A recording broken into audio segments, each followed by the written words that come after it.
Disclaimer before we get into this video. I didn't want to do this, but sadly Netflix has left me with no other choice. I've tried and tried and tried to upload this video normally, but have been met with more and more claims. Any disputes I submit get immediately rejected, and any appeals are harshly batted down. I even got a copyright strike for one of them, which 3 of those risks complete termination of my channel, so that's great. So long story short, and without throwing myself a huge pity party, I've had to completely butcher the work that's taken many months of my life in order to get it through copyright. Please enjoy the video. I hope you don't mind the dancing cows. As always, of course, the full unaltered version will be available on Patreon if you'd like to check that out. Thank you. We started doing it before the show had been released, before season 1 had been released. It wasn't greenlit, but they started, Netflix wanted us to start a room and start generating, so none of the baggage or the concern of like what fans would think entered into it initially, which was nice, but it was kind of freaky, kind of figuring out how do we make this story continue and in a way that doesn't feel forced, and want to make sure it can sustain at least a few more years. The audience will never know that we failed today.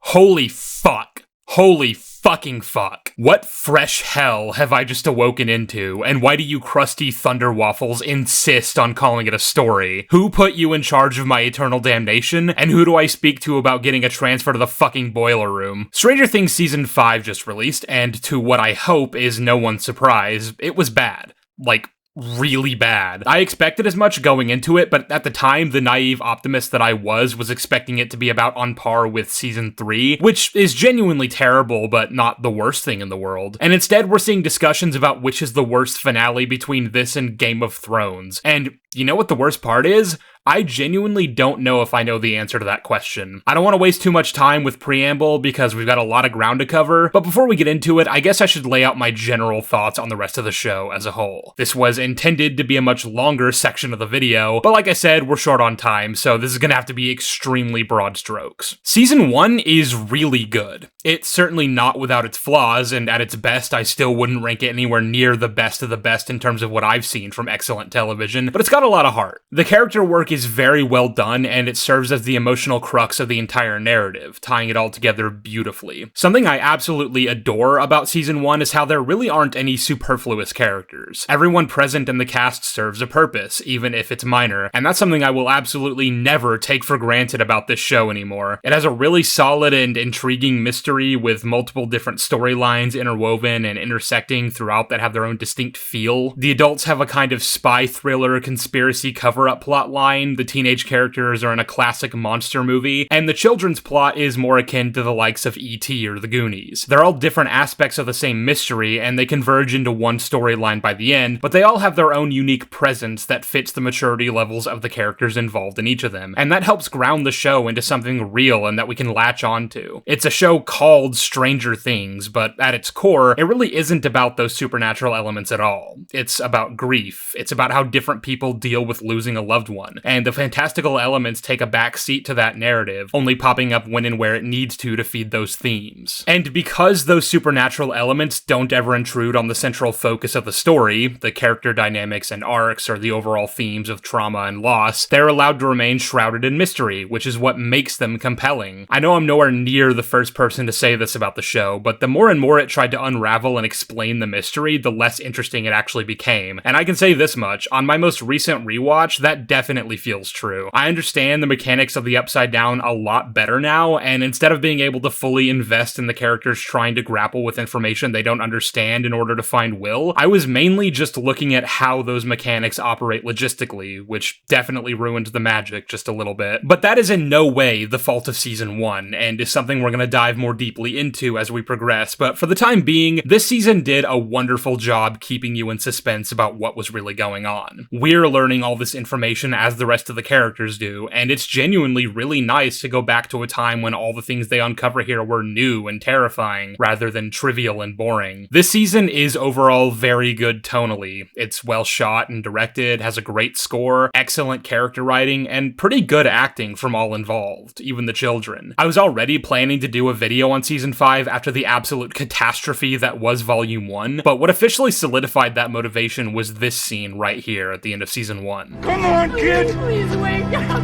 I need you to wake up now! I need you to breathe!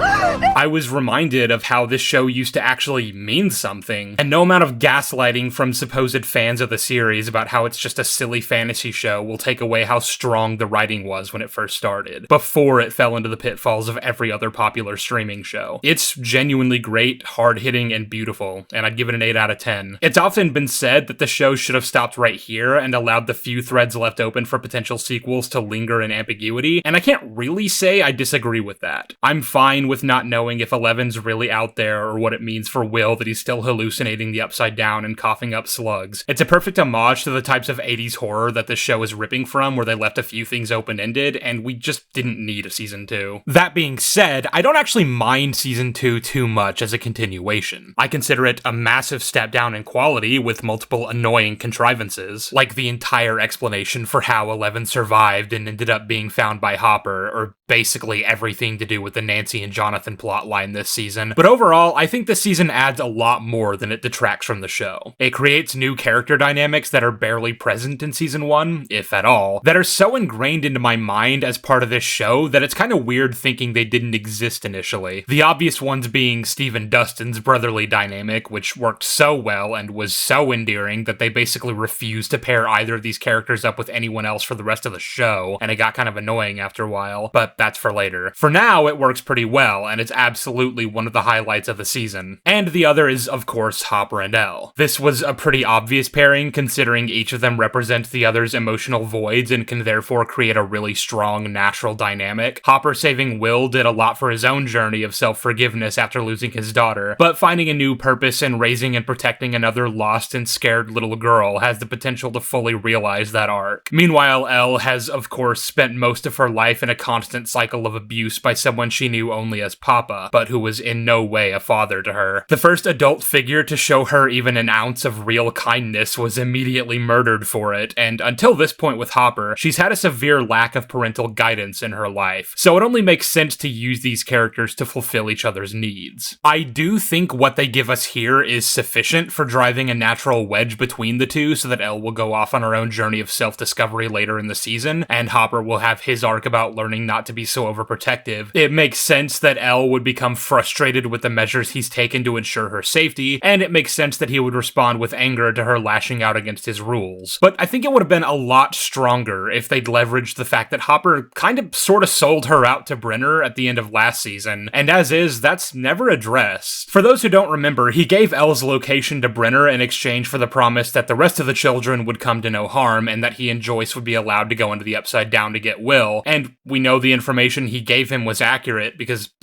Brenner showed up at the school and tried to capture Elle. I fully understand the reason why Hopper chose to do that within this context, but it's still a character flaw that requires a bit of self-reflection. And from Elle's perspective, that would only reinforce her realization that Hopper is a lying manipulator no different from Brenner. But they don't do anything with that, which is a shame, and instead Elle's motivation stems solely from the other stuff that, as I said, is sufficient, just not as strong as it otherwise could be. Her visiting her mother is sort of a retread of what we already learned in season 1 from Hopper and Joyce investigating Elle's origins, but I suppose there's the added benefit of her having the closure she needed, and I think that works. They then, however, choose to extend the storyline past this point in a move that I genuinely find baffling, and in an episode that has already been criticized to death. There is no logical progression present for why Elle decides to head to Chicago and find her lost sister after meeting her mom, and the show's explanation for how Terry even knew about Kali is fucking horseshit, to put it bluntly. And the episode itself is very awkwardly sandwiched between two episodes that really deserve to be watched back to back. It absolutely destroys the natural build-up surrounding the Demodogs attacking the lab and the cliffhanger that leaves us on. And it's for an episode that does very little to actually advance Elle's arc. It's pretty universally maligned for being tonally out of sync with the rest of the series, and basically only exists to serve as a backdoor pilot for a failed spin-off, regardless of what the Duffer Brothers will tell you. Though I will say, I do miss the days when this was understood to be the worst episode on the show. Anyway, while we're listing off things that don't work about this season, I feel it's worth pointing out that this was the first season to introduce the running pattern of them introducing new characters to endear us to, only to then kill those characters off rather than having to axe any of the actual OGs. It gets more and more distracting with each subsequent installment because not all the characters who get introduced in a given season die in it, making the cast more and more bloated as time goes on, and it's a deeply manipulative tactic. Like, don't get me wrong, it works a lot of the time with characters like Bob, because the show genuinely does make him a really likable character. It's sad to see him go. But when you understand that these characters only exist to be cannon fodder, that is, the more this show does this shit, the harder it is to actually give a fuck about them. And you'll see what I mean the further we get into it. I also want to make it clear that I'm not saying you have to kill characters off just to get them out of the story, but remember how I was just praising season 1 for the fact that every character present serves a narrative purpose? You never watch it and feel like anyone is spinning their wheels waiting for something to do. But with season 2, that's just not the case, and it won't be the case for the rest of the show. Take Nancy and Jonathan, like I mentioned earlier. The only meaningful stuff they do with them here is develop their little will they won't they romance by undoing the resolution we were already given for that at the end of season 1. I have my own thoughts about the love triangle between Nancy, Jonathan, and Steve that I want to save for later, but for our purposes here, they already wrapped that up in a way that worked thematically and are now undoing it just to generate more relationship drama. And I would be fine with that if either of these characters had anything to actually contribute to the plot, but they don't. Like I said a bit ago, they do get a storyline that's contrived as all hell because the government guys decided not to check Nancy's purse when they arrested them, which allowed her to record their conversation with Owens and expose them to the press, and this somehow didn't result in them and Murray being fucking killed by the CIA. It's not a particularly great plot, but they felt like they needed to give these characters something to do, and I guess it wasn't good enough to just merge them with the Will and Joy stuff, I don't know. If you can't already tell, I definitely don't think season 2 is all that great, but as I said, it's not without its merits. I'm a pretty big fan of the introduction of the Mind Flayer and what he represents for the existential threat that's loomed over the narrative from the beginning. The Demogorgon in season 1 was scary, but at the end of the day, it was nothing more than a mindless animal hunting its prey. It was a shark following the scent of blood, and while it's definitely alien in the sense that none of these characters have ever seen anything like it before, when all's said and done, it's something we can understand. The Mind Flayer, however, introduces the idea of a consciousness behind the supernatural threat. Something alien but otherwise intelligent. Something with an intent but one that we fundamentally don't understand and can never comprehend. I like the way these characters interpret it as this interdimensional parasite moving between worlds and conquering them without any real rhyme or reason. It just wants to destroy, it just wants to eat. If we ignore additional context from later seasons about what this thing is, who's really in control, and what the Upside Down actually is, then you have something truly dread-inducing about this Lovecraftian eldritch creature. I tend to prefer the idea that the Upside Down is a version of our world that was taken over by the Mind Flayer, and it's probably nowhere near the first. This creature is impossibly ancient, and we can't even begin to understand what it thinks or wants or feels, if it even can feel. It works because, as I said when talking about season 1, this show is intrinsically character-driven. It's human. So to make the overarching threat something so divorced from human understanding is a great juxtaposition to the central element of the narrative. And again, I understand that later seasons contradict this understanding of the Upside Down, but just like with season 1, I'm gonna praise the fact that this season doesn't really feel the need to explain any of it. The show still understands at this point that less is more when it comes to the supernatural mystery, and it's enough to know that nothing good can come from the Mind Flayer crossing the gate. It needs to be closed. So I don't know, it retreads a lot of the same ground as season 1, and typically does it worse, but it adds just enough that I don't really mind season 2 as an addition to the story if you really want it to be. It ends on a nicer, happier note with all the characters finally together again. There's some yada yada hand-waving from Owens to officialize Elle as Hopper's daughter, and it maintains that sort of open-endedness that season 1 had, with the final shot being of the Mind Flayer standing over the school, quite literally looming over our characters as a potential threat for the future. I give season 2 a rather generous 4.5 out of 10. And the thing about season 2, despite whatever faults it might have, is that it was actually a reasonably organic continuation of the story, as set up at the end of season 1. Like I said, there was all the cliffhanger stuff with Will and Elle, but even more than that, you had the fact that we never actually saw the gate Elle opened to get closed by the end of the story. It's still there. Which means, yeah, maybe the Demogorgon was killed by Elle, but there's no telling what else might be out there lurking in the shadows. There could be more Demogorgons, there could be other creatures entirely, we don't know. And so, if you're gonna do a continuation of that, then it makes enough sense to center the conflict around closing that gate, bringing the story full circle and ending the thing that started it all in the first place. But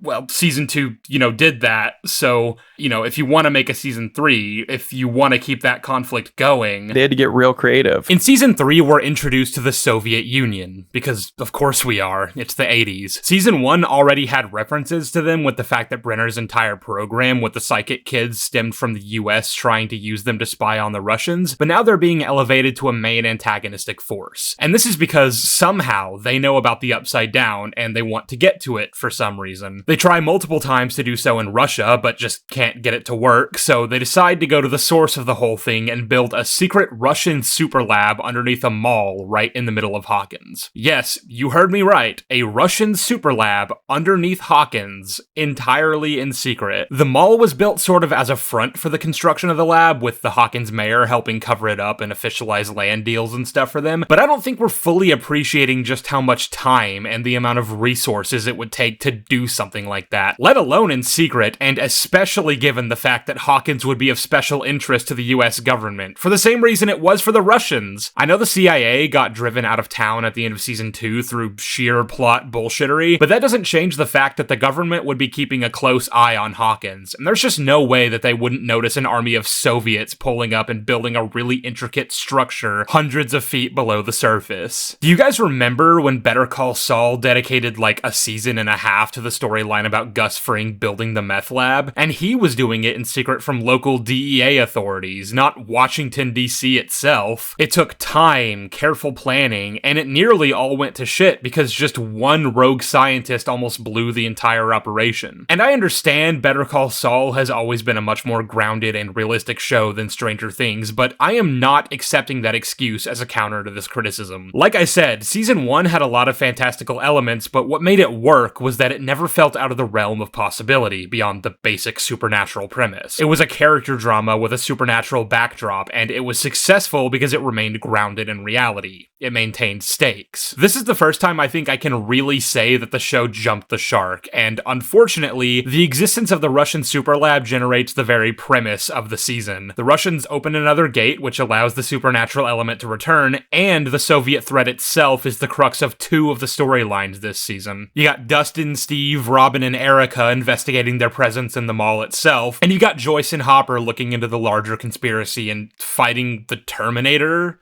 What the fuck are we doing? This guy is literally a cartoon villain, and I can't take him seriously. I remember when there was a time when the human antagonists on the show felt like, people. And this speaks to one of the larger, more glaring issues with Season 3, the tone. Seasons 1 and 2 had a very distinct tone. It was very small-town mystery with some hint of cosmic and otherworldly horror elements. I'm not gonna sit here and tell you it was gritty and serious all the time, but the humor was done tastefully and without feeling forced. The lighthearted moments felt earned and served as a nice reprieve from some of the darker moments, of which there were plenty. Season 1 especially also carried itself with a lot of maturity because it understood the subject matter it was dealing with. But season 3 is a brightly lit, colorful fun fest with downright slapstick comedy. A lot of it is really forced, and it deviates way too much into ripping off 80s action like Magnum P.I. rather than maintaining tonal consistency with what came before. I mean, you have Steve and Robin being actively tortured in the Russian super lab, and not only is that mainly played for jokes, it's not something that seems to have any psychological effects on them later on. Part of me blames season 4 for that, but there were definitely moments in this season that could have shown how that affected them if they really wanted to, and it just doesn't. Dustin straight up kills a man and doesn't seem to give a fuck, apparently. The general assumption as to why this was done is that because of how popular the show became after season 1, Netflix realized they wanted to expand their audience and orient the series toward all ages. There'll still be plenty of adult aspects to keep the parents watching, but let's make it a little more lighthearted and silly so the whole family can enjoy it. And I think the character who gets dealt the most damage as a result of this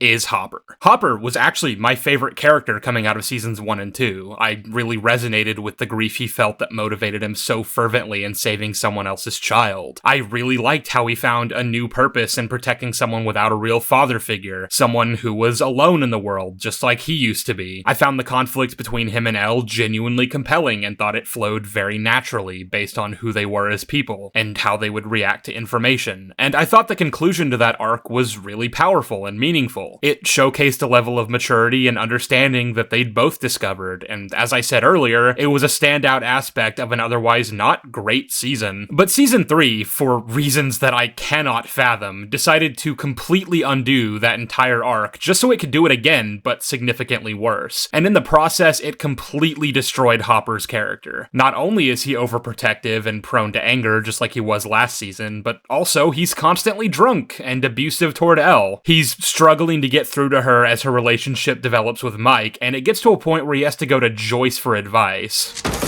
Like a heart-to-heart. A heart-to-heart?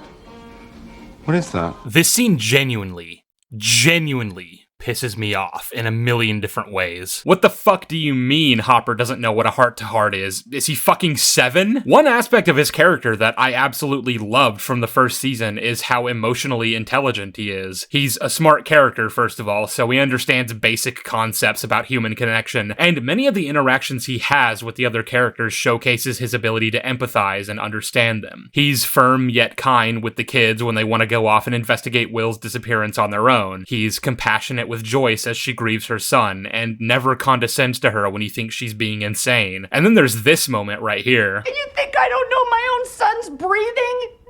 Wouldn't you know your own daughter's?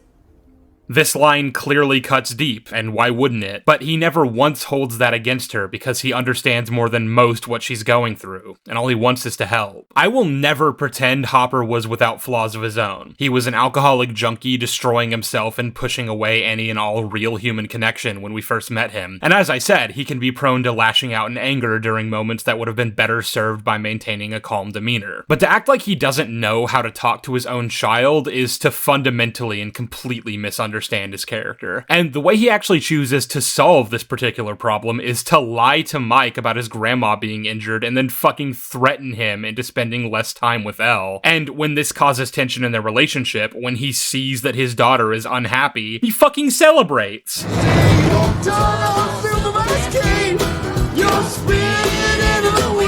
Oh, actually, fuck you. Don't Mess Around with Jim by Jim Croce is a great song, and you might actually remember it from a previous scene in this show. You don't tug on Superman's cape. You don't spit into the wind. This is a great little montage of Hopper and Elle bonding while fixing up his own cabin for her to live in. It's extremely cute, intimate, and a shining aspect of what makes both of these characters great. It instantly endears you to their dynamic, and the song ties it together wonderfully. So to see it so perverted by this fucking skinwalker masquerading as Hopper is actually so upsetting. Fuck you. The way he interacts with Joyce isn't really any better. He gets so mad at her for standing him up on a date because she has genuine concern that things are starting back up again, and has pretty good reason to think that. I know the show tried to frame it like she was grasping at straws with the whole magnet thing, but considering there were entire plot points in season 1 surrounding the fact that the gates have strong gravitational pulls that disrupt magnetic frequencies, and the fact that there was an unexplained citywide power outage not 2 days ago, you'd think he'd be taking her concerns a bit more seriously. And yeah, Hopper would, but this isn't Hopper. I don't know what you think that thing is in there, but that is not Hopper. This whole storyline just sucks. They're trying desperately to do the will they won't they thing between Hopper and Joyce and forcing Murray into the same matchmaker role he had for Jonathan and Nancy in the last season, but about 10 times more unbearable. But that just doesn't work because I can't get invested in Hopper's relationships when the man I see before me isn't Hopper. I can't feel any emotion watching him sacrifice his life to destroy the machine right after finally securing that date with Joyce because it wasn't earned. Nor was his letter to Elle at the end of the season, which, while heartfelt in isolation, does not fit within the context of a speech he's writing down to talk to his teenage daughter about boundaries and respect. It reads like a goodbye letter, which it is, but it wasn't written to be one in universe. I guess that's just him getting carried away and going off script, but if that's the case, then it seems like Hopper has a lot more emotional intelligence at the beginning of the season than the show wants you to think. But putting my gripes with Hopper to one side, the last major annoyance I have with season 3 is to do with the actual premise of the supernatural mystery. Not only is it contingent on a whole bunch of bullshit in the Russian plotline like we went over earlier, it's also the first time in the show where it was really clear that the Duffer Brothers did not have a plan for what to do next. They'll insist until they're blue in the face that they mapped out all the lore and the general overarching storyline from as early as when they were developing season 2, but pretty much everything about the meat monster Mind Flayer screams otherwise. One of the reasons why I think season 2 worked as an organic ending to the story is because once you've introduced something like the Mind Flayer into the show, there's very little you can actually do with that going forward without it feeling trite and overdone. You can't exactly have it be defeated in any kind of permanent sense, because the concept really only works if it remains this mysterious otherworldly horror. As I already said, keeping it at bay was really the best these characters should be able to hope for, and it's enough to assume that they succeeded in that by closing the Mother Gate and all moved on with their lives. But since we're undoing that progress for the sake of continuing this storyline, this also means bringing back the Mind Flayer, and it became immediately clear from here that the Duffers didn't have the first idea how to do that. So what they went with was they had the particles that were in Will last season just attack Billy, seemingly at random, and possess him. And then through Billy, it goes around taking over other people and using them to assemble a giant meat monster to kill L. The Mind Flayer has realized it can only invade Earth if L's out of the picture, so this is its big plan on how to do that. It takes this inherently unknowable entity and turns it into nothing more than a flesh and blood monster, one the characters can actually fight and kill. I understand this monster is obviously just a proxy and that the real Mind Flayer is still meant to be bigger and scarier than all that, but that doesn't change the fact that this season narrowed its scope so that it was concerned with the intervention of one single human, which I frankly just don't believe.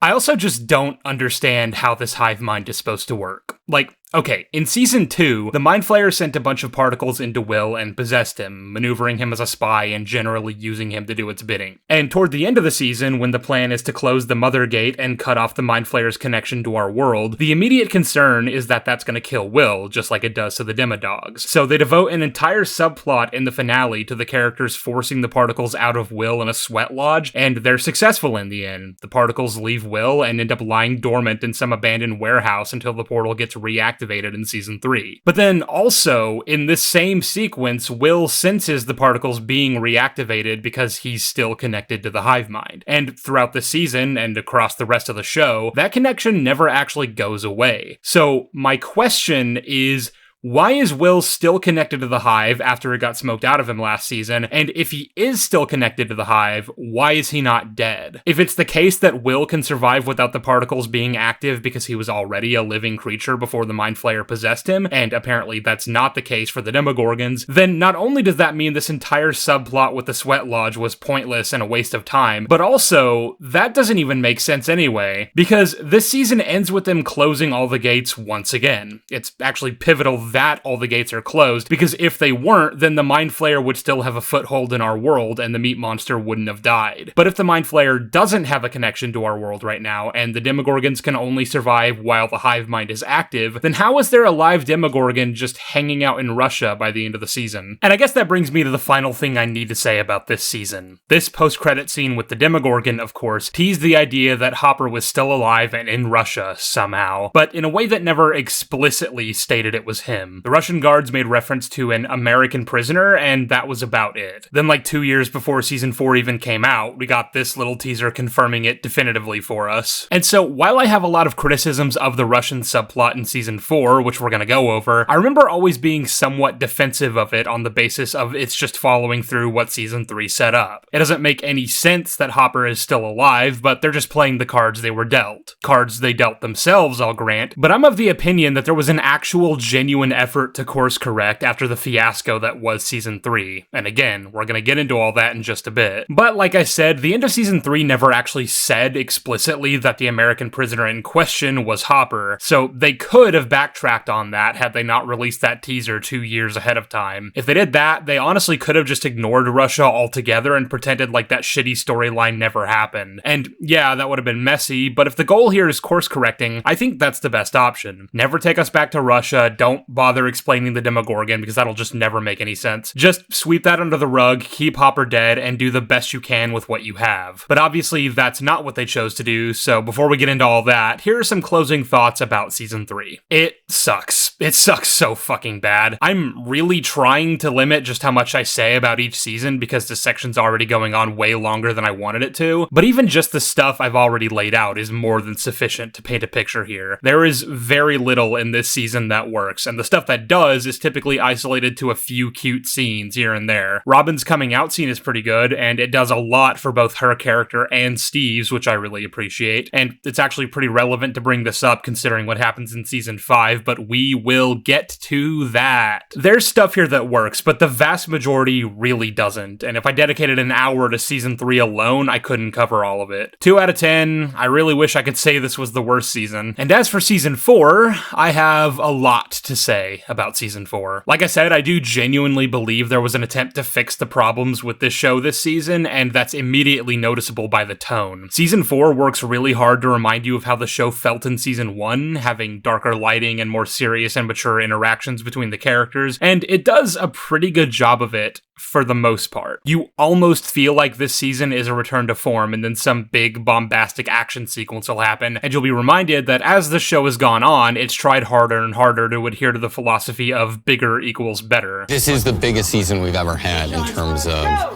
action, in terms of visual effects. There are many scenes this season that feel straight out of a Marvel movie, which is also the case for season 5, but season 5 feels more like phases 4 through 6 of the MCU, whereas season 4 feels more like phases 2 and 3. Neither is ideally what I want from the show, but if I had to pick one, I'd at least choose the one that doesn't look like shit. Season 4 also does its level best to fix its mistakes with Hopper, and it goes a long way in redeeming his characterization. The Agent Orange speech he gives about how he considers himself a curse on everyone around him and really exposing the depth with which he blames himself for Sarah's death is pretty good, and it seriously makes me emotional. But it doesn't change the fact that the only reason we're getting this scene at all is because they brought Hopper back, and it's fucking bullshit. So, the season explains his survival like this. The machine fucking exploded and presumably incinerated anything within its immediate surroundings, but Hopper just jumped down to this little area right below it, and he's fine, I guess. That makes it even funnier that Joyce and Murray were just standing right there, not 20 feet away from an unconscious Hopper, and they left the base thinking he was dead because they didn't bother to search the area at all. Which, like, fine, whatever. They were actively being chased by Russian soldiers and needed to make haste. But pretty soon after this, they get rescued by the US military, thanks to Hopper having called Owens and explaining the situation. And at that point, once all the Russian soldiers have been arrested or killed, it's not going to be that hard to find Hopper lying there, right? Well, apparently, a bunch of Russian soldiers found Hopper and grabbed him and took him back to Russia? Excuse me? The place was crawling with US soldiers not 5 minutes after the machine exploded, and it's painstakingly established that there's only one way in and out of the space, the elevator, which obviously is where Owens and his men came in from. The show completely yada-yadas over this because they know it doesn't make any sense, and they're hoping you just won't question it. It just transitions from them grabbing Hopper to them already being in Russia. They don't bother explaining how they got out of the base, how they got out of a military-occupied Hawkins, or how they managed to make it back to Russian soil with an American prisoner in tow, or a fucking Demogorgon for that matter. They don't explain any of that because it's impossible to make it make any sense. Hence why, if the goal was to course correct from the mistakes of season 3, they should have just ignored the post-credit scene altogether and let us assume the American prisoner was just someone else entirely. See, it's kind of like the Darth Maul thing all over again. I really like a lot of the characterization he gets in the Clone Wars and Rebels, but it doesn't change the fact that the only reason we got that was by contriving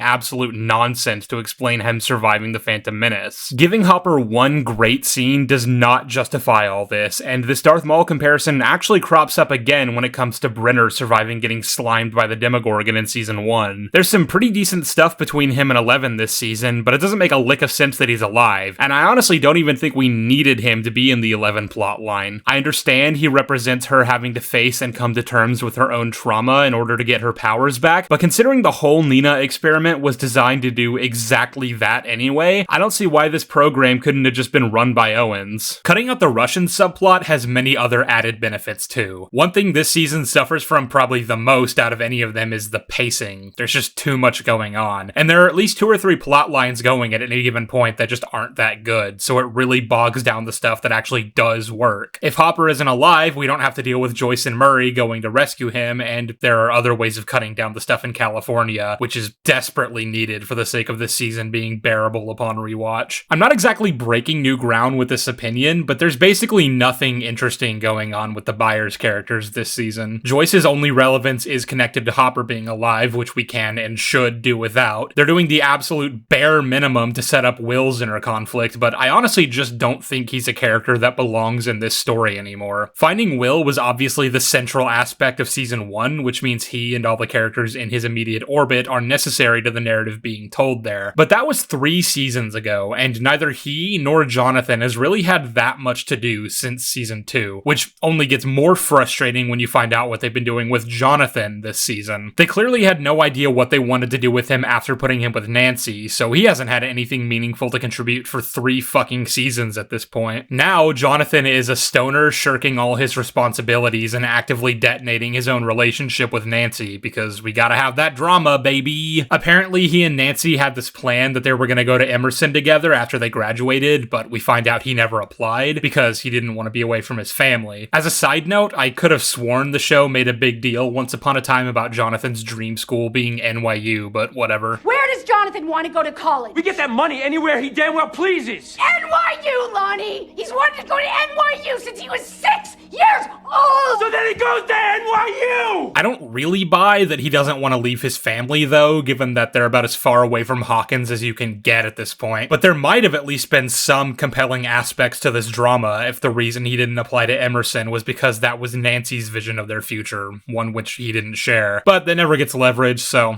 I don't know. And like I said earlier, there's a lot to go over with the Stancy-Jancy love triangle, but I want to save that discussion for season 5, so I'm going to shelve it once again and return to my original point here. The whole Byers family have become superfluous to this story, and I think it would do a lot for the pacing if they and the entire California plotline were cut from the season. And obviously Elle is the main character, and it would kind of be weird to not involve her, but there are ways around that. For one thing, she could have just flown to Hawkins to see Mike for spring break rather than him coming to her, and then you have all the relevant characters in Hawkins where all the interesting stuff is happening. Or if you still want to have the whole subplot of Eleven uncovering her traumatic memories of Henry, you can still do that. Just have Owens approach her and bring her to the secret base the same way he did in the actual show, but without forcing the rest of the California characters to involve themselves in the plot somehow. I know I'm making it sound like I don't think this season is good, and I will get to the stuff I think it does really well in just a minute, but I simply cannot stress enough just how much of a slog this season is to get through when you've already seen it and know all the big reveals and payoffs. There's a lot of stuff that's really great, but in order to get to any of that stuff, you have to sift through Jonathan and Argyle making deeply unfunny riffs while stoned out of their minds. But you ever wonder why the wheels aren't wood, man?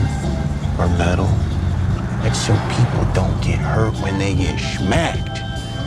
Yeah, because it happens more than you think, man. Roller skate attacks.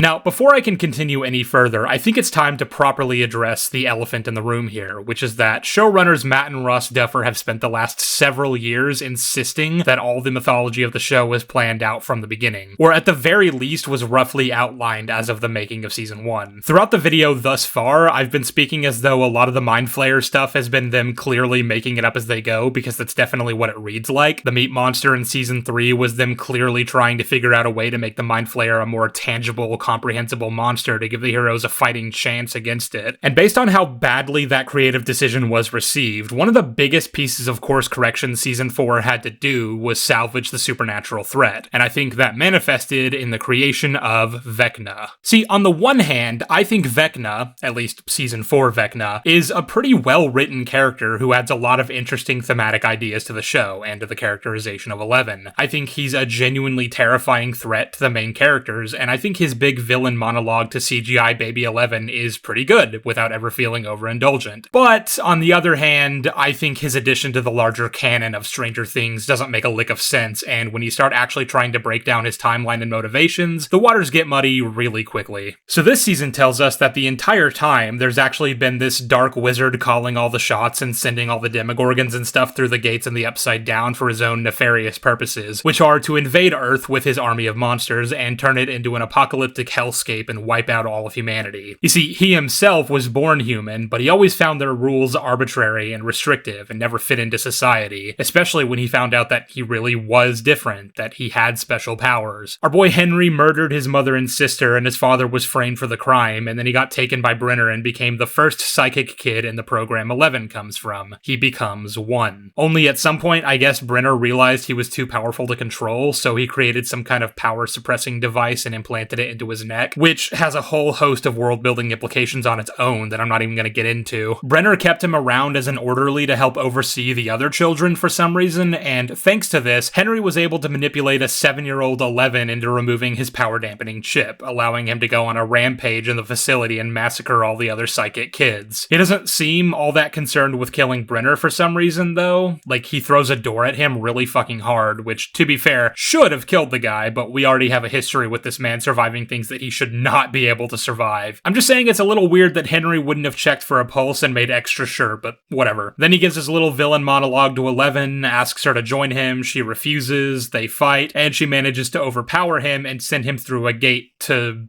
somewhere that doesn't appear to be the Upside Down, but we're going to circle back to that. Then he wanders around this place for a while, creates the Mind Flayer, maybe, and then eventually regains access to our world when 11 opens the gate in season 1. At which point he was apparently responsible for the kidnapping of Will, but the show never really explains why he did that, not even in season 5. They also do kind of a huge cop-out where they tell us 11 doesn't remember any of the stuff to do with Henry, because obviously she can't have known about that throughout the first 3 seasons and have the continuity remain intact, but they wanted to make it so that she had a deep personal connection to the main villain, which makes sense. You know, I see why they wanted to do that. I sure hope they carry that particular aspect into the final season. So a question you might find yourself asking as you're watching season 4 is, why is Vecna choosing only now to enact his plan? Because apparently all it takes to bring about the literal fucking apocalypse he's been striving for this entire show is to sacrifice 4 people in some kind of ritual. It takes about a week to break them down mentally to the point where they're ripe for the killing, and once they are, the sites of their deaths each create a gate to the Upside Down. Upon the creation of the 4th gate, they merge into one big super gate, and all hell breaks loose. And because all the previous gates were closed by the end of season 3, him being able to interact with Chrissy and kill her implies that he can interact with the right side up from the Upside Down without any gates being open, which calls into question why he didn't just do that shit all the way back before the show even began. But the show does sort of explain this, it's just that I'm not sure I can really buy the explanation. He tells 11 in the finale that because all his attempts at invading were previously thwarted, he decided he needed to switch up tactics. So apparently, the actual reason the meat monster was created was to take her powers, which isn't what Billy said in season 3. He definitely gave off the impression that the monster was created to kill her so that she couldn't stop them again. Don't you see?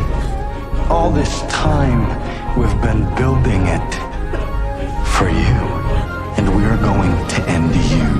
And when you are gone, we're going to end your friends. But this retcon allows them to make it so that Vecna apparently didn't have the power to open gates himself until after season 3. But there's a number of reasons why that explanation doesn't really hold any water. First of all, I don't really understand why 11 is apparently so much more powerful than Vecna. I mean, it's to the pretty insane degree that she was able to defeat a full-powered adult Henry at just 7 years old, and that's weird enough already. Based on everything we're actually shown Vecna is capable of, he seems to be able to do everything she can do, and then some. In fact, his ability to give people vivid hallucinations is something Elle is never shown to be capable of, and if anything, is a lot more similar to the powers Cully has, almost as if to imply that he represents each aspect of their respective power sets. That, of course, gets confirmed in season 5, but even just sticking to what we're told here, this implies that even at a pretty young age, Vecna already had a much wider range of abilities than 11 has ever had, and I just don't understand why that wouldn't extend to being able to psychically interact with alternate dimensions and open portals on his own, like she can. But alright, fine. Even accepting that, I'm not sure when exactly I'm meant to believe he got 11's powers. During the final battle in season 3, 11 gets a nasty cut on her leg and a little worm thing starts wriggling around in there, and then by the end of the season, she's lost her powers entirely and isn't sure if they're ever coming back. Which means this season takes her on a journey of reactivating them as they lay dormant in her psyche, but as far as physical transference, I assume this was supposed to be the moment he got them. The meat monster never actually made it back to the other side to give it to Vecna, so I don't really see how that counts, but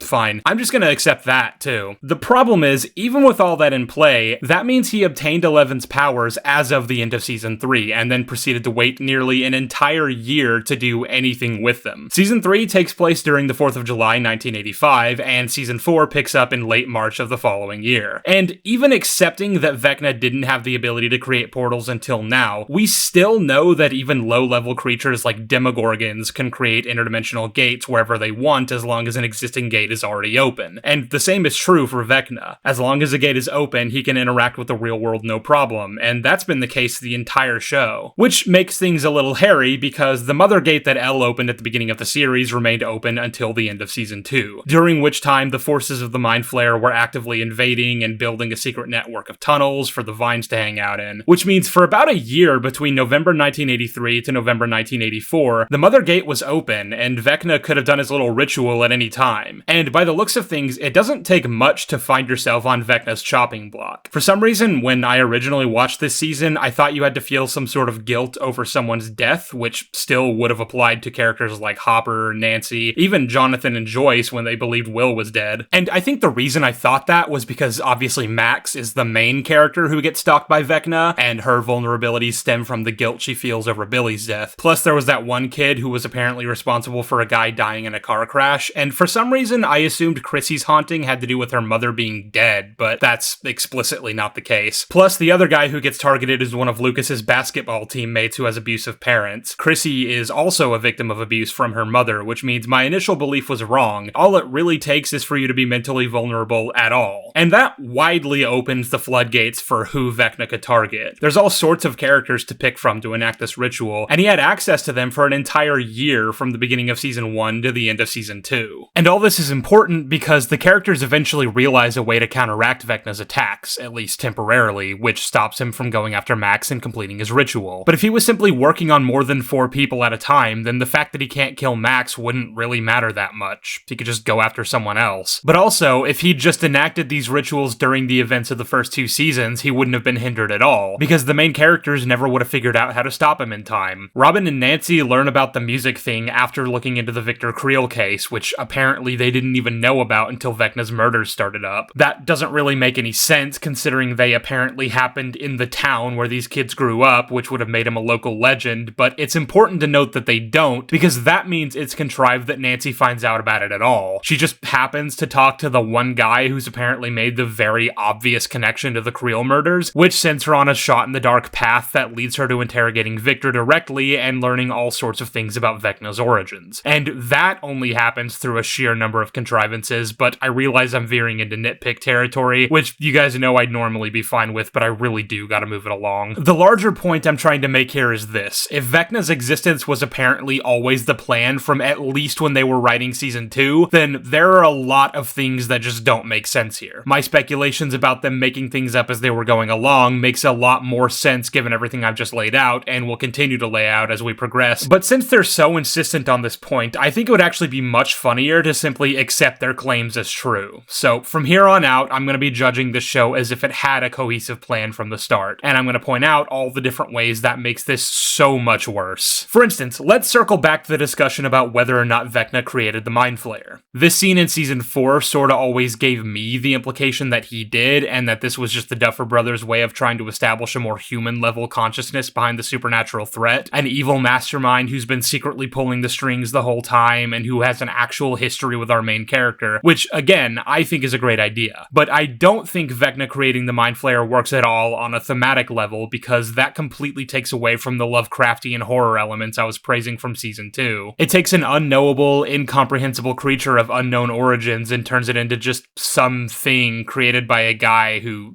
really hates humans, I guess. Dustin's proposition that Vecna was the Mind Flayer's 5-star general works a lot better, because it maintains the Lovecraftian element while also creating interpersonal stakes between the hero and the villain. I like the idea of Vecna having made a sort of deal with the devil because he considers himself so alien from the rest of humanity that he'd rather side with a being that is so fundamentally unhuman, and that creates an interesting juxtaposition where you realize that, for all his talk, Vecna is a lot more like us than he'd care to admit. Yeah, he's different, yeah, he feels like an alien, but when propped up against something as incomprehensibly different as the Mind Flayer, he's basically just a glorified serial killer with a god complex. complex. So in terms of how to fit him into the mythology, that's the option I'd go with. And to be fair to season 4, I think that's an equally valid interpretation of this scene. It isn't so much that he created the Mind Flayer, it could still have existed as a primordial consciousness floating around in the sky. He just gave it shape. He turned it into a spider-like creature because spiders are, in his eyes, the ultimate predators, and they represent the type of world Vecna wants to create, one that he views as natural. I've seen the criticism bounced around that this doesn't really make sense as a motivation for Henry if he was already in a world divorced from humanity after Eleven banished him to the Phantom Zone, but I think that ignores an entire other side of his character. He's angry. He hates humanity and has always considered himself a prisoner to them in one form or another. For him, it isn't enough to escape human order, he wants to actively destroy it, and he wants it to hurt. These are all elements to Vecna's characterization that I think work really well, and depending on the nature of his relationship to the Mind Flayer, and depending on what the show ultimately lands on in terms of the Mind Flayer's origins, there's a lot of really interesting stuff to work with here, but we'll have to shelve this for now and see what Season 5 has in store for us. For now, while we're talking about the stuff that works, I'd be remiss if I didn't mention some of the character work this season. The two standouts are Max and Eddie, and I have a lot to say about the latter, but a lot of that I want to save for a particularly annoying discussion regarding Season 5 that's been happening online, so for the moment, this is all I'll say. He did the best he could in the situation he was in, and he was a fucking hero. His is one of the only arcs in this season that is absolutely untouched by any annoying writing decisions, and a lot of it's really strong. The only thing I wish was different is that I just wish they were a bit more subtle about it, which is generally something this show has had a problem with for a long time. Like, I don't need you to reiterate the point of his arc to me in order to hammer home the climax. You don't need to replay clips from the same fucking episode that I'm currently watching. I just ran and I left her there. I mean,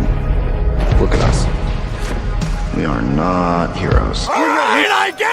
I also understand, of course, that this is another Bob situation where the only reason he was introduced at all was so the writers could emotionally manipulate you with a tragic death without having to actually kill off any of the main characters, because God forbid we kill our darlings. God forbid fucking Jonathan finally contribute something relevant to this story. Probably should have killed some of you off.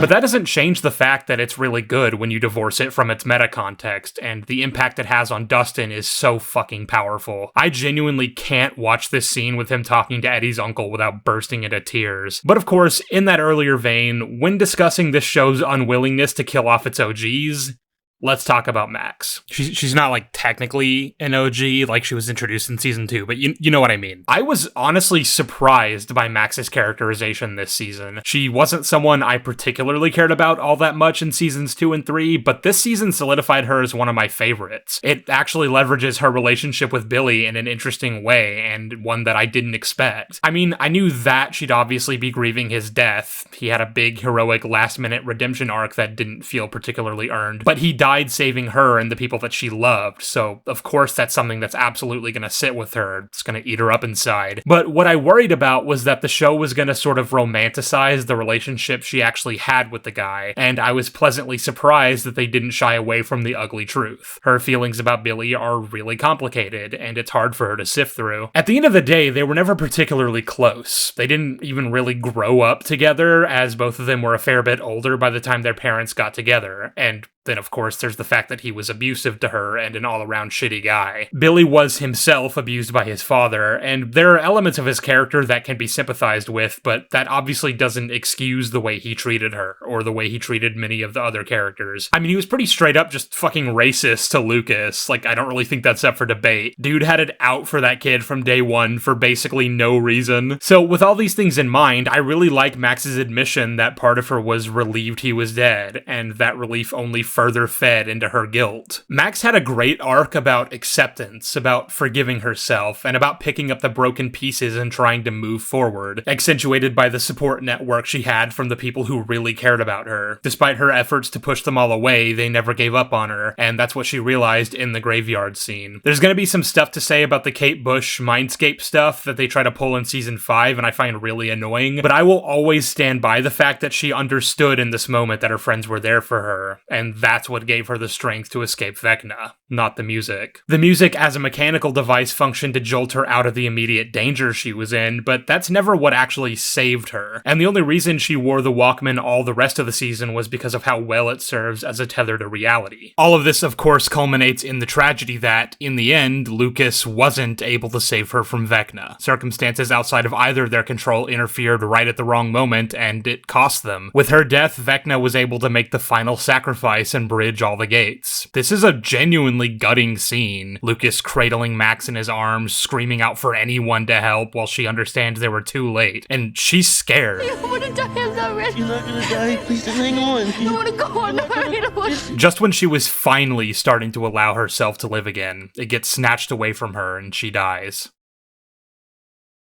Except, fuck you, never mind. Yeah, Elle brings her back.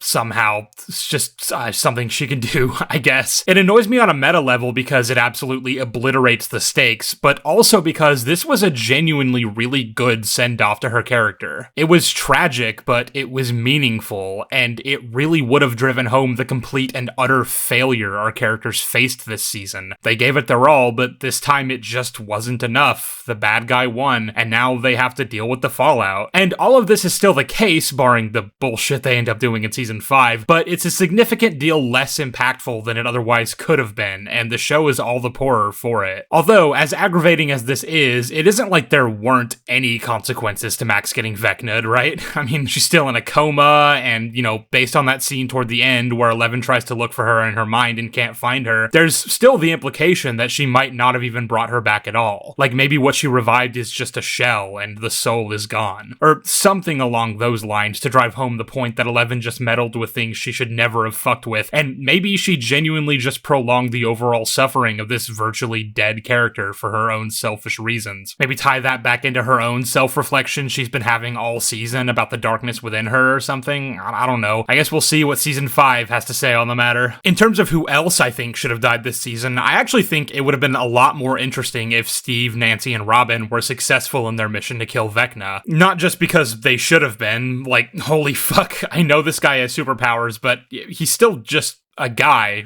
right? How the fuck did he survive that? But also because that could have solidified the idea of his ultimate victory. He doesn't even get to survive to see the world he created, but he still won. The gates have still been open, and absolute chaos is about to break out. Monsters are gonna flood into our world just like he promised Nancy, and the world he worked so desperately to create is that much closer to becoming real. Even with Vecna dead, the heroes still have to deal with the fallout of his success. But obviously they didn't do that, and we're gonna talk about all things Vecna when we get into season 5, but season 4 still ends with the full-on apocalypse breaking out, and the final scene leaves us on a cliffhanger. All of our characters watching, knowing that this is only the beginning of the end. Season 4 is kind of the perfect example of the 5 out of 10 story that I talked about in my Revenge of the Sith video. It's got incredibly high highs, but also significantly low lows, and it balances out to somewhere in the middle of the road. So that's what I'm gonna give it, a 5 out of 10. That is potentially subject to change just because of how many mixed feelings I have about the season, but that's where I'm at for now. Now here's the thing, despite whatever missteps season 4 had in terms of building to a climactic cliffhanger, I still think the one we were given was pretty great, and on its own was enough to get me tentatively excited for the 5th and final season. We understood that this was it. This was the grand finale, which meant the gloves could come off and they could really pull out all the stops. All hell is broken loose, the characters are finally united, and they're ready to fight back, and this was gonna be a season drenched in apocalyptic warfare. That's what this ending left me to expect, and that's the only way they could have really continued the story going into season 5. So I don't want to hear anything about how I'm just mad that my expectations weren't met and they decided to go in a different creative direction. I expected it because anything else wouldn't have made any sense. This is all to say that I was already pretty turned off from season 5 well before it ever came out, when we started getting a look at behind the scenes material and statements coming directly from the Duffers themselves. In them, we learned that the kids would be back at school, that the town would seemingly be going about their lives business as usual, and that the show would basically just revert back to status quo as much as the writers thought they could get away with. And that's why it came as no surprise to me when not 10 minutes into the first episode, we found this out. A phenomenon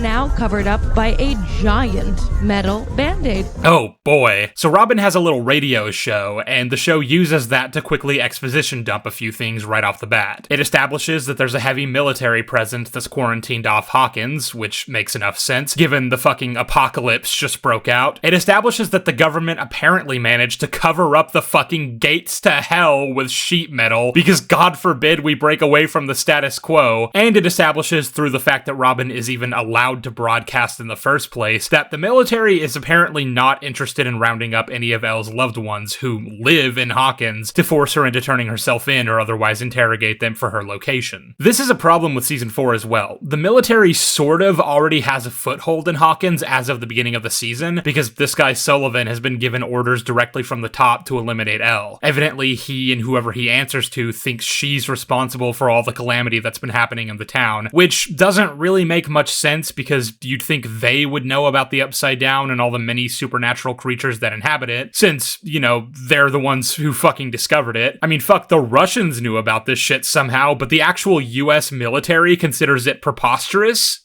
Really? There are two proposed explanations for what is happening.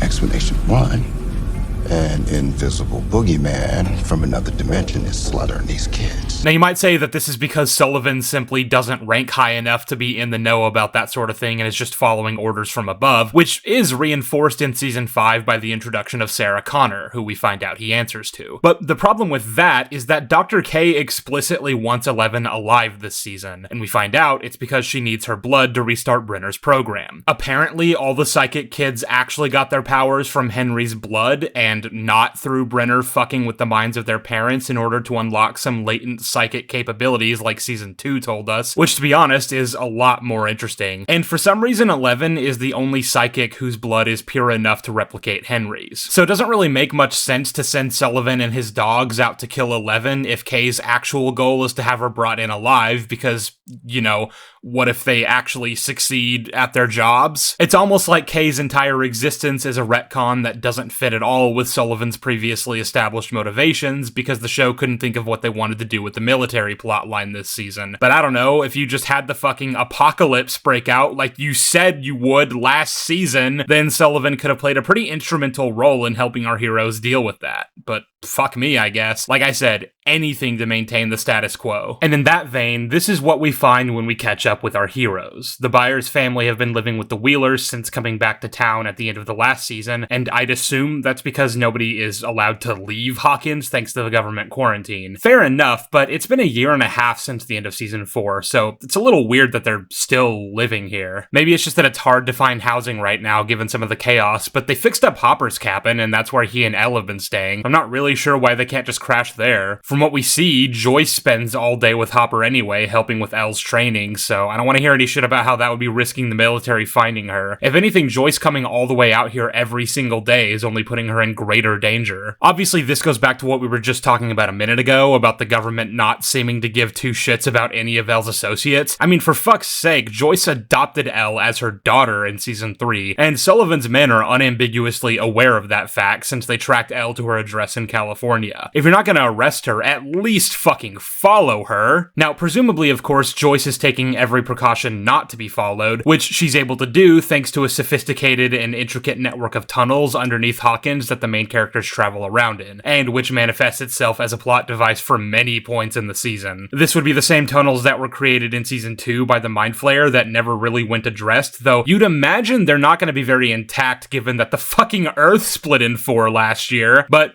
fine, let's accept that. Let's also accept that the military are apparently not aware of these tunnels, despite the fact that Hawkins' lab knew about them as of season 2.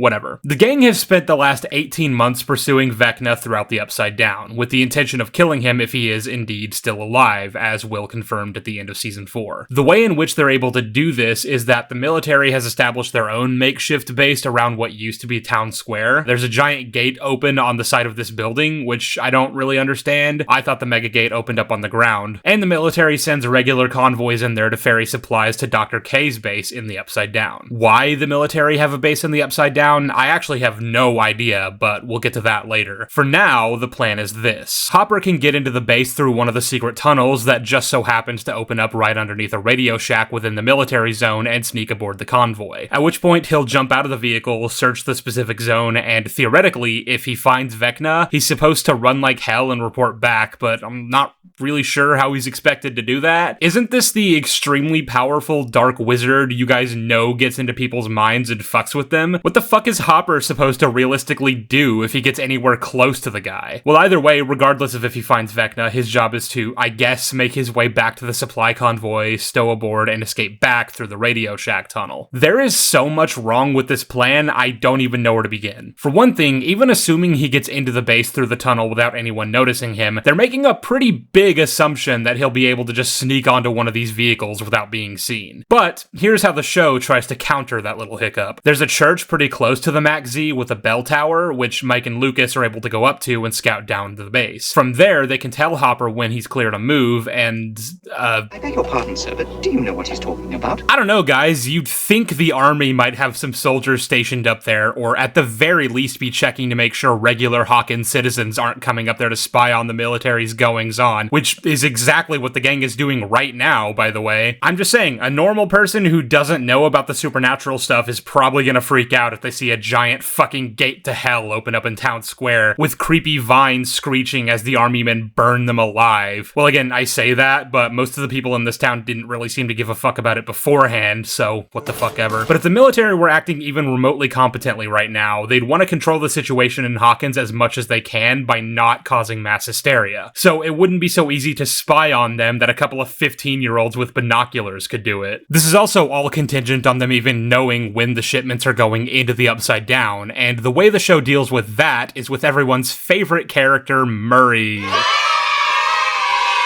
Murray has assumed the identity of some trucker named Austin Milbarge, which allows him to smuggle goods in and out of Hawkins, serving as a supply man for the main characters for whatever harebrained scheme they concoct this season. And the main issue I take with this is, remember all the way back when I was talking about season 2, and I said that he, along with Jonathan and Nancy, should be dead for exposing the CIA's misdeeds in Hawkins? Well, I still maintain that that doesn't make any sense, but that's a season 2 problem. It doesn't change, however, that the government should be very aware of who Murray is. I mean, he's the one who wrote the article that got Hawkins' lab shut down, for God's sake. There he is, waving them goodbye as they pack up and leave Hawkins. This is a face that they should know very well, so I simply do not believe he works for this role. It actually might have been interesting if they brought Yuri back for this role, since his whole thing was smuggling, and they gave him that whole half-assed redemption arc where he realized he needed to do what he could to stop the supernatural threat, or everyone he cared about would die. Would have been a nice little through line, and it would have made a lot more sense, since as far as I know, the US government doesn't know his face. But either way, he somehow got a hold of whatever fake identification he would need to become a supplier for the Mag Z, which also, I guess, allows him access to shipping manifests for the next crawl. And once he delivers that information to the group at the radio tower, Robin broadcasts it via coded language so that the military won't catch on to what they're doing. But,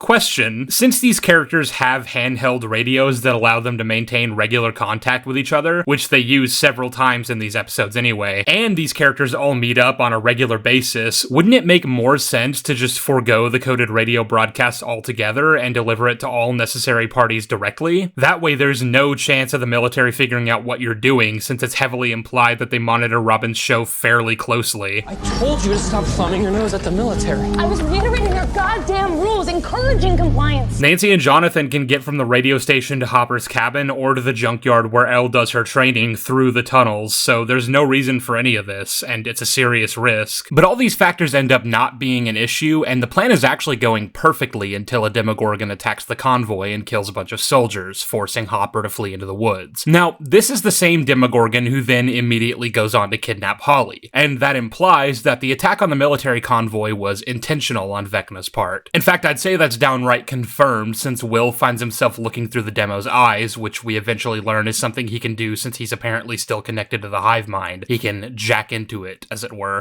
Meaning the only reason he's seeing through the Demo's eyes right now is because that's what Vecna's doing. He's actively controlling the Demogorgon to do this. And considering what we eventually learn has been Vecna's ultimate goal, I don't see what benefit he gains from pissing off the military. So let's talk about Vecna's plan, shall we? Or more specifically, let's talk about Vecna as a complete character now that we have all the context from both seasons 4 and 5 at our disposal. While we're at it, we'll also discuss his relationship with the Mind Flayer, the world building involving the nature of the Upside Down, and a whole host of other fun stuff that I just can't wait to dive into.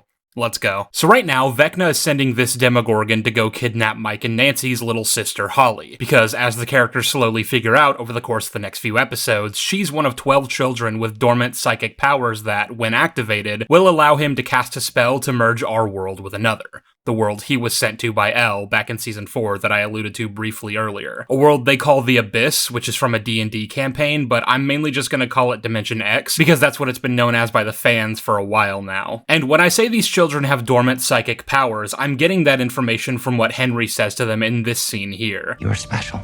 You have dormant powers in here. And I believe if we work together, we can awaken those powers. Which I don't know if I'm meant to interpret as a lie. If it is just a lie that he's saying to make them feel special and therefore more receptive to what he's trying to do, then I question why he needs these specific children, all of whom are around the same age and in the same class, in order to enact the spell. He says this to Will. You know why I chose them to reshape the world? It's because they are weak in body and mind, easily broken, easily reshaped, the perfect vessels. And I don't really know what that means, but even if that's true, I don't see why said children have to specifically be Holly's age. You see, eventually the military catches on to the pattern of children being taken and rounds up all the kids in Hawkins age 9 and 10, and Vecna has to send his minions into the military base in order to collect the children he's chosen. But again, I see no reason to test your luck against the military when it's honestly best to just ignore them. So that implies he does need these specific kids, and it's true that they have latent psychic abilities, which is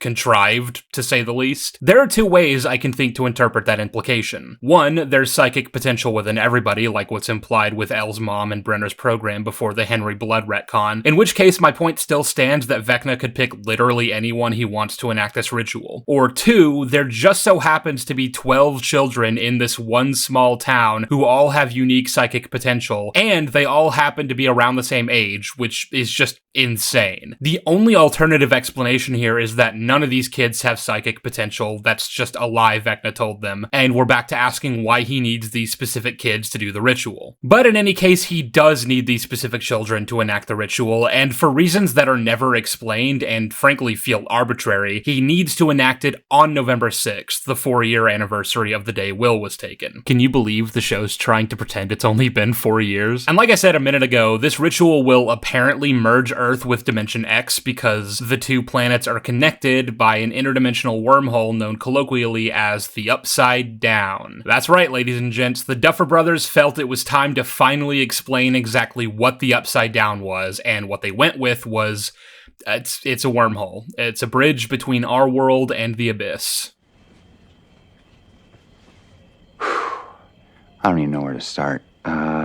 Remember how I praised Season 1 for not answering every question the audience had about the exact logistics of the supernatural element? Because that was never really the point. Part of what made it scary in the first place was that we didn't really understand it. We had a good enough grasp on the situation to understand the stakes and how certain things functioned mechanically, and that was it. That was all we needed. But with each passing season, it's felt more and more like the writers are pulling back the curtain. And with each passing season, the Upside Down has become less mysterious and subsequently less threatening. I mean, hell, in Season 1, the entire conflict was about figuring out where Will was and trying to get him back. Because even if we didn't understand what was going on, it was clear Will was in very real danger. But in Season 4, Steve, Nancy, Robin, and Eddie go down there, and it's kind of just no big deal. They fight off some scary bats that never existed before and are never seen again after this season, and they make it back in time for supper. It was barely an inconvenience, really, and if anything, it was treated as kind of fun. They got to play around with the light flickering mechanic Joyce and Will used to communicate back in Season 1, but where that was intriguing in a kind of morbid way because it was still a mystery how it all worked, or if it actually even was Will. This is just the characters having a conversation and kind of joking around with each other. The ultimate point I'm getting at here is that the Upside Down became too well understood for it to be all that intimidating, and that's to the point where basically every character goes into it this season, and it's not really that big a deal. This is Mike's first time in the Upside Down, the place his best friend was trapped in for a week. A terrifying week that changed their lives forever just a few short years ago, and does he give a single fuck?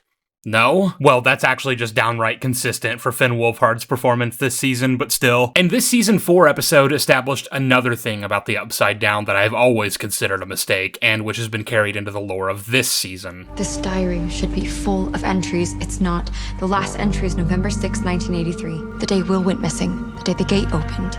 So it turns out the Upside Down was created the day Elle opened the Mother Gate and Will was taken, and now we understand that that's because, apparently, when Elle did that, it created the bridge between our world and Dimension X, allowing Vecna, the Mind Flayer, and all their minions to start pouring through. This is a weird choice because on a meta level, you've basically just turned the Upside Down into a literal middleman for Dimension X. You've supplanted its role as a scary alternate dimension with this new world, which is frankly just not nearly as existentially terrifying as what the Upside Down was implied to be in the early seasons. So let's talk about that. In season 1, the kids talk about shadow walking, the ability to move between this world and the shadow world, which is obviously the analogy for wherever Will is trapped. It's obviously never explicitly stated because, again, season 1 understood the necessity of ambiguity, but the implication here is that the Upside Down is either an alternate version of our world that's already been invaded by the Mind Flayer and all of humanity has already been destroyed, or it's some kind of ethereal plane that sort of exists alongside our own dimension, but that only certain creatures like the Demogorgon can access both, can shadow walk. Think of it like Frodo putting on the One Ring. He's still physically in the real world, but he's also in the Wraith realm. That's basically how I interpreted it. It could, if the writers are clever enough, even be a mix of the two ideas. But of course, now we understand that that's not the case, and it raises a few questions. For one thing, I don't really understand why the Upside Down wouldn't have been created back in 1979 when Eleven first sent Henry to Dimension X, or any of the other times contact was made between our world and Dimension X when factoring in some extended canon that we're going to get into in a bit. I mean, fuck, I know the power scaling is way out of whack since they're so insistent on Elle being inherently more powerful than Vecna at such a young age, but if she was creating gates directly to Dimension X at just 7 years old, then that's fucking insane. And since we know the Mind Flayer was able to interact with Earth from Dimension X as early as at least the 50s to imbue Henry with powers, I just don't really see what the point of the Upside Down is at all. Also, if the Upside Down is an exact copy of Hawkins as it existed when the Mother Gate was open, how did Will know about the lights Joyce put up on the wall so he could interact with them? How did Brenner have all these notes about the Upside Down as a phenomenon when it quite literally couldn't have existed when said notes were taken? These aren't notes written after the fact that our main characters have discovered. Dustin found them in the Upside Down. These are copies of the notes Brenner had written down as of when the first gate was open. So did he just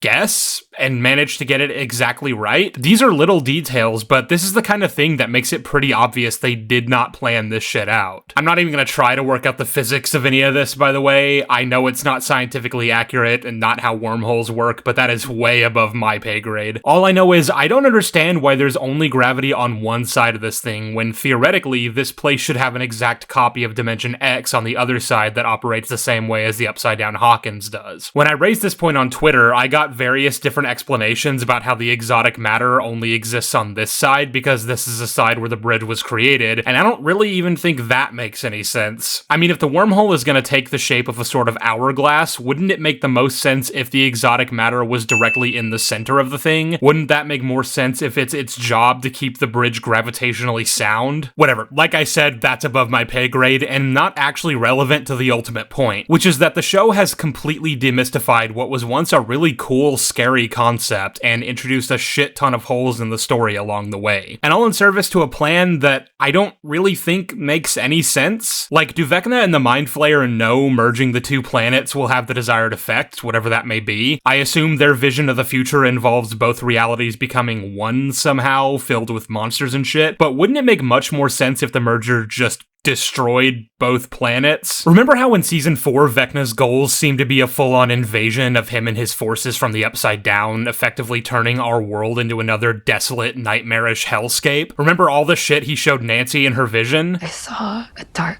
cloud spreading over Hawkins, downtown on fire, dead soldiers, and this giant creature. There were so many monsters, an army, and they were coming into Hawkins. Yes. Where was any of that? I honestly believe that was the original plan for the final season, and either the higher-ups at Netflix or the Duffer Brothers themselves decided that would be too dark, and a lot harder for general audiences to ease back into. I come to Stranger Things for good vibes, low stakes, and wacky hijinks, and don't you dare kill off any of my comfort characters. Earlier I said I don't really understand why Vecna decided to take Will, and I still really don't. In his little speech about how children are easily breakable because they're all weak and fragile, he also says this.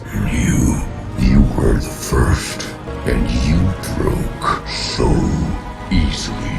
You showed me what was possible. And this sort of implies that he didn't really know he could use children to enact the spell until he took Will and hooked him up to the hive mind. Not loving this imagery, by the way. But does that mean before Will, he just didn't have a plan? Like, did he just grab this kid for the love of the game? See, in season 1, we didn't need an explanation for why the Demogorgon took anybody, because it was clearly just a mindless animal that wanted to eat. It took Will because he was in the wrong place at the wrong time, and the same was true for Barb. There was no rhyme or reason to it, and honestly, that's another thing that made it scary. And even with the introduction of the Mind Flayer in season 2, I don't actually think that changed this interpretation. I always saw it as sort of the ruler of this place, and that because all the demos were connected to its hive mind, it controlled them in some aspect. But it's not like it was expending energy to some random Demogorgon dicking around in what used to be Hawkins, Indiana. Even with the Mind Flayer as the big bad, you could still have it that when the first gate was opened up, the nearest Demogorgon decided to come through to search for food, and it grabbed some random kid with the intent to eat him. Will got away because he managed to shoot it, but it was still actively hunting him as prey. It was only when shit started going down in season 1 that the Mind Flayer began to take notice, and it started creeping its way slowly to upside down Hawkins to begin its next invasion, which explains why it took a year to do so. I mean, for all we knew, the upside down was about as large as Earth because it was another Earth, and during the events of the first season, the Mind Flayer might well have been hanging out on the other side of the globe. And you know what? I'll even say this for Vecna. I don't think his introduction in season 4 implied there was any actual intentionality to Will's kidnapping. Yeah, he controls the hive mind, but we see that he needs to actively be hooked up in order to do that, and that he isn't always plugged in. So anytime the Demogorgon isn't being actively controlled by him, it's still just an animal that needs to eat. I mean, I don't really think Vecna was all that worried about killing this specific deer, was he? Season 5 is the first season to explicitly tell us Vecna kidnapped Will intentionally, and then it never really bothered to explain why he actually did that.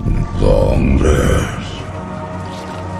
We can begin. Begin what? What the fuck are you doing? Wow, Sheev, someone's not paying attention to the show. Vecna says he wanted Will to spy for him. It ties back to season 2. So this is not an explanation. It literally doesn't make any sense. For one thing, I don't see why Vecna even needs a spy. If he just enacted his plan during the events of the first 2 seasons like we went over earlier, then it wouldn't have mattered who was doing what in Hawkins because none of them would have had the preparation they needed to stop him. And I know Vecna also reveals that he had Will building the tunnels, but that itself has multiple problems once you really stop to think about it. Like, why does he need Will to do that? Why couldn't it have just been the Mind Flayer like it was originally implied to be? What do the tunnels add to this plan anyhow? They don't use them in seasons 4 or 5 to enact any part of their plan, and that's because this plan is a fucking retcon. The point of the tunnels in season 2 was that it would make it easier for the hive mind to root itself in our world so the Mind Flayer could invade, which is what he's actively trying to do at the end of the season. He is not trying to merge anything. He's trying to come into our world. This was not planned out. Also, I don't know if you guys remember this, but Will didn't actually start spying on the others until after the beginning of season 2, after this moment where the Mind Flayer possessed him. So he couldn't possibly have spent that entire year digging the tunnels like season 5 wants you to believe, nor could he have done any spying on the group during any of that year. If you want to tell me I'm wrong about that and that he was actually already possessed thanks to this scene, then I would simply ask, what was the fucking point of this scene? Season 5's opening scene does not line up with season 1 at all, by the way. It's supposed to be a continuation of the cliffhanger ending in the penultimate episode where the Demogorgon finally captures Will, but if you actually go back to that scene, Will is pretty clearly at death's door, because go figure, not only is he a small, malnourished child who probably hasn't had anything to eat or drink in like a week, but once upon a time, the air in the Upside Down was toxic, and prolonged exposure to it would kill you. That's just another thing the later seasons have entirely abandoned as a concept. Is this shit safe to breathe?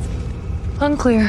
Fuck you. But what I bet you didn't know is that right after this episode cut to credits, this shriveled little Victorian child sprang up, ran for dear life, climbed all the way up a tree, fucking jumped to another tree. You go, buddy. It's all completely unnecessary considering we already know the end result. This is literally just showing it happen with extra steps. But of course, it has to happen this way. Don't you know? The people want to see action. And by the way, this season kinda has an obsession with the Will and Vecna connection, which, yeah, if you're gonna make it so that Vecna intentionally kidnapped Will in season 1 and was actively using him throughout season 2, then I understand why you'd probably want to leverage that relationship. But I don't see why it had to be at the expense of his rivalry with Elle. You know Elle, the main character on this show. I have to ask, because a lot of season 5 really feels like it's sidelining her at every point in the story. Yeah, she's here, and she's doing shit, but in terms of her connection to the main antagonistic threat of the series, there's not really any exploration of that here. For some reason, this season does a lot of legwork to retcon much of Vecna's characterization, and it's helped a lot along the way by the stage play, which I can't really avoid talking about any longer, because unfortunately, there's a lot that it establishes, and the Duffer Brothers have insisted that it's canon. I'm not actually going to be accepting any information given to us in the play as a canonical factor unless it's directly told to us here in the show, but I still think it's necessary to lay out the context. So, for those of you who don't know, after season 4 came out, the Duffers got to work on putting into development a stage play prequel called Stranger Things: The First Shadow, which follows a young Henry Creel as a boy in Hawkins in the 1950s. It's set during that really brief period of time where he and his family lived in Hawkins before he eventually murdered his mother and sister and got spirited off to Brenner's lab to become one. Now, basically all of what I know about this play comes from secondhand information I had to gather online, from watching YouTube videos recapping the story or reading plot synopses on various websites, and this is because despite Stranger Things being one of the most popular shows ever made, Netflix decided, I guess, that most of the world didn't actually need access to it so they could see this pretty plot-integral aspect of Vecna's story. And yes, unfortunately, it is pretty integral. For a couple years, it was only available to watch in London, but as of early 2025, it finally made its way over to Broadway. However, call me crazy, but I live in the Midwest, and I'm not about to travel all the way to New York just to watch a Stranger Things play, not even for this video, which I otherwise did a lot of intensive research for. Okay, editing sheave here, I just wanted to cut in with a quick update. This wasn't the case when I wrote this section of the script back in early January, but it has since been announced that they will finally be filming the play for a Netflix release. At the time I'm recording this, they still haven't given us a specific release date, so it could very well be out by the time I'm able to release this video. But as far as I'm concerned, it's too little too late. We should have been given access to this thing ahead of season 5 if it's meant to be so damn important, and I'm now going to continue this video with the understanding that said access was not sufficiently provided. And I still haven't seen the play for myself.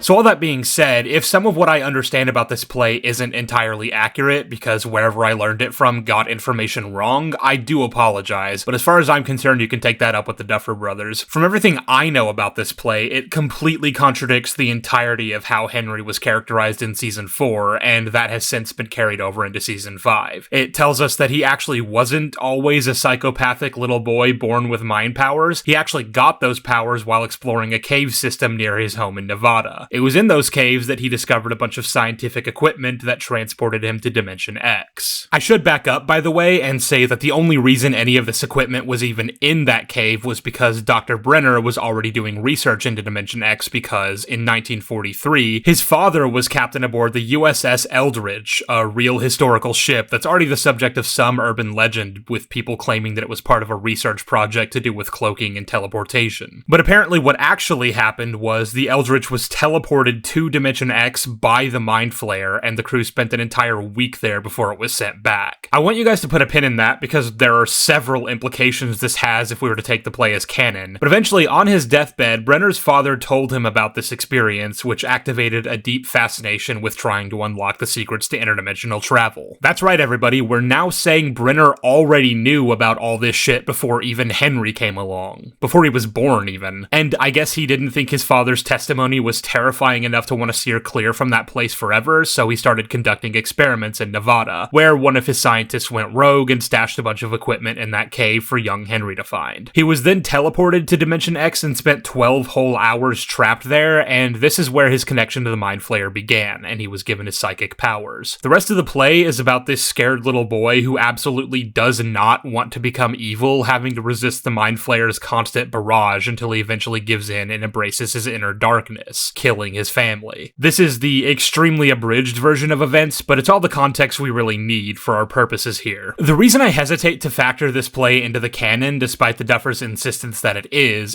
that A, I typically don't accept third-party material into my reviews anyway, and you guys already know that, and B, it has several incongruities with the way the show depicts the same general events, which at best would make it an adaptation of Show Henry's origin story and not the thing itself. There's a lot of obvious stuff, like if you've seen season 5, you've probably already spotted several things about Henry's flashbacks that don't line up with what I've just described to you. For one thing, he didn't find a bunch of equipment in the cave, he found the rogue scientist himself dying in a nearby underground tunnel, bashed that scientist's head in with a rock out of self-defense, and then for some reason decided to have a look and see what was in his briefcase, and he didn't get teleported to Dimension X. Instead, he found a little rock that presumably comes from Dimension X, which gave him magic powers and created the psychic connection between him and the Mind Flayer. I don't really understand why you'd even bother having these things happen one way in one version and a different way in the other if both of them are meant to fit with each other canonically, but then again, I don't understand anything about why this play exists in the form that it does. And even besides these obvious contradictions, there's also a pretty major one that conflicts with Season 4's depiction of events that already had me concluding it doesn't work canonically before Season 5 even came out. And that is the timeline of events surrounding the murder of Henry's family and the beginning of his relationship with Dr. Brenner. You see, in the play, he fell for a girl at his school named Patty Newby, sister to Bob Newby, the absolute fucking legend, and that connection he formed with her was one of the major things the Mind Flayer wanted to sever in order to fully take control of Henry and bend him to his will. As far as I've been led to understand based on secondhand recountings of the play, it isn't until after he kills his mom and sister that he decides to try and kill Patty, which he fails at, and then after that, he willingly goes with Brenner to have experiments conducted on him. And this isn't what happens in the show at all. In Season 4, Henry killing his family pushed him to the limits of what he was capable of at the time, causing him to pass out and slip into a coma from overexertion. By the time he wakes up, he's already been taken by Brenner against his will, and his death has been faked. There was no after he killed his family, he went back to the school to kill Patty, and he certainly didn't choose to go with Brenner. That's absurd. It completely contradicts the thing I was praising earlier about his character, which is that he's always viewed himself as a prisoner to humanity, a species he views as separate from himself and beneath him. You can't just change it so that he chose to work with Brenner and keep that theme intact, which is why, again, I ask, why does this play even exist if it's not even going to follow the story it's trying to connect to? The frustrating thing about this play is that it recontextualizes who Henry was during his time living in Hawkins. He wasn't a normal kid being haunted by supernatural forces who wanted him to give into his darker tendencies. He didn't have the capacity to form meaningful human connections that he desperately wanted to cling to while the Mind Flayer worked to strip that away from him. Henry always felt like an alien, like an outsider who didn't belong. He didn't understand humanity and believed their attempts at order and uniformity were unnatural, and that's represented by the grandfather clock. The reason he uses it to haunt his victims in Season 4 is because to him, the clock is emblematic of that deeply unnatural structure, of the lies we tell ourselves to maintain the illusions we want to believe, that make us feel safe. The clock is there to show these characters that he sees through those lies, and he's gonna make you accept the truth that you're hiding from before he kills you. I'm not even necessarily saying it's impossible to square these two conflicting stories' contradictions away if you really want to. You could argue that his little speech to Elle divulging his philosophy is just the Mind Flayer speaking through him or controlling him in some fashion, that it's not representative of the real Henry, but I don't understand why you would want to do that. Why strip away a genuinely compelling and interesting character to turn him into something he never was? If you wanted your villain to be what the play turned him into, a tragic character who wanted to be good but forces beyond his control quite literally wouldn't let him, then why not just make him that from the start? And that brings me back to Season 5, because here we learn some interesting things about how this show connects to that concept of Henry's character. After kidnapping Holly and bringing her to his evil lair in Dimension X, she wakes up in a mindscape he created that perfectly replicates his old house, just as it was when he was a boy. Then, after instructing her not to go into the woods, for there are monsters afoot, he leaves her unsupervised for the entire day to go do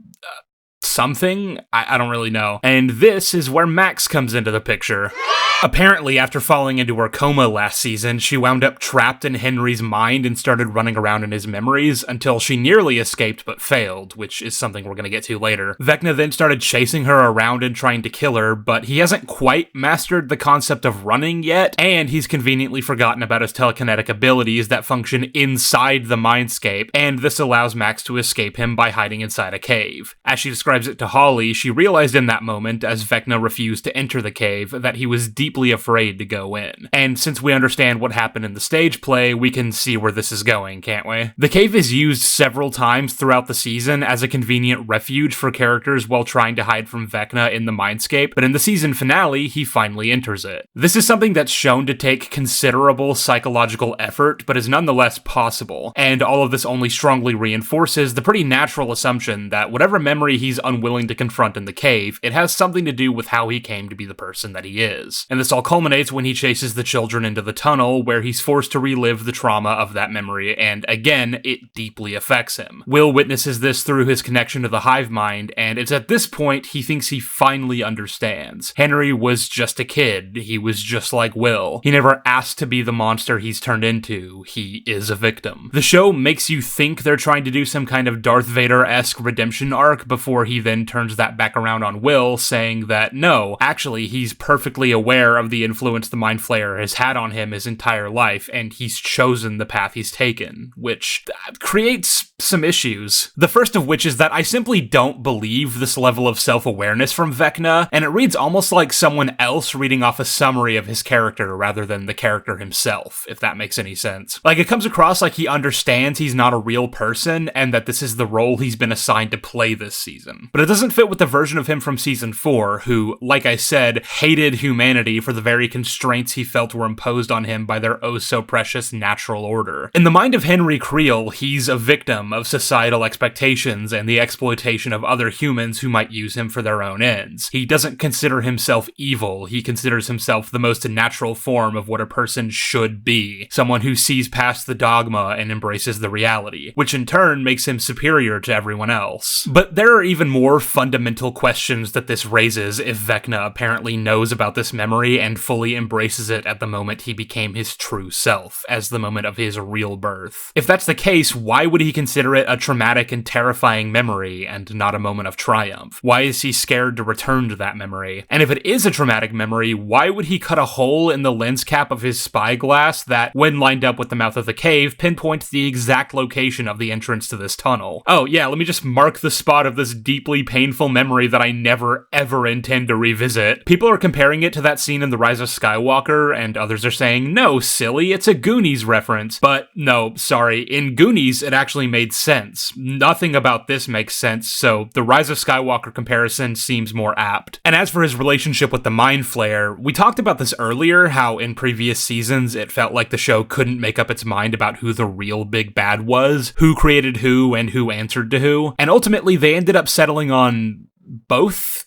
Kinda. Like, the Mind Flayer gave him his powers and maybe sorta manipulated him, but like not really. And ultimately they kinda want the same thing anyway, so they're partners? Which, considering the absolute absurdity of Vecna's plan to merge the two worlds, I don't understand why the Mind Flayer is cool with that. Like I said earlier, it was pretty clear from everything it did in Season 2 that its ultimate intention was to invade Earth, which is something it can do pretty easily now that all the Hellgates have been open. So I don't actually know why it needs Vecna at all. And for pretty obvious reasons, one of the things about the play that makes me not want to consider it canon is the fact that it establishes the Mind Flayer can apparently just teleport shit from Earth to Dimension X whenever it wants, which means I have absolutely no idea what the point of any of this is with the gates and the bridges or any of that shit. But even if we ignore that, the show still tells us that somehow, some way, the Mind Flayer interacted with our world at some point previous to Henry's flashback in order for this rock to exist on Earth. And that opens up so many more questions that never get answered. Not that there necessarily aren't cool answers you could come up with for that, but none of them are in the show, so this raises a lot of plot issues issues regarding the Mind Flayer's own capabilities to travel between dimensions. I mean, how come humans that are granted their powers from the Mind Flayer can open gates, but the Mind Flayer himself seemingly can't? And if he can, then that completely destroys the stakes of this entire show. This all worked a lot better when characters like Elle got their powers not from Henry's blood, who in turn received his abilities from the Mind Flayer, but simply because of latent psychic genes in the brains of every human. There doesn't need to be some cosmic connection between Elle and the Mind Flayer. That's ultimately my point. And I feel like I've hammered it home sufficiently and somewhat repeatedly, so it's probably time to move on. Now, with all that being said about Henry's plan and the kidnapping of Holly, the characters respond to this by trying to figure out why she was taken and how exactly Will was able to look through the eyes of the Demogorgon who abducted her. And this leads Will and Robin back to the spot where Will first had one of his weird disorienting visions, and ultimately to the conclusion that Vecna is targeting children Holly's age. Through some somewhat convenient timing, Will happens to be standing on the grounds of Holly's school right as her classmate Derek walks by him, and because Derek is Vecna's next target, Will's proximity to Derek allows him to see what Vecna is seeing as he looks through Derek's eyes. So it's finally time to talk about the absolute MVP of this entire series. Derek is a beautiful lad. He's my favorite character. He's the reason this is one of the greatest seasons of all time, and I think my biggest complaint about the first 4 seasons is that he wasn't in them. When the gang realize he's next on Vecna's target list, they formulate a plan to A, save him, and B, use this opportunity to entrap a Demogorgon and track it back to wherever Vecna is holding Holly. But they reckon if Vecna is checking in on his targets regularly, then the best course of action will be to make sure he's unconscious and out of the house when they lay their plans. That way, if Vecna checks in, he'll just assume Derek is asleep and send the Demogorgon to go grab him. Everyone with me so far? Cool. So here's where this plan completely falls apart. Mike realizes that if a Demogorgon is going to break into Derek's house, then it's probably best to remove his entire family from the premises. That and the Turnbow family being out of the house will make it easier to set up all their little booby traps. Now, when I was watching this, I was thinking they might call in a fake gas leak or something, or maybe use whatever resource Murray used to forge his identification to have him go in and come up with some reason they need to vacate. You've got a bedbug problem and we need to fumigate or some shit like that. But obviously, this plan of theirs only works if Derek is asleep when the Demogorgon comes, so here's what they land on instead. They need to somehow get invited inside the Turnbow home and sedate them so they can kidnap them and store them in a barn for the duration of the attack. Theoretically, if all goes to plan, they can tie them up and blindfold them so that they never have any idea who imprisoned them, and they find an abandoned farm to hold them in, so all good stuff, right? Well, there's the hurdle of figuring out how to gain access to their house, and Mike says it'll need to be someone the Turnbows already know and trust. Someone who they'd invite in for dinner, and it just so happens that our characters already know exactly the right person for the job. Erica, Lucas's little sister, who apparently is super duper best friends with Derek's older sister Tina. How lucky. So they convince Erica to do the job for them. She gets into the house and gives them a pie she baked as an apology for some fight she and Tina were having. Only Tina doesn't want to eat the pie, so a little back and forth ensues until Derek's dad stands up and proceeds to pass the fuck out from the drugs. Oh, Derek, never change. The whole family passes out except for Tina because she didn't eat the pie, which means Erica has to get real creative and she pulls out a fucking syringe and Dexters her ass. And I told you to eat your damn pie. So, Erica just outed herself as a known accomplice in kidnapping this family, right? Like, it's not like the characters don't intend to let Tina go after all is said and done, so she's fucked. She's going to jail for this. Well, we'll shelve that for the moment and move on to the next phase of this. The gang sets their booby traps and along comes a demo to collect our boy, but he's not there. Shit goes pretty much according to plan as all the characters play their parts in what I consider to be a somewhat enjoyable action scene, and they manage to land the tracker on the Demogorgon. It flees back to the Upside Down and the chase begins. Only, there's a problem. For some reason, the Demogorgon reroutes and begins heading right toward the barn where they're holding the Turnbows, and this is because Derek has woken up. I don't know how he's awake after having just eaten 2 fucking slices of the sedative pie, but it's fine because the show lampshades it. I thought he ate like 2 slices of pie. He did. Why is he awake then? It doesn't matter. Oh, okay. It's also weird because Okay, just because Vecna can see through Derek that he's being held in some sort of horse stall, that doesn't mean he knows the exact farm he's at, right? I mean, this is a pretty small town in the middle of rural Indiana, so there's gotta be miles of farmland all around Hawkins, right? There's no fucking way the Demogorgon knows which farm to... So the Demogorgon finds the farm pretty easily, actually. It knew exactly where to go. And when it attacks, Will falls over because he's once again tapped into the hive mind, and he catches a glimpse into Vecna's lair and sees Holly hooked up, along with 3 other kids that have apparently already been kidnapped. And that's a little weird because Holly is the only one currently in Vecna's mindscape, and it's actually pretty plot integral that she's alone right now. Later on, when Vecna eventually captures the rest of the kids he needs, they wake up in the mindscape and there are 11 of them sitting in this field, so I guess Vecna just decided to let Holly have the run of the place while the other 3 just sat there? I wonder why he did that. It couldn't be because she's related to the main characters, could it? The reason it's necessary for the plot that there are no other kids in the mindscape with Holly at this time is because later, after she gets recaptured by Vecna, she has trouble convincing the other children Henry is evil. He's planted the idea in their mind that Max is a monster trying to deceive them all, and that her manipulation tactics worked on Holly. Holly and Derek are the only ones who know the truth about that, but she gets no help from him because he's afraid Vecna will kill his family, so she's unable to convince the others. But if these other kids had been awake in the mindscape with Holly during Volume 1, and Vecna would have had no reason not to let them be, then things would have played out differently here, and that might have fucked up Vecna's plan. But getting back to the here and now, Joyce manages to fight the Demogorgon off with an axe, because when it comes to trained military soldiers, these demos are impervious to basically all forms of damage and will mess you the fuck up. But when it comes to anyone even semi-adjacent to the main characters, it's enough to just swing a handheld sharp object at it. Then Steve comes in clutch and hits it with his beamer, and the Demogorgon decides to flee. I guess getting hit by a car was enough for it to just abandon the mission to take Derek, and Steve decides to follow it into the Upside Down, taking Dustin, Nancy, and Jonathan with him. This sparks a whole plot line with all sorts of fun stuff to talk about in Volume 2, but we're not quite there yet. So all of that was, a huge fucking disaster, but at least Derek is safe.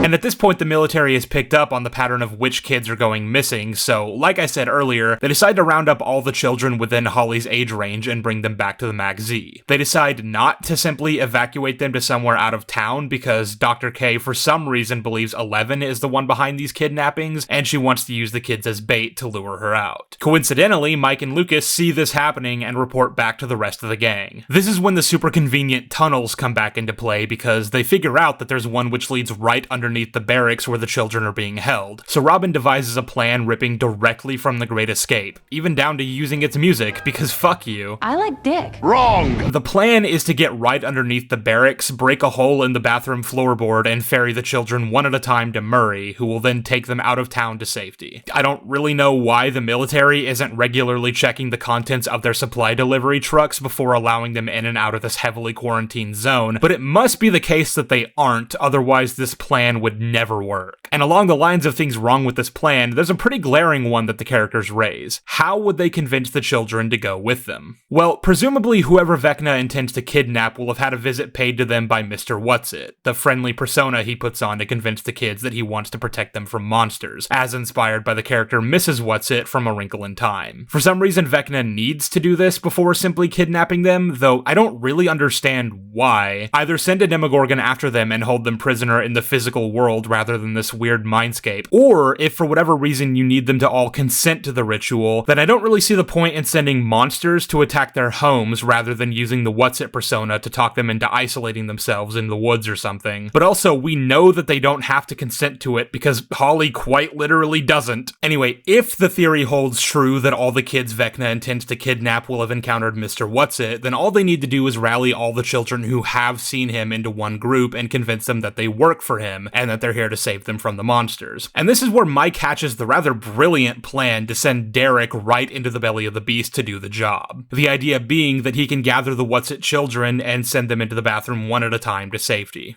Now, I need you guys to follow along with me for a second here. I just got finished telling you that the military spent all night rounding up all the kids Holly's age. They showed up at their homes and collected them individually, which means they should theoretically have also gone to Derek's house, right? At which point they would have seen a house torn to shit with booby traps everywhere, a hole cut in the dining room floorboard with barbed wire underneath, and the entire Turnbow family missing. This should lead them to a few different conclusions about what's really going on in the town, but for our purposes here, this should make Derek a major person of interest to these people, as well as his entire family. So if he just rocks up to the military base, lunchbox in hand, and says, "My entire class is missing," with no further explanation, they're gonna have a lot of questions for him, right? I mean, they're certainly not just gonna send him in with the rest of the kids like there's nothing at all weird about this situation, are they? Well, you might think that if you're a fucking idiot, but I have it on good authority from the Duffer brothers that that's exactly how the military would behave in that situation. In fact, you absolute fucking bird brain, not only are they not taking Derek off to an isolated interrogation room, they're sending him in without even checking his lunchbox, which allows him to smuggle in a radio and keep in contact with our main characters. Look at you, you pathetic loser. Why oh why did you expect basic cause and effect to be at play here? Also,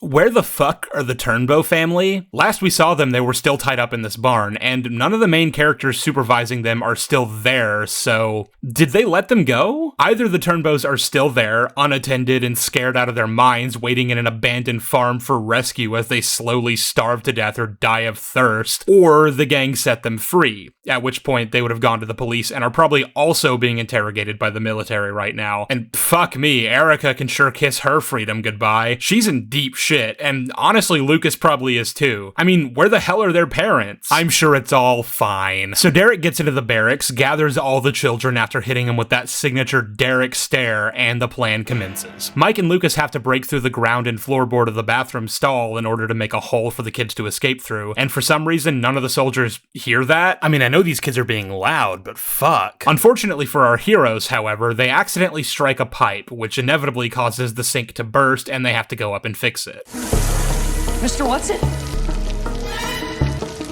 This eventually catches the notice of one of the non-what's-it-pilled students, who then gets the attention of the soldiers. But thankfully, our boy Derek is here to save the day. Ashley Clyde is a snitch! He manages to hold the door back against a trained army soldier while standing on a wet, slippery floor, and when two other soldiers come to reinforce their brother-in-arms, Derek is assisted by Mike and Will, two of the scrawniest teenagers I've ever seen in my life. Them and a 10-year-old against 3 military men on a wet floor, and it takes several pushes before they finally give way. Though, I suppose this is just consistent with Derek's super strength, like we saw earlier in the barn, and we'll see later when he's being chased by Vecna, so what am I complaining about? Hey, remember when Season 1 had it so that breaking into a highly secure government facility was difficult and extremely dangerous? And that was for a military vet and current police chief who was, you know, an adult. But sure, guys, I'm ready for your comments about how this is just a silly sci-fi show where kids are able to do unimaginably impressive things with impunity. Well, not necessarily, I guess, because Mike, Will, Joyce, Derek, and a few of the kids they try to rescue do get recaptured, but it doesn't really amount to anything anyway. As I already spoiled for you guys, Vecna comes along and takes all the children anyway, making this entire excursion a waste of everyone's time. Nothing was learned, and there are no immediate consequences for our main characters except that the children were taken, which we know would have happened regardless of if the military arrested them. The one actual new development that happens here is Will gets superpowers. Yay! Because I wasn't kidding earlier when I said this is just a Marvel movie at this point. He's lifting 3 Demogorgons in the air at the same time, snapping their limbs just like Vecna. It's so fucking exciting. I'm not Vecna. You sort of are. Among the many issues I take with this development, there are 2 major ones that stick out to me. Firstly, this is yet another tick in the column of them clearly trying to draw parallels between Will and Henry, with both of them having been abducted or in other ways changed by a childhood experience connected to the Mind Flayer, and I already went over why I think that's shit in terms of how it recontextualizes Vecna's character. But there's the other angle to consider here to do with what it says about Will that I want to save for later. There's a lot to say about that particular subject. The second thing is more of a logistical one. The reason Will is apparently able to do this, as explained in the following episode, is that because he's still connected to the hive mind for some reason, he's able to siphon Vecna's powers and use them for his own, which you'd think Vecna might notice. And considering Vecna is barely a dozen meters away from Will right now and has absolutely no reason why he needs to keep Will alive at this point, I don't see why he doesn't just kill him. He's clearly not playing around anymore. I mean, he just sicked his Demogorgons on Mike, Lucas, Robin, and Murray, but because the Duffer Brothers are allergic to killing anyone off, he'll just kind of casually chuck Joyce to the side when she comes at him with an axe and do nothing as Will impedes his minions from killing the others. Also, for those of you who are going to say Vecna does still need Will alive for something that happens later, there are so many reasons why that line of logic doesn't track. For one thing, he doesn't even realize he needs Will, quote-unquote, until after the next episode's events, which we'll get to in a second. And even after he uses Will for what he needs him for, he still doesn't kill him. But also, to say Vecna needs Will to serve as a spy one last time is shit. Honestly, the only information he uses Spy Will for is to find out where Max is so that he can kill her in the real world. Oh gee, I wonder where that girl I blinded and crippled is. Oh, she's at the hospital? Wow, I definitely couldn't have figured that one out. Anyway, now that the characters know Will has powers, Joyce makes the rather out-of-character decision to basically send him right at his abuser like a fucking torpedo and, quote, kill the son of a bitch. I understand that she just went on a bit of an arc where she learned to stop being so overprotective of her son because he's older now and she needs to trust him to make the right decisions and all that. That's fine. But I don't think that quite translates to this level of sheer recklessness. I would still at least expect someone else to be the one to suggest using Will as a weapon against Vecna and have Joyce clearly not comfortable with the idea before ultimately deciding that it might be their best shot. But we're just skipping over that entirely and having her be the one to suggest it. At which point, Lucas and Erica come up with two plans. We'll talk about Erica's plan later and what that ultimately amounts to, but keeping with the Will superpowers bullshit, in order to use his powers, Will has to be in close proximity to something connected to the hive mind. So Lucas's big-brained idea is to take one of the Demogorgon corpses and fucking electrify it, which he believes will reactivate the dormant Mind Flayer particles inside of it. The reason he thinks this is because he was microwaving some popcorn and it reminded him of that one time in season 3 where they trapped Billy in the sauna. We heated him up to activate the particles, right?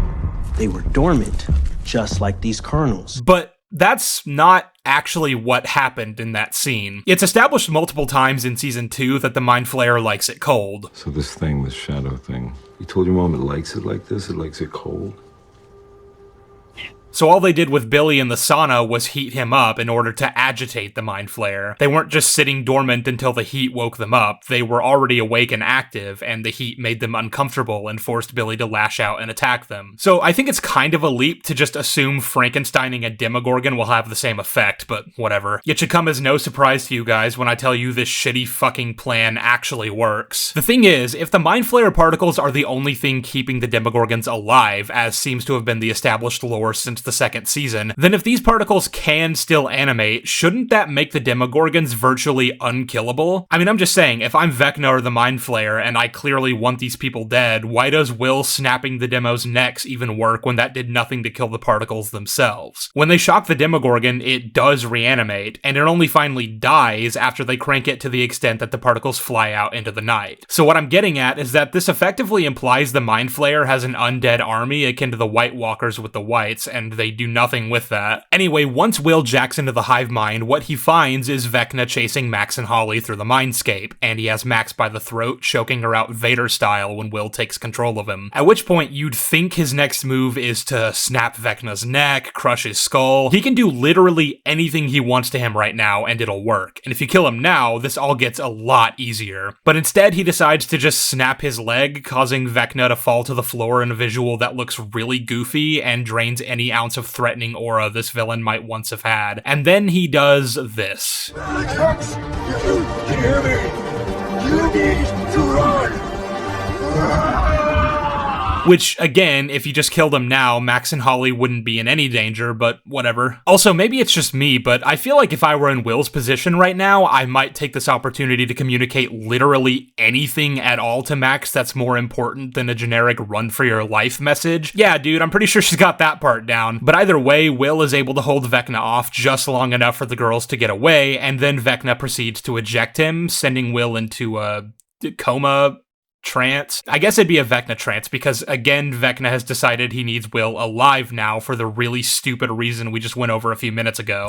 Now, I've gone pretty far into the main plot line happening in Hawkins, but before we can continue, I think it's worth going over all the stuff that's been happening elsewhere before all the plots begin to merge in the coming episodes. And I want to start with the stuff going on in the Upside Down. I'll do Hopper and Elle first because I don't have nearly as much to say, at least not in the immediate future. So when the Demogorgon attacked the Wheeler house to kidnap Holly, Nancy and Elle drove there to save them, but got there too late, finding Karen Wheeler dying on the kitchen floor. They spotted the gate that the demo used to get back still open, and Elle seized the opportunity to go after it before it closed. She then immediately bumped into Hopper, because why not? And together they started looking for Holly, until eventually they ran into the Big Wall. The Big Wall is an invention of Season 5 that somehow nobody ever noticed before during the many missions they went on in the Upside Down throughout the show, and initially the characters think it must have been created by Vecna somehow, and that he's keeping the kids on the other side of it. We, of course, know that's not the case, thanks to what we went over earlier about what the Upside Down really is. It's a wall that protects the interior space of the Upside Down from being sucked out into the vacuum. A wormhole wall that, for some reason, is made of fleshy Mind Flayer-esque material, which is weird since apparently it has nothing to do with the Mind Flayer at all. But obviously Hopper and Elle don't know any of that, and they try to break through it. They're unsuccessful, and in his frustration, Hopper jams his knife into the wall. This is important because immediately after he does this, a bunch of army soldiers show up right at the spot in search of Elle. And yes, they are actively trying to find her, but it isn't like they were following a specific trail and knew she'd be here. They just happen to show up right at the same time, and we get introduced to a new mechanic that's going to drive a lot of plot points this season. The military have somehow equipped themselves with some kind of sonar device that only affects Elle and the other psychics, and basically it renders them powerless and unable to move without considerable effort. The characters continually refer to it as Elle's kryptonite, which is fitting because it functions in basically the same way. So with Elle down for the count, Hopper hides them both behind a conveniently placed billboard, and the army men almost never even notice them, if not for that pesky knife Hopper just so happened to stab into the wall. Hopper and Elle are pinned down, but Hopper manages to chuck a couple grenades over the billboard and blow up the suppression device, which allows Elle to help him take out the army guys. They kill them all except for their leader, Akers, who, for the duration of this assessment, I'll be referring to as Scary Man. This is because he isn't really a character in his own right, and for the remainder of the season, he really only exists to look scary and be mean. Also, I didn't know this when I first started making the video, but the actor who plays him actually ended up replacing the original guy they had for Brenner in the first Shadow, which is an interesting choice. I guess he wowed the casting directors with his sheer inability to act. They take Scary Man prisoner in the Upside Down version of the junkyard the kids used to hide in the first 2 seasons, and it's here that Hopper and Elle discuss what information they want to interrogate out of him. Hopper seems to believe that if he can get information on the next supply convoy, they can use that to hitch a ride back to the right side up, which is interesting as far as plans go, considering Sullivan definitely knows you're here now, and you'd think he'd be smart enough to not let anything get through that gate without knowing exactly what's on it. But I'll throw Hopper a bone. They are stranded here, and it's not exactly like Another Way Out is simply gonna spawn into existence for them at the most convenient time possible. The gate!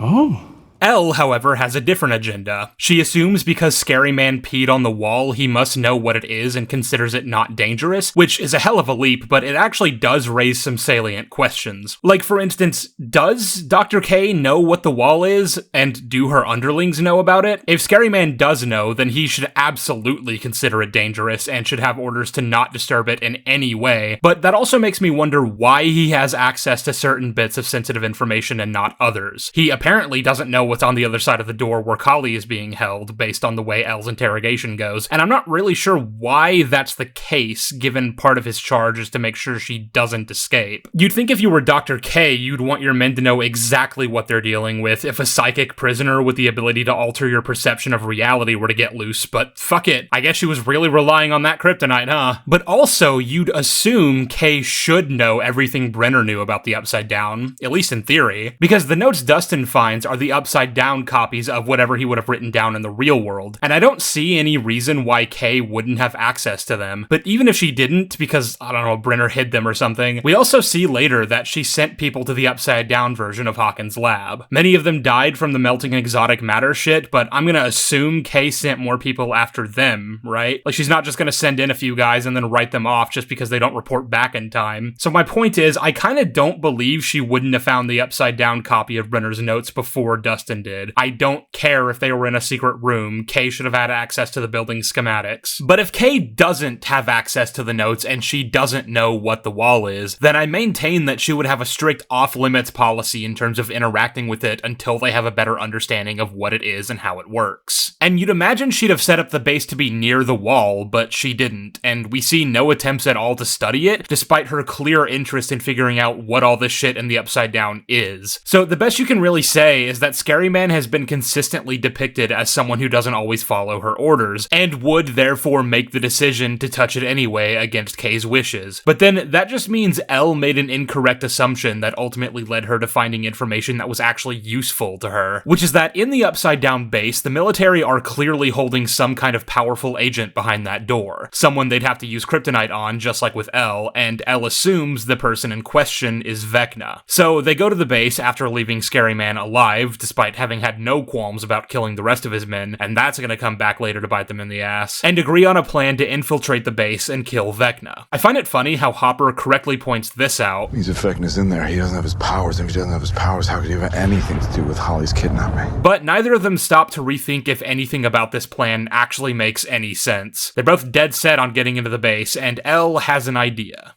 It's not a good idea, mind you, but it is an idea. Because she's been training extensively for the moment where she might go up against Vecna, Eleven has gotten pretty good at jumping really high, and she thinks that if she can jump over the fence and onto one of the roofs while also timing her landing to coincide with the Upside Down's thunder, no one will hear her land. I don't really think that's how that works, but even if we accept that that is true, that relies on her being able to time her movements with the thunder, and the show tries to pretend like it hits at a consistent 7-second rate. 6, 7. Okay. But I'm a pedantic little asshole, and I can tell you that I've checked, and that is not true. I'd play a clip for you, but, I mean, you know, copyright's a bitch, ain't it? Anyway, she makes the jump successfully without anyone hearing her, and then takes out the one guard manning the watchtower, which...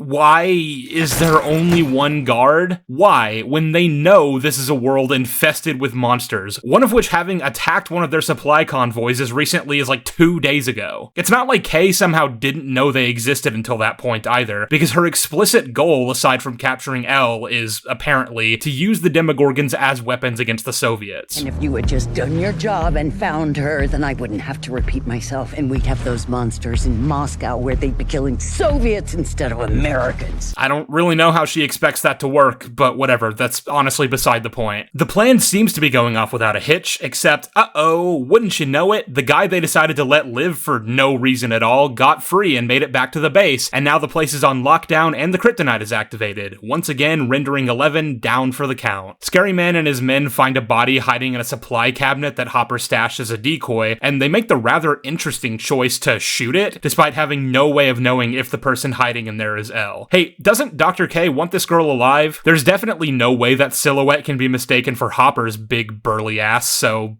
that was dumb. Also, rip that guy, I guess. But he served as a necessary distraction to allow Hopper to come up from behind and gun down the other two men. Then he and Scary Man get into a fistfight, because, as always, Hopper is our designated action hero, and he does win, but sadly for him, he gets captured by a big, scary tentacle monster, allowing Kay to do what she wants with him. While all this was happening, Kay found Elle hiding out in an office and just kind of left her there. Like, I know the kryptonite is on, but you could at least sedate this extremely powerful psychic girl you spent God knows how long trying to apprehend. You know, just in case she gets any big ideas and does something like this. I mean, I guess this wasn't too much of an inconvenience on its own, but unfortunately for Kay, she also made the rather ingenious decision to teach Hopper how to weaken the monster that was holding him. So while she was distracted by Elle, he broke free and knocked her out. Again, he doesn't kill her, despite the fact that that would make their attempts to evade military capture so much easier, because well, she's an important character with speaking lines, isn't she? Now, it's at this point that we do a little revelation to the audience. It turns out that while the official plan was for Hopper to scout for Vecna and report back, he was secretly packing quite a hefty set of explosives on his person, and fully intended to blow himself and Vecna up if he ever found him, which honestly, fair play as far as it goes. I mean, we went over earlier how the other plan didn't make any sense, assuming Hopper actually did encounter Vecna, so this is really the only version of events I can imagine where Hopper goes up against against Vecna, and Vecna doesn't survive that encounter. It is, of course, motivated by Hopper's unwillingness to put Elle in harm's way if there's no other choice. A conflict this season is reviving between the two, despite it having been pretty nicely buried back in season 2, and it has just a dash of suicidal ideation thrown in for good measure. And the show correctly identifies that as a bad thing, something for Hopper to overcome. I only hope it remains consistent with that messaging, because can you imagine if this show treated suicide as a genuinely viable option for those struggling with trauma or other forms of mental hardship? That would be crazy. But there's another aspect worth considering about Hopper's motivations here, which is that if his main priority above all else is protecting Elle, then you'd imagine leaving her alone in this military base which is actively suppressing her powers is a good way to get her killed, and killing Vecna does nothing to solve that problem, really. So you would think his goal at this point would be getting her out of the building and to relative safety, even if it means letting Vecna live. But you'd be wrong. He leaves Elle here and closes the big metal door behind him, and it's at this point he discovers the truth. He discovers who the military is really holding, and he opens the door back up so Elle can see it too. They work together to break Kali out, and by the time Scary Man, Dr. K, or any of their reinforcements are able to get to her cell, they're already long gone. Kali is projecting an image of herself still on the rack, and all the soldiers are fooled by this except for Dr. K, further confirming that none of the men entrusted to guard her knew about her special ability for some reason. I also don't really know what the point was of projecting the image, since by this point the trio were already well away from the base, but whatever. I honestly wouldn't be surprised if the only reason that happened was to remind the audience of Kali's powers, seeing as most of them would have not seen that episode since 2017, or they would have skipped it entirely based on what's generally recommended by fans, assuming they came in after season 2. In any case, Hopper takes them to a church in Roan Cemetery, where they were supposed to meet with Nancy and the others before they decided to go off on their own little side quest that we haven't talked about yet. And it's here that Elle and Kali finally have a long overdue proper reunion. We catch up on what's been going on in Kali's life since we last saw her, and evidently the government found her little warehouse and negated her powers with the kryptonite, killing all her friends and taking her prisoner. I have never seen a more thorough and blatant apology for such a notoriously hated episode in my entire life. But this is only so funny to me because there isn't a single part of this trash fire of a season that comes anywhere close to reaching the levels of mediocrity that episode had. You don't get to be embarrassed by the Chicago episode, okay? You made season 5. Anyway, the show's pretty vague on the timeline of this whole thing, so we don't really know how long this flashback takes place after season 2. We don't know how long Kali's been a prisoner for, and subsequent flashbacks also occurred on a nebulous date, which will be important when discussing their contents. At some point after presumably a long time of being drained of her blood by Dr. K, Kali managed to slip her restraints by faking dead, and she made an attempt to escape, running like hell and fighting off countless soldiers in the process. And I find that a bit odd considering presumably the kryptonite is still actively hindering her, and we've seen how strong its effects are, and she's gonna be deeply malnourished from all the drugging and the blood draining. She shouldn't even be able to walk, let alone perform the many feats we see in this sequence. And this is where we get the reveal about Kay trying to restart Brenner's program using Elle's blood. You see, in her attempt to escape, Kali finds a group of pregnant women being infused with her blood, but her blood isn't working. Kali isn't as pure a match to Henry as Elle for some reason, and I don't want to hear that it's because they have different power sets, because as we've already gone over, Vecna's abilities seem to have a blend of both Elle and Kali. And in any case, that's not really the point. The point is, these pregnant women exist, and I'm going to skip ahead to the end here and say,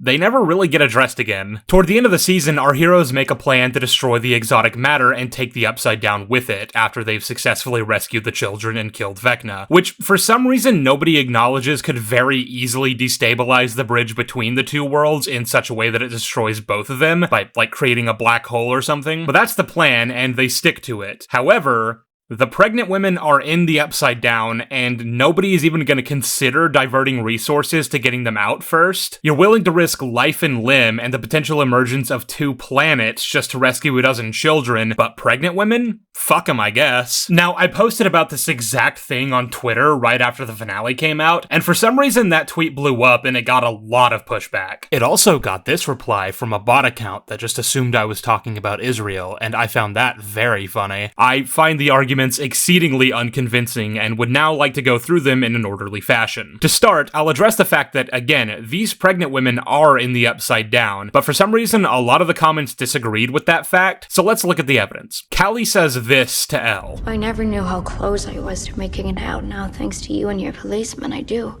10 yards, one more corner, and my life would have been different. Which wouldn't really make sense as a line if the base they rescued her from in the Upside Down wasn't the same one she tried to break out of previously. And Elle is also clearly under the impression that the women are being held in the Upside Down given what she says to Mike. There's a lab in the Upside Down. They're restarting Papa's program. So if these women aren't in the Upside Down, then someone's wrong here, and the show never acknowledges that fact. You could argue that it doesn't really make sense for Kay to store the women there, rather than somewhere in the Mag Z, or even back at Hawkins' lab, which is still vacant at this point. And you'd be right. However, I'd like to point two things out to you. One, you're putting a lot of stock in the idea that anyone on this show is doing anything that makes sense, and I find that sorta charming in its own way. And two, it also doesn't really make sense to hold Callie in one location and then randomly decide to move her to a different one later. That runs the risk of her escaping again, and there's really no point in doing that. So that leads me to assume that the base Hopper and Elle found her in is the same one as in the flashback. The second argument I received en masse is actually two different ones, but they run in tandem. A, that Callie said the pregnant women were dying, and B, that the flashback took place a long time ago, which means if the women were dying before, they're most certainly dead now. But at this point you're just making shit up, because we literally have no idea when this flashback takes place, like I mentioned earlier. Callie doesn't even know because she was so heavily drugged. So yeah, this could have been anywhere up to around a year ago, or it could have been 2 weeks ago. You don't know, I don't know, and the characters don't know. Which means there's a chance those women could still be alive and could still be saved, and the characters don't even bother to consider that possibility. There's also, of course, every chance that even if the women we see in this flashback did die between then and now, that Dr. K might have just replaced them with more women, since, you know, she clearly has some kind of farm for pregnant women and is actively trying to replicate Brenner's success. The ultimate point here is that Elle is operating on a limited set of information and can't draw any conclusions about the state these women are in, and yet there's no consideration given to how they factor into the plan to destroy the Upside Down. And in fairness to the rest of the characters, we never actually see Elle mention their existence to any of them. Again, the only time she actually brings up the revitalization of the program at all to the rest of the group is later when she's talking to Mike, and she never mentions the pregnant women. But it's still out of character for Elle to say nothing about them. There is only one reason I can think of for why she would do that, and it's not a good one. So I guess I gotta jump ahead even further and talk about the ultimate conclusion to Elle's journey. The finale to an arc that's been built for 5 seasons over the course of nearly 10 years. This is what it's all been leading to. During the scene in the church, Callie proposes that the only way to truly end their traumatic cycle is to take themselves off the board. That way, with them and Henry dead, there's no way to restart the program, and I guess she figures Dr. K will just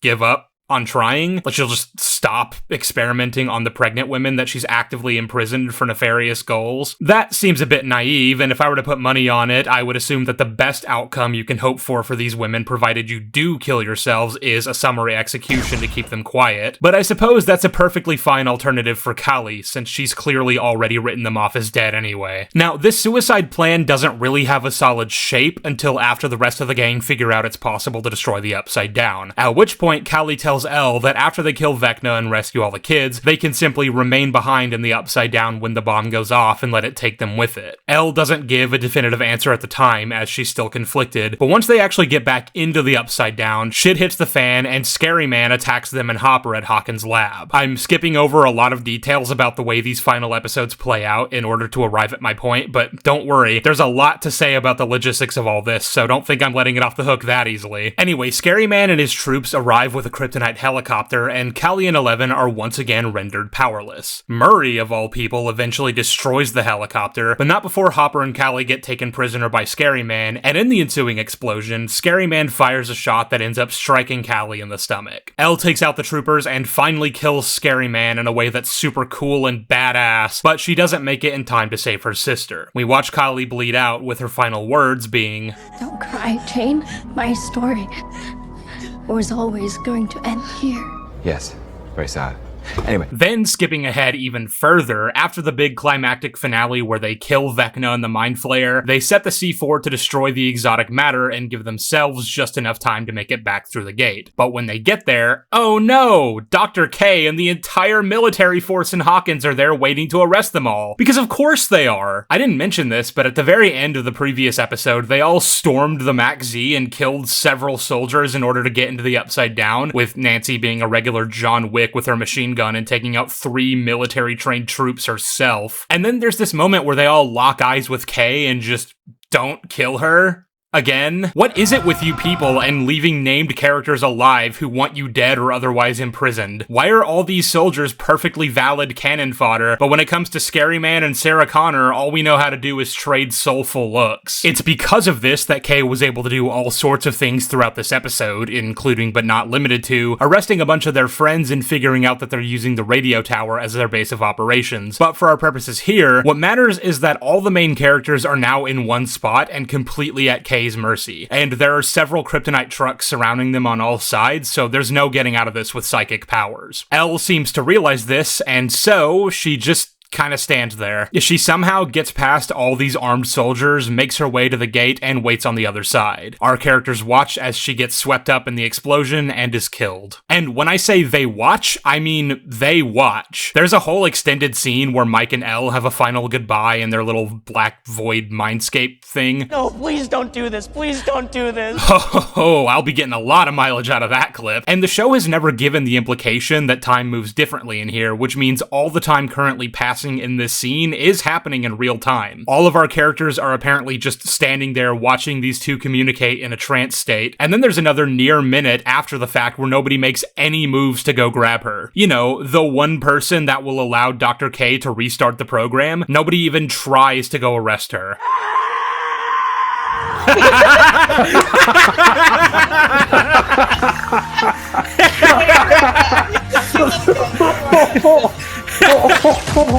So 11 fucking dies here, and there's so much to say on that front, but first there's more that happens. After the explosion, the gate closes and the Upside Down is destroyed, and then we fade to black and jump another 18 months into the future for our epilogue. It's now May 1989, and the main characters are graduating high school. Again, so much to say about all this, but what's relevant for our discussion here is this. At the graduation ceremony, Mike hears a noise that rings familiar to him, and it makes him have a realization.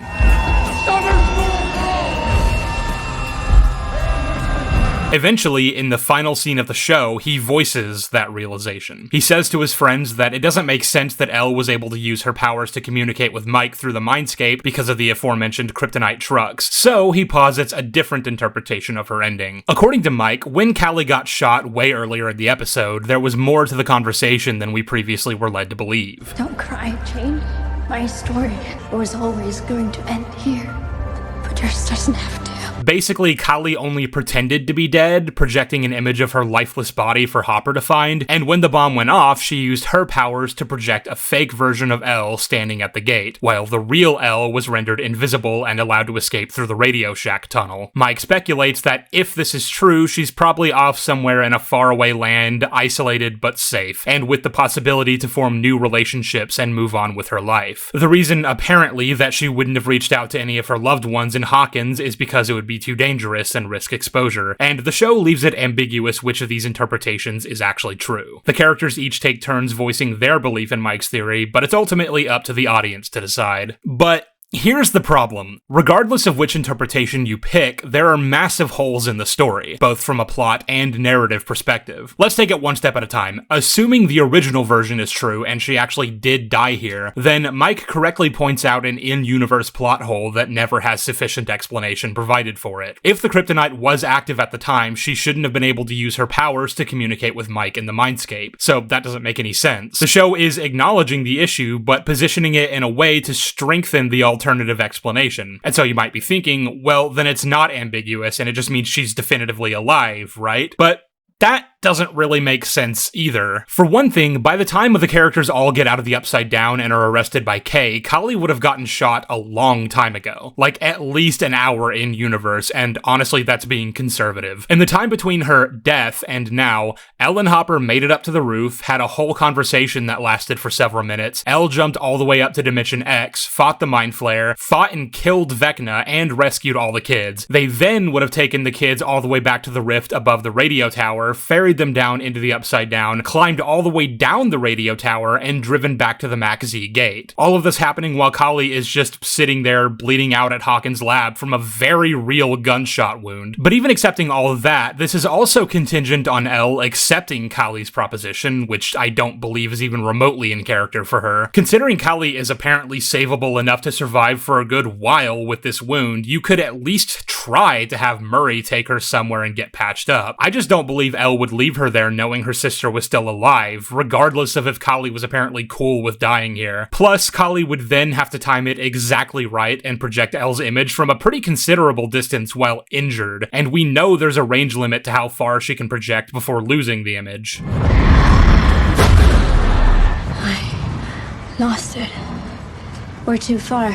But even putting all that to one side, the most damning piece to all this is that when the exotic matter went off, Hawkins' lab would have obviously been ground zero for that explosion, and you're gonna lose your minds when I tell you where Kali is right now. She can't keep a projection going while dead, which means the second this explosion goes off, Kali's gonna be among the first to go, and Elle's image right along with her. We see that that doesn't happen, which means there's a plot hole. Ipso facto, neither interpretation of Elle's send-off makes any sense from a logistical standpoint, and that's before even getting into what it says thematically. Earlier, Kali told Elle that the only way to end this cycle of trauma they've both existed in their entire lives is to just kill themselves. And she was kinda right, wasn't she? I mean, this doesn't really make any sense, but as soon as Elle is no longer a factor in the equation, Dr. K just kinda lets the rest of them go. Doesn't matter that Nancy and Hopper are both known to have murdered multiple soldiers. Doesn't even matter that Hopper was publicly dead for 2 years. He's allowed to just waltz right back into Hawkins and get his old position as police chief back, apparently. And it doesn't matter that all these characters just broke into a heavily militarized base and committed what should be considered an act of domestic terrorism by blowing up a space with a base full of soldiers and untold resources that the US clearly has an interest in weaponizing to at least some degree. Honestly, what would make the most sense would be for all of the main characters to be executed on the spot. That's certainly the cleanest outcome for Kay and whoever she answers to. But we can't not have a happy ending, so they're all just allowed to go free. And this is the reason why I harp on things not following logical cause and effect, despite the fact that it annoys some of you guys. Matt Duffer wants to insist that there was no version of this ending where Eleven got away from the government and got to live a normal life. And that's true, but it's just as true for the rest of the characters for all the reasons that I just outlined above. Which means if you're gonna do that anyway, if you're gonna break cause and effect in order to write a happy ending, then I see no reason why you can't do the same for Elle. The reason it's important that the plot makes sense is because when it doesn't, I have no idea why certain payoffs have to happen the way they do. I don't understand why Elle has to sacrifice herself here. There was never a version of the story where Eleven was hanging out with a gang at the end. For us and our writers, we didn't want to take her powers away. She represents magic in a lot of ways, and the magic of childhood. For our characters to move on, and for the story of Hawkins and the Upside Down to come to a close, Eleven had to go away. And here we get to the heart of it, don't we? By the magic of childhood, I know what you guys actually mean. She's the E.T. to Mike's Elliot. She's the fantastical creature that lit up these characters' worlds, and the only way for them to move past that era of their lives, in the Duffer's eyes, is to take that magic away, to return them to a state of normal, mundane Americana. And apparently they can't move on if she's still in the picture. But what this ignores is that Elle is just as much a person as Mike, Lucas, Dustin, or Will. It ignores the fact that while yes, she represented a fantastical light in their mundane lives, she herself was a child, a victim of abuse and trauma. Her childhood was not magical, and she deserved to move on too. I'm not saying you can't have a tragic ending for your story's main character, but what's actually happened here, even if unintentionally, is you've made it out so that the only way for this abuse victim to experience peace is to either kill herself or isolate herself from the first people to show her genuine love and kindness. Her best case scenario is that she ends up alone, and you've done this so that other characters can move on from her her like she was some sort of burden. The reason I harp so much on the pregnant women is that they're a microcosm of the larger issue represented here by Elle and Kali. There is no escaping the cycle. There is no overcoming your trauma. The only way out is death, and that goes doubly so for the innocent women that we're not even gonna think about trying to help. But of course, why should they? The pregnant women were a burden to the main character's goals, and the same is ultimately true for Elle. She's not a tragic character because she has a tragic backstory and a tragic ending. She's a tragic character because the show itself is trying to convince you that she was somehow less than a person. There are misogynistic undertones to this whole ordeal as well that I haven't even gotten into, but I kind of want to save that for later because Elle is not the only female character whose development ultimately gets ignored in service to her male counterparts, or in service to more abstract pseudo-feminist motivations. And on the whole, there's a much larger conversation to be had about representation and how the show failed spectacularly in that respect at basically every turn. But for now, I'd like to take us back to where we were in the story before I jump so far ahead. There are a couple other major plot lines to get into before all our main characters reconvene for the finale setup. Starting with, elsewhere in the Upside Down, Dustin uses the few points where the wall is known to exist by the characters to determine that it's actually one big circle surrounding Hawkins, with Hawkins' lab dead in the center. So the group decides to head there and investigate the matter under the assumption that Vecna created the wall and is using some kind of shield generator that's keeping the wall up. Destroy the generator, destroy the wall. Just like in Return of the Jedi. The rebels need to destroy a second Death Star, but it's surrounded by a protective energy shield, which is created by a shield generator. If my math is correct, the generator for the shield has to be in this lab. From here, they split off into two groups, with Steve and Dustin taking the lower levels of the building and Jonathan and Nancy taking the top. This is so that each respective pair can hash out their contrived, manufactured drama in ways that I find deeply annoying. And I'll start with Steve and Dustin. Throughout the season, Dustin has been a bit of an asshole to pretty much everyone around him, for reasons that are completely understandable, all things considered. Eddie was the town pariah across season 4 for being the prime suspect in a murder he didn't commit, and it caused the whole satanic panic shit to really stir up in Hawkins because he called his D&D club Hellfire. Now, even though Eddie's dead, it's not like his name was ever cleared, so people still vehemently hate him, hate Hellfire, and anyone who associates with it. Dustin, knowing the truth about Eddie's heroics, is fed up with all of it and refuses to give in. He knew Eddie and looked up to him like an older brother, so he continually rebels. He shows up to school in a Hellfire t-shirt, which of course catches the ire of the jock kids who knew Chrissy and cared about her. I maintain a position I've held since last season came out, that Jason shouldn't have died in the finale and should have remained an antagonistic character going into season 5. There's a lot of interesting stuff they could have done with his dynamic with Lucas and now with Dustin, and I think it was just a wasted opportunity. Not to mention needlessly cruel and honestly pretty mean-spirited. Like, yeah, Jason was kind of a dick, but it almost feels like the writers thought he deserved what he got, even though given the context and his understanding of the situation, it's kind of hard to fault Jason for doing a lot of the things he did throughout season 4. That's neither here nor there for this discussion, but the point is, there was some serious potential to expand on the character dynamics and the world building this season, show us where the average Hawkins citizen stands on the situation, or on anything really, but we'll get back to that. With that said, I was fully behind this characterization for Dustin going into the final season. I thought it was a pretty natural continuation of where we left off in the wake of Eddie's death, and it's one of the only things about Volume 1 that I thought worked in any respect. I was also pretty understanding with a lot of the ways the other characters around him reacted to the way he was behaving. Yeah, it sucks the way the town treats Eddie, but we kind of have bigger fish to fry, dude, and it's been a year and a half. Dustin has had time to deal with this, and the problem is that he isn't doing that, which from the first few episodes seems to be the big point of contention between him and Steve. There's a pretty thick tension between the two throughout the first handful of episodes that seem to stem from Steve's own frustrations watching Dustin continue to spiral and refuse to work through his issues. He's picking fights knowing full well what that's gonna amount to, and not only is it self-destructive and unhelpful, it actively undermines their efforts toward the more important mission at hand, finding and killing Vecna. He isn't present during episode 1's crawl because he's too busy baiting the jocks into kicking the shit out of him, and because of this, nobody else present knows how to properly man the telemetry tracking device he installed to help follow Hopper through the Upside Down. Now, I'd argue it's really stupid that Dustin is the only one who knows how to work this thing, given how important it's said to be. Jonathan, you can work it, right? Yeah, I think so.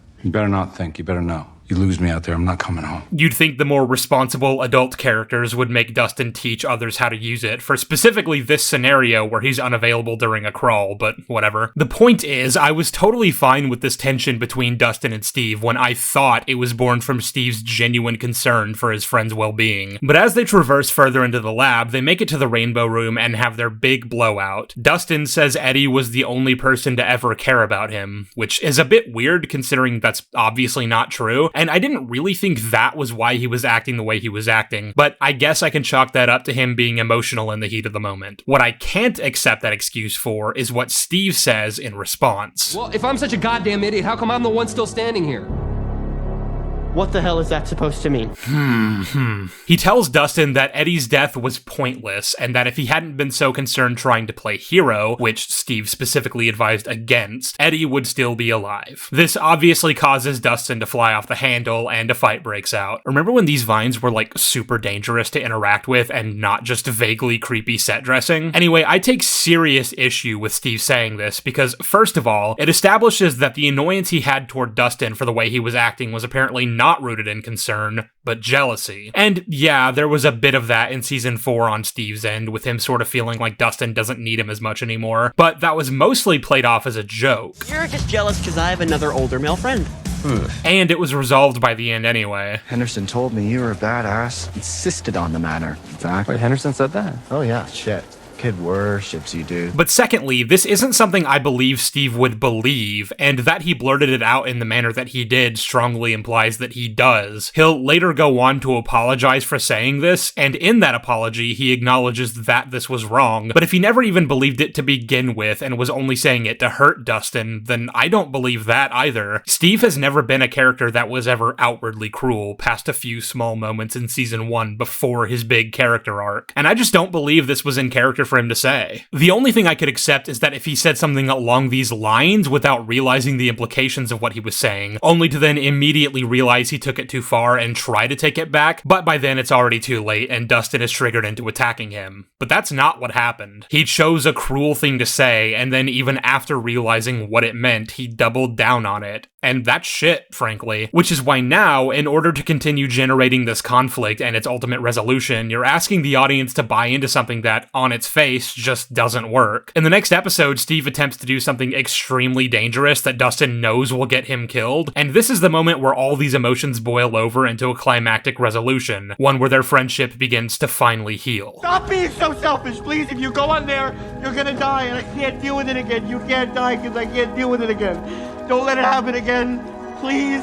And I'll give the show this, Gaten Matarazzo is acting his fucking ass off, and that coupled with the fact that I actually like these characters and their relationship from previous seasons is the only reason why this moment elicits any emotion from me at all. But that's sorta cheating. It's not earned as a resolution to this conflict, because in order to get us here, you had to damage arguably both characters, but especially Steve. I went into this season thinking Steve was gonna die, that he was gonna be the obligatory OG character sacrifice that would generate a false sense of stakes before then never killing anyone else off. But by this point, it no longer mattered if he lived or died. As far as I'm concerned, Steve's already dead. Also, in response to this scene, I saw a lot of people talking about how Steve was totally in the right and Eddie's sacrifice really was for nothing, and fuck you. Like, actually, just fuck you. I mean, again, the show doesn't even agree with you guys, but even assuming that's not enough to convince you, there's also the actual context of Eddie's death scene to consider, and I think anyone arguing Steve had even a remote point here either doesn't remember season 4 that well, like they haven't watched it since it came out, or they're just fucking stupid and apparently have been misinterpreting a pretty straightforward scene for the last 3 years now. For the uninitiated, or for those of you who need a refresher course, this is the context for how Eddie died. Steve, Nancy, and Robin were on their way to kill Vecna in his lair, but the house was surrounded by an army of demo bats, something that has never existed as an entity before season 4 and didn't even get so much as mentioned in season 5, and it became Eddie and Dustin's job to lure them away from Vecna. The way in which they did that was by hooking Eddie's electric guitar up to amplifiers and playing Master of Puppets by Metallica, alerting the bats to a noise at Eddie's trailer, which also happens to be the location of one of the gates Vecna wants them to guard. The plan is for Eddie and Dustin to get the bats to the trailer and then safely climb back through the gate and wait out the storm. The problem is the bats were able to get into the trailer, and while Eddie and Dustin managed to keep them outside for a brief period, Eddie knew it was only a matter of time before they got through, and there'd be nothing to stop them from coming right through the gate after them. There was basically no version of this where he and Dustin didn't get ripped to shreds, and then the bats would be loose in Hawkins and could wreak all sorts of havoc, kill even more innocent people. So Eddie made the only call that made sense in the moment. He did what he could to sever Dustin's access back into the Upside Down, hoping that would disincentivize him from following Eddie back through, and then he led the bats as far away as he could on his bike, giving Dustin even more time to escape and the others more time to kill Vecna. The bats eventually caught up to Eddie, and he spent another several minutes fighting them off for as long as he could before finally being overwhelmed and overrun. The bats tore him up pretty badly, and of course Dustin didn't do what Eddie hoped he would do and wait on the other side. He came back through, injured his own leg, and held Eddie in his arms as he died. It's a genuinely tragic send-off to a pretty well-written character, culminating in him finally facing his own demons and doing everything he could to save as many people as possible. He's a fucking hero, and if you disagree with me, you're objectively wrong. Like, I'm sorry, this isn't up for debate. All I've done here is just literally describe what happened in the show. The thing is, I genuinely don't understand why so many people argued about this when the objectively and obviously wrong interpretation actively makes the show worse. It takes one of the strongest moments of a very mixed season and completely undermines it, just for the sake of what Steve being right about a point the show itself doesn't even want you to agree with. It's just so weird. From a plot standpoint, this fight between Steve and Dustin serves two purposes. One, so that Dustin will accidentally find the secret hidden room where Brenner kept his upside down notes, which is contrived, and two, so that the antenna on Dustin's radio will get busted and make it harder for him to communicate with Jonathan and Nancy right at the moment where he desperately needs to communicate something to them, which is also contrived. It's also really weird because, fine, I'll accept that Jonathan isn't able to make out what Dustin is saying here. Just listen to me, okay? Don't do anything! Don't touch it!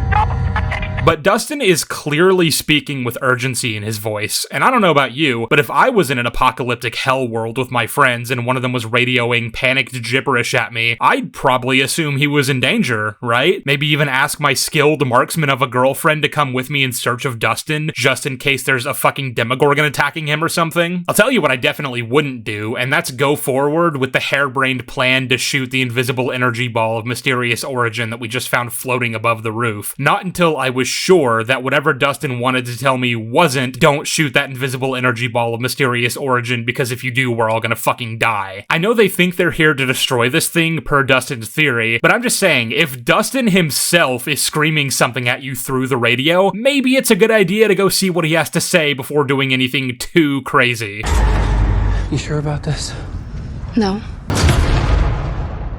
It took the combined ingredients of idiocy, ineptitude, and total disengagement for this farce to have reached the full apex of incredulous disaster. For some reason, despite this being an unstable ball of exotic matter holding a fucking wormhole together, firing a gun at it is only seen as a minor disruption, which stops all of our characters from immediately dying. But it does cause it to spurt a bunch of energy out every which way and blast a hole into the big wall, presumably on every inch of the circumference, given that it's a giant circle and the shockwave from the explosion is radiating out in the shape of a giant circle, which again feels like it should mean this whole thing comes tumbling down. But what actually happens is it opens up a little hole right where Hopper, Elle, and Kali are standing, and then Elle baby Yoda's her way past a bunch of flying debris being sucked out into the vacuum so they can make their way over to a gate that just conveniently opened up out of nowhere. Writing is hard. It also knocks Jonathan and Nancy right out, and when they come to, they're in an entirely different room. A room filling with cum. Wow, that's quite an unfortunate visual. I wonder why we chose Jonathan for this shot and not Nancy. Anyway, how did they get down here? Like, okay, I see the hole in the ceiling. I understand they're supposed to have fallen through it from the roof, but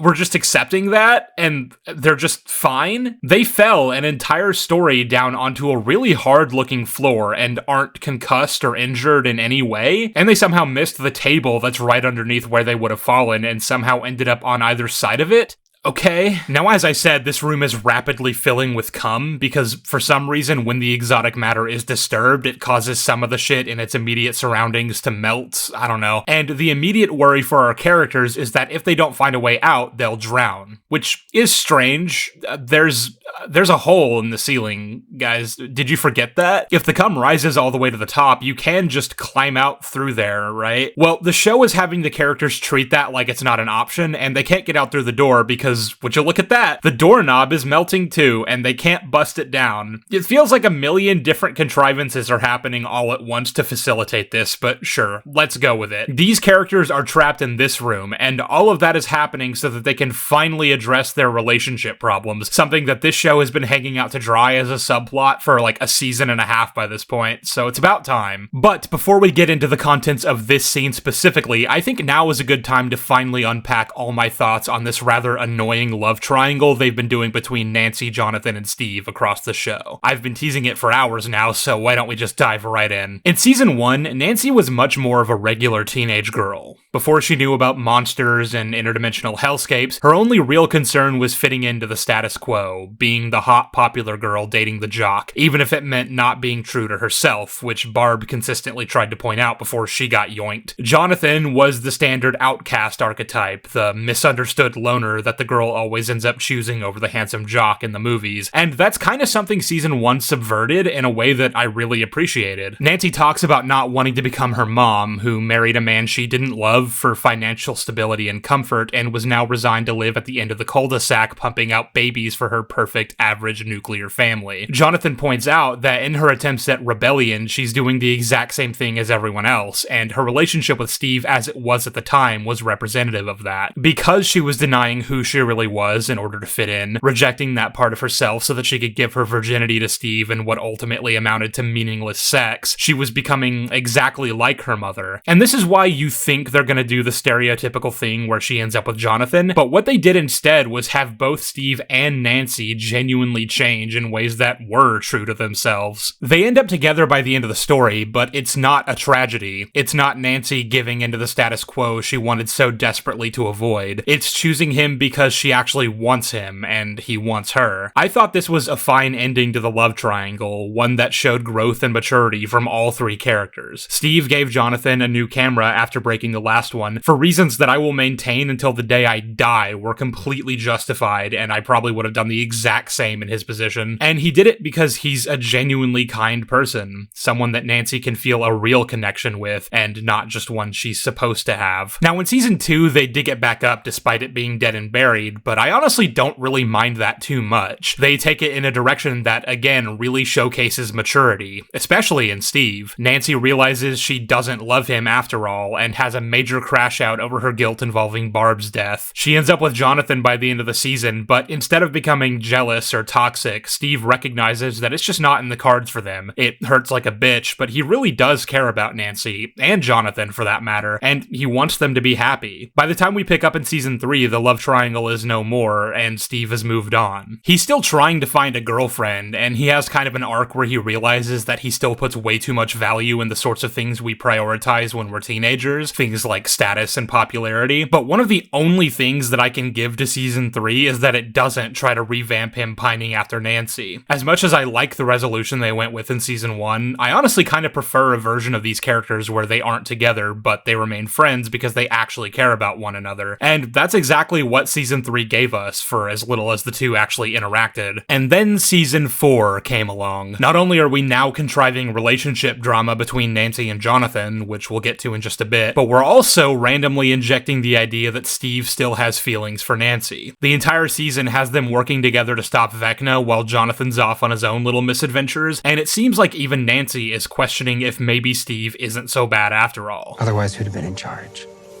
Steve. He's actually grown up quite a bit, you know? By the time Nancy and Jonathan reunite at the end of the season, there's this air of tension that never really gets resolved. It's still lingering on the question, will they stay together? Are we okay? Yeah, Yeah. And that leads us right into season 5, where now all 3 of them are in the same place and every single one of their interactions is a chore to get through. Steve and Jonathan are constantly trying to one-up each other to impress Nancy, or bickering with each other about Nancy, acting completely out of character. And as for the relationship problems, Jonathan has decided he's going to propose to Nancy in hopes of revitalizing their spark. He's even had Murray smuggle a ring in for him, and he spends most of the season sitting on it, waiting for the right time, but then, her parents get hospitalized by a Demogorgon and her little sister gets kidnapped, and that kind of puts a damper on things. So that's where we find them as of this scene. Now they both think they're about to die, so they begin confessing all the things they've been bottling up. This leads to Jonathan pulling out the ring and explaining what he intended to do with it, but now, with greater clarity, he realizes they would have only been miserable and makes this proposal instead. Nancy Wheeler, will you not marry me? And the scene ends with them restating their love for each other before Jonathan throws the ring into the cum, only to find that it's now been solidified. How lucky. But before I get into that, I'd like to take a moment to say that this scene was deeply confusing to a lot of people. Many people didn't understand that this was supposed to be a breakup and only found out about it after the fact thanks to an article where the Duffer Brothers said as much, which, speaks to how talented they are as writers, I think. And a lot of people will be quick to say that those who didn't get it are simply media illiterate, but I just don't think that's fair. I think it's genuinely written confusingly, and the only reason those people are allowed to feel all high and mighty about it is because they specifically read those extremely mixed signals in a way that just happened to align with the creator's intent. I mean, I don't know if you guys have ever been through a breakup before, but they don't usually end with the involved parties professing their love for each other before embracing one another, and then acting like this just a few moments later.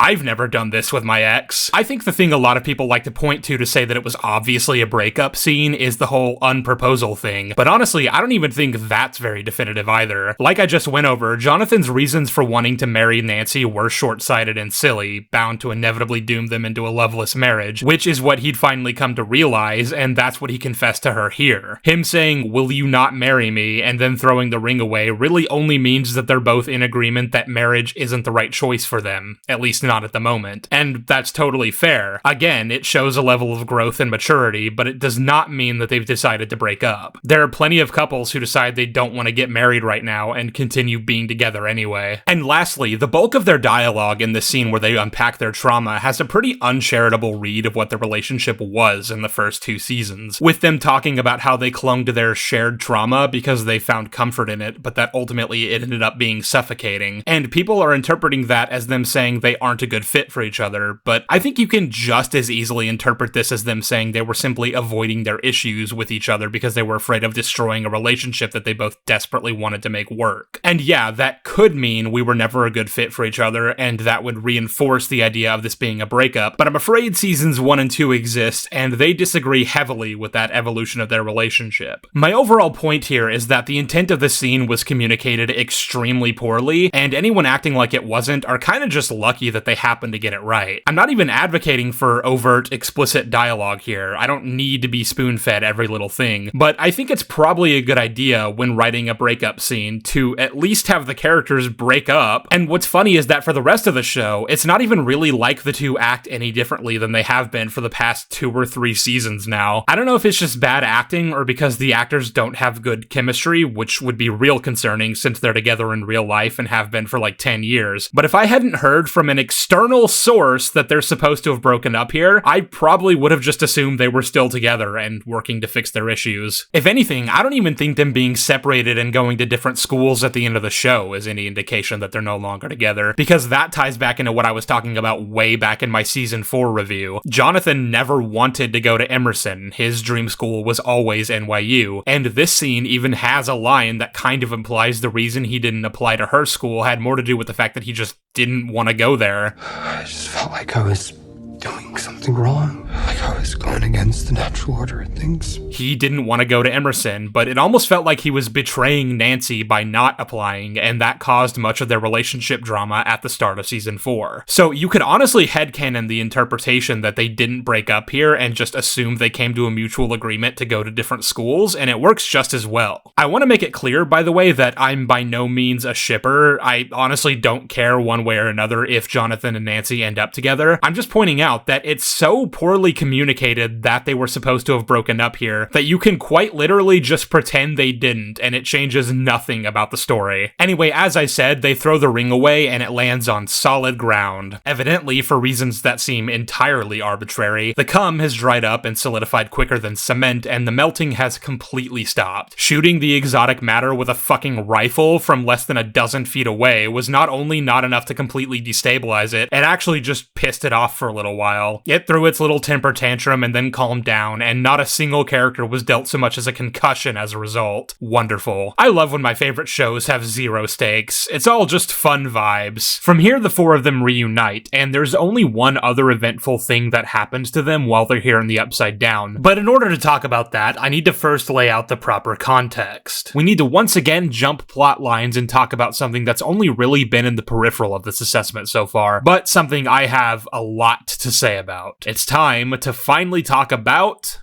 Max. I've already made the point that I thought she should die at the end of season 4, and I think it was a cowardly and disastrous writing move to undo that the way they did, but that doesn't necessarily mean there's nothing interesting or compelling to be done with Max going into season 5, so let's see what they ended up doing with that. First and foremost, I want to take inventory of a point I alluded to way earlier, which is that at the end of season 4, Eleven went into the mind of comatose Max and tried to look for her, the same way that she had earlier in order to fight Vecna in her mindscape, and she couldn't find her. As I said then, this implied that there was every possibility Max wasn't actually alive, at least not in any meaningful sense. Her mind is so completely fucked that there's nothing for Elle to even search, and that could potentially have thematic weight, because it would mean Elle revived her for nothing. It was still too late to save her, and really all she's done is give her loved ones false hope that she might one day wake up. I could see some potentially really compelling drama between her and Lucas, and maybe even tie that back into the conflict they had in the first season about him having not trusted Elle because he thought she was using their desperation to find Will as a means to receive food and shelter. Elle messed with forces she didn't understand, and maybe it was better off to just leave things well enough alone. But what this scene absolutely does not imply is what season 5 ends up going with in terms of what really happened to Max. You see, apparently, she's now trapped in Henry's mind, running every which way through his memories and trying to avoid him, and we're explicitly told that she's not actually in a coma, at least not medically speaking, but rather a Vecna trance. The doctors,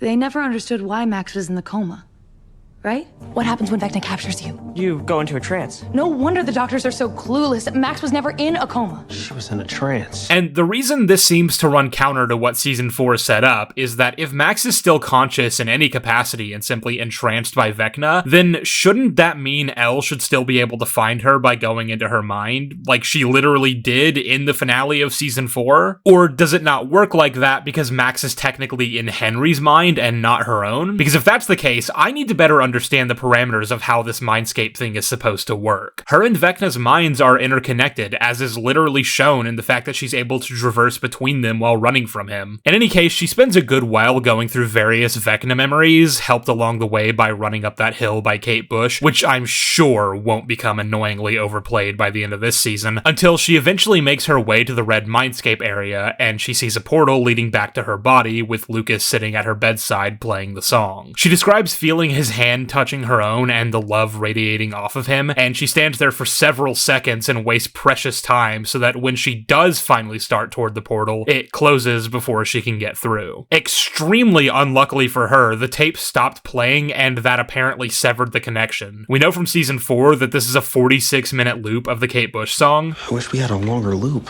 46 minutes isn't bad. So Wow, of all the times for that to happen. What are the chances on that? But hang on, I'm a little confused by this because I could have sworn season 4 made it pretty clear that the music itself didn't actually matter, and that it was her connection to her loved ones that ultimately saved her from Vecna's curse. The music was a solid anchor, and indeed, in this memoryscape maze, I'm sure it served as a decent guide, but it wasn't what kept the portal open. I thought she and the other characters understood that her listening to Kate Bush on repeat was a precaution, and not the antidote itself. She will indeed come to have this realization later while escaping with Holly, so I guess the show ultimately agrees with my assessment of the mechanics here, but my issue is that I could have sworn Max already understood that. Pretty sure she had this thing called an arc, where that was, like, the central premise of it. Well, either way, the portal closes on her here, and oh no, here comes Vecna! He maintains a pretty consistent no running rule when it comes to chasing his prey this season, because the Duffers really badly want him to be Michael Myers, and this allows Max to get away from him and seek refuge in the cave that he's too traumatized to enter, except for when he's not, and also this is a happy memory for him. She then spends the better part of a year and a half here until eventually Holly shows up, and I guess Vecna was so uninvested in ridding his brainscape of this other person who could potentially foil his plans that he just never bothered to check where her physical body was until later this season. Once Holly shows up, Max manages to lure her out to the caves, because Henry leaves her unattended all day to do something important, I'm sure, and explains everything, convincing Holly not to trust Henry. She now believes she has the chance to escape once again, and she has a plan. As she was following Kate Bush through Vecna's memories, she eventually ended up at the memory of her own fake-out death, and that led her back out to the red hellscape and to the portal. So she thinks that they can move through Holly's memories the same way, find the memory of her being taken by the Demogorgon, and use that to escape. But before they can do that, Holly needs to return to the house and play ignorant, which I'm not actually sure why, really? Like, I get the general idea here. You don't want to tip Henry off that anything's amiss, and Max thinks the safest option is to wait for another day where Henry will be gone all day for them to make their move, but that just kind of seems unnecessarily risky when ultimately there's always going to be the danger of him realizing what's going on at any point and trying to stop you. I just don't see why you can't try your luck now. And it's because of this decision that Holly ends up finding herself in a pretty precarious position. You see, after she goes back to the house, Henry shows back up with the rest of the children, having captured all of them at the end of Volume 1 and brought them into the Mindscape, and Holly asks Henry if he intends to leave again, to which he says, "Don't worry, I won't be leaving you. Any of you ever again." So now Holly's in a bit of a tight spot, isn't she? I mean, she can't just leave without Henry noticing. Whatever will she do? Anyway, Holly sneaks away fairly easily and meets with Max in the woods. Yeah, she just kind of got up and left.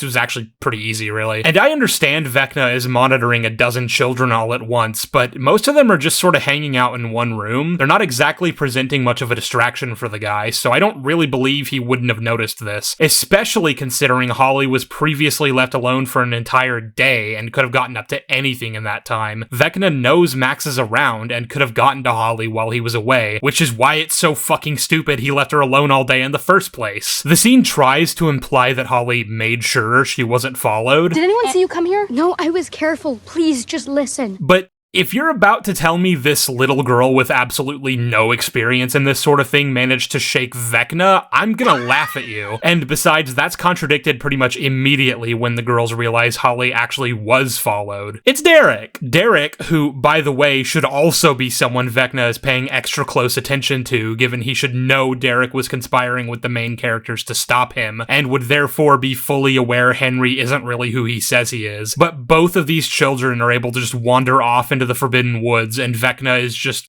watching TV? I don't know. But this is when Holly comes up with her own plan. Since Derek is already aware of what's going on, she decides he can help them escape by distracting Vecna. But that would, of course, mean that he can't come with them, which, I don't know, that seems a little fucked up, right? Ideally, he's supposed to make it all the way to the cave via the map Max drew for Holly so that he can remain safe after Vecna figures out what's going on. But the best case scenario there is that this poor kid is stuck there all by himself waiting for rescue so that you two can get away. And that's assuming he makes it there at all, which seems deeply unlikely given that the entire point of him serving as a distraction is that Vecna will come after him. Holly's plan, which Max agrees to, is to send this little boy off into the woods with a literal fucking demon on his tail and hope he makes it there okay. And that is just deeply out of character, if you ask me. And it should of course come as no shock to any of you that Derek doesn't make it. He gets caught by Vecna and is deeply traumatized by visions of his family being gruesomely murdered in order to keep him in line. And it's fucking lucky Vecna needs him alive right now, otherwise his death would be on you, Max. But it's fine, because Derek's trauma pays for Max and Holly making it all the way to the memory they're looking for. They watch a replay of Karen duking it out with the Demogorgon with a fucking wine bottle before then making an escape attempt, which gets stopped by Vecna. I already went over all this earlier when talking about the Franken-demo plot point, so there's no real reason to go over it again, but yeah. Thanks to Will saving them and injuring Vecna's leg, they're able to escape back to the cave, making all of that kind of for nothing, if you really think about it. The one thing it does accomplish is piss Vecna off enough to decide to actually try and kill Max, and that's where we get all that bullshit about using Will to find out where her physical body is, and we'll talk about how all that goes down later, but to keep with Max and Holly, they're basically back to square one. Max figures it must have been 11 who saved them from Vecna, because again, Will didn't bother to tell them anything useful, and she decides it's best to wait for her and the gang to come rescue them. But Holly is afraid Vecna was telling the truth about having other ways to kill Max and is desperate to find an escape quickly. So she ventures out into the desert area of the cave memory, which Max claims to have searched pretty thoroughly over the last 2 years, but that it goes on for miles. And Holly reckons she might just dumb luck her way into finding something Max missed, which is correct. We went over earlier how nothing about the spyglass makes any sense in terms of why a young Henry Creel would have carved the shape into the lens cap in order to find the secret tunnel that he never wants to return to again. It was a different shape earlier, by the way. That's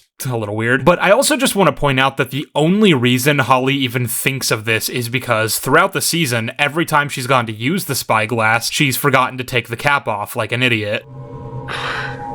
Stupid. These little moments are meant to be set up for the eventual revelation, but all I can think is that it's extremely lucky she just happened to make this mistake multiple times in order to connect these dots. So they go into the tunnel, stumble upon the memory of Henry bashing that guy's head in with a rock, and it leads them out to the red place where Max's portal is open again. Now, it's at this point that she decides to finally tell Holly something that I'm assuming she would have figured the whole time, which is that Holly obviously can't come through this portal with her because this one leads to Max's body. Holly needs to get her own portal. She's apparently come to the realization we talked about earlier about how it was never the music that saved her from Vecna, but I'm not actually sure what spurred that realization on, if not her arc in Season 4. Nothing that's happened to her since the last time she tried and failed to escape has changed her understanding of the situation, or her understanding of herself. And I think it's kind of important to establish that because she takes her sweet time during this scene, despite knowing how limited time is as a resource in this specific situation, and I'd only really believe that as a move if she was absolutely certain that portal isn't going to close the second the music stops playing. And along the lines of her not hurrying up in this scene, which has obviously been criticized a lot by the fans, I'll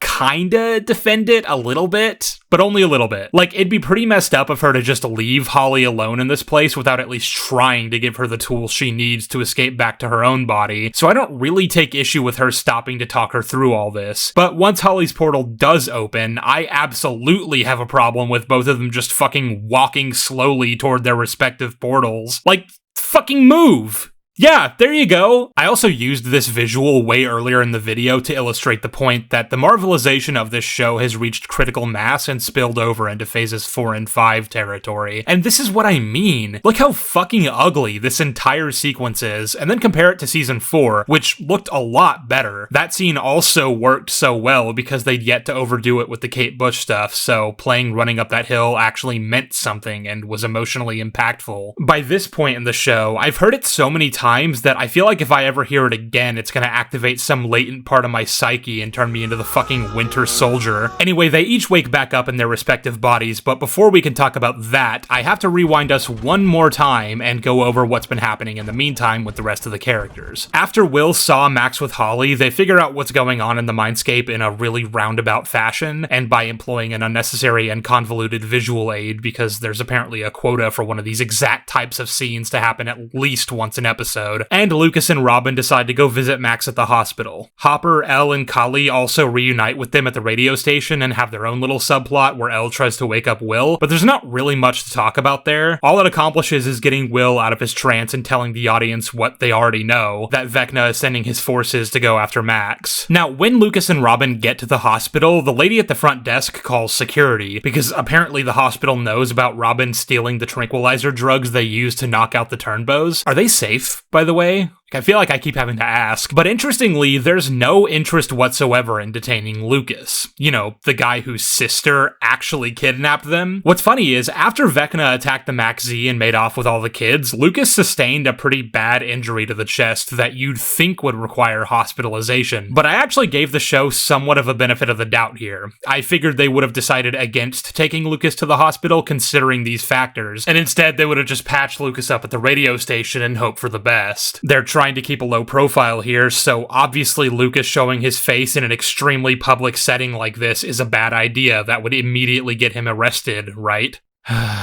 In any case, Robin gets pulled aside by her girlfriend Vicky, who I don't think we've really talked about yet, but there's going to be a lot to say in due time, and Vicky confronts her about stealing the drugs. Robin decides to come clean about literally everything, which obviously Vicky brushes off as insane and assumes Robin is a drug addict, but Robin points out that what she's telling her right now isn't that much more far-fetched than the Earth splitting in 4 last year. And first of all, yes, it is, but that to one side, I don't think this season gets to leverage that in the way this scene is trying to here. Like, you don't get to just brush off the impact last season's ending should realistically have had on the people of Hawkins and how they interpret their own reality, and then spend all season ignoring their reactions to all the crazy shit happening in their town, only to then have one of the characters be like, come on, are magic wizards and evil monsters really that much of a stretch given everything? Either the Earth splitting in 4 was a big deal and the people of Hawkins should have a lot of questions, or it wasn't, and Robin doesn't get to act like it in any way softens the blow of this revelation.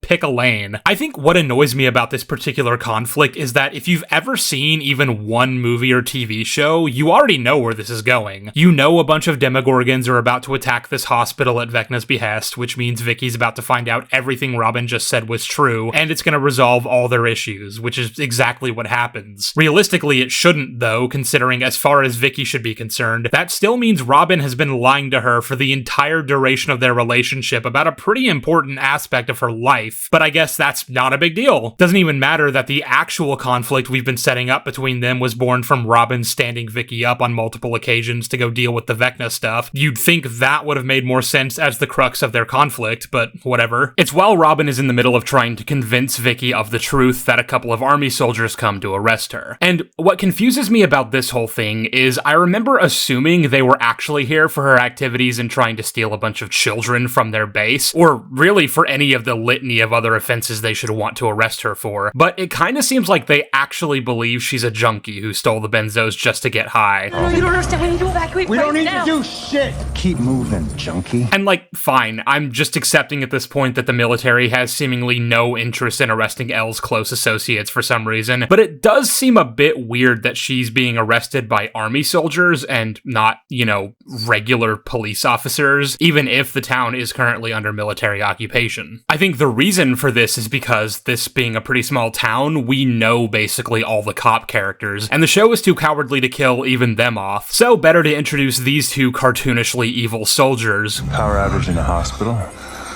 Can't be good for Granny.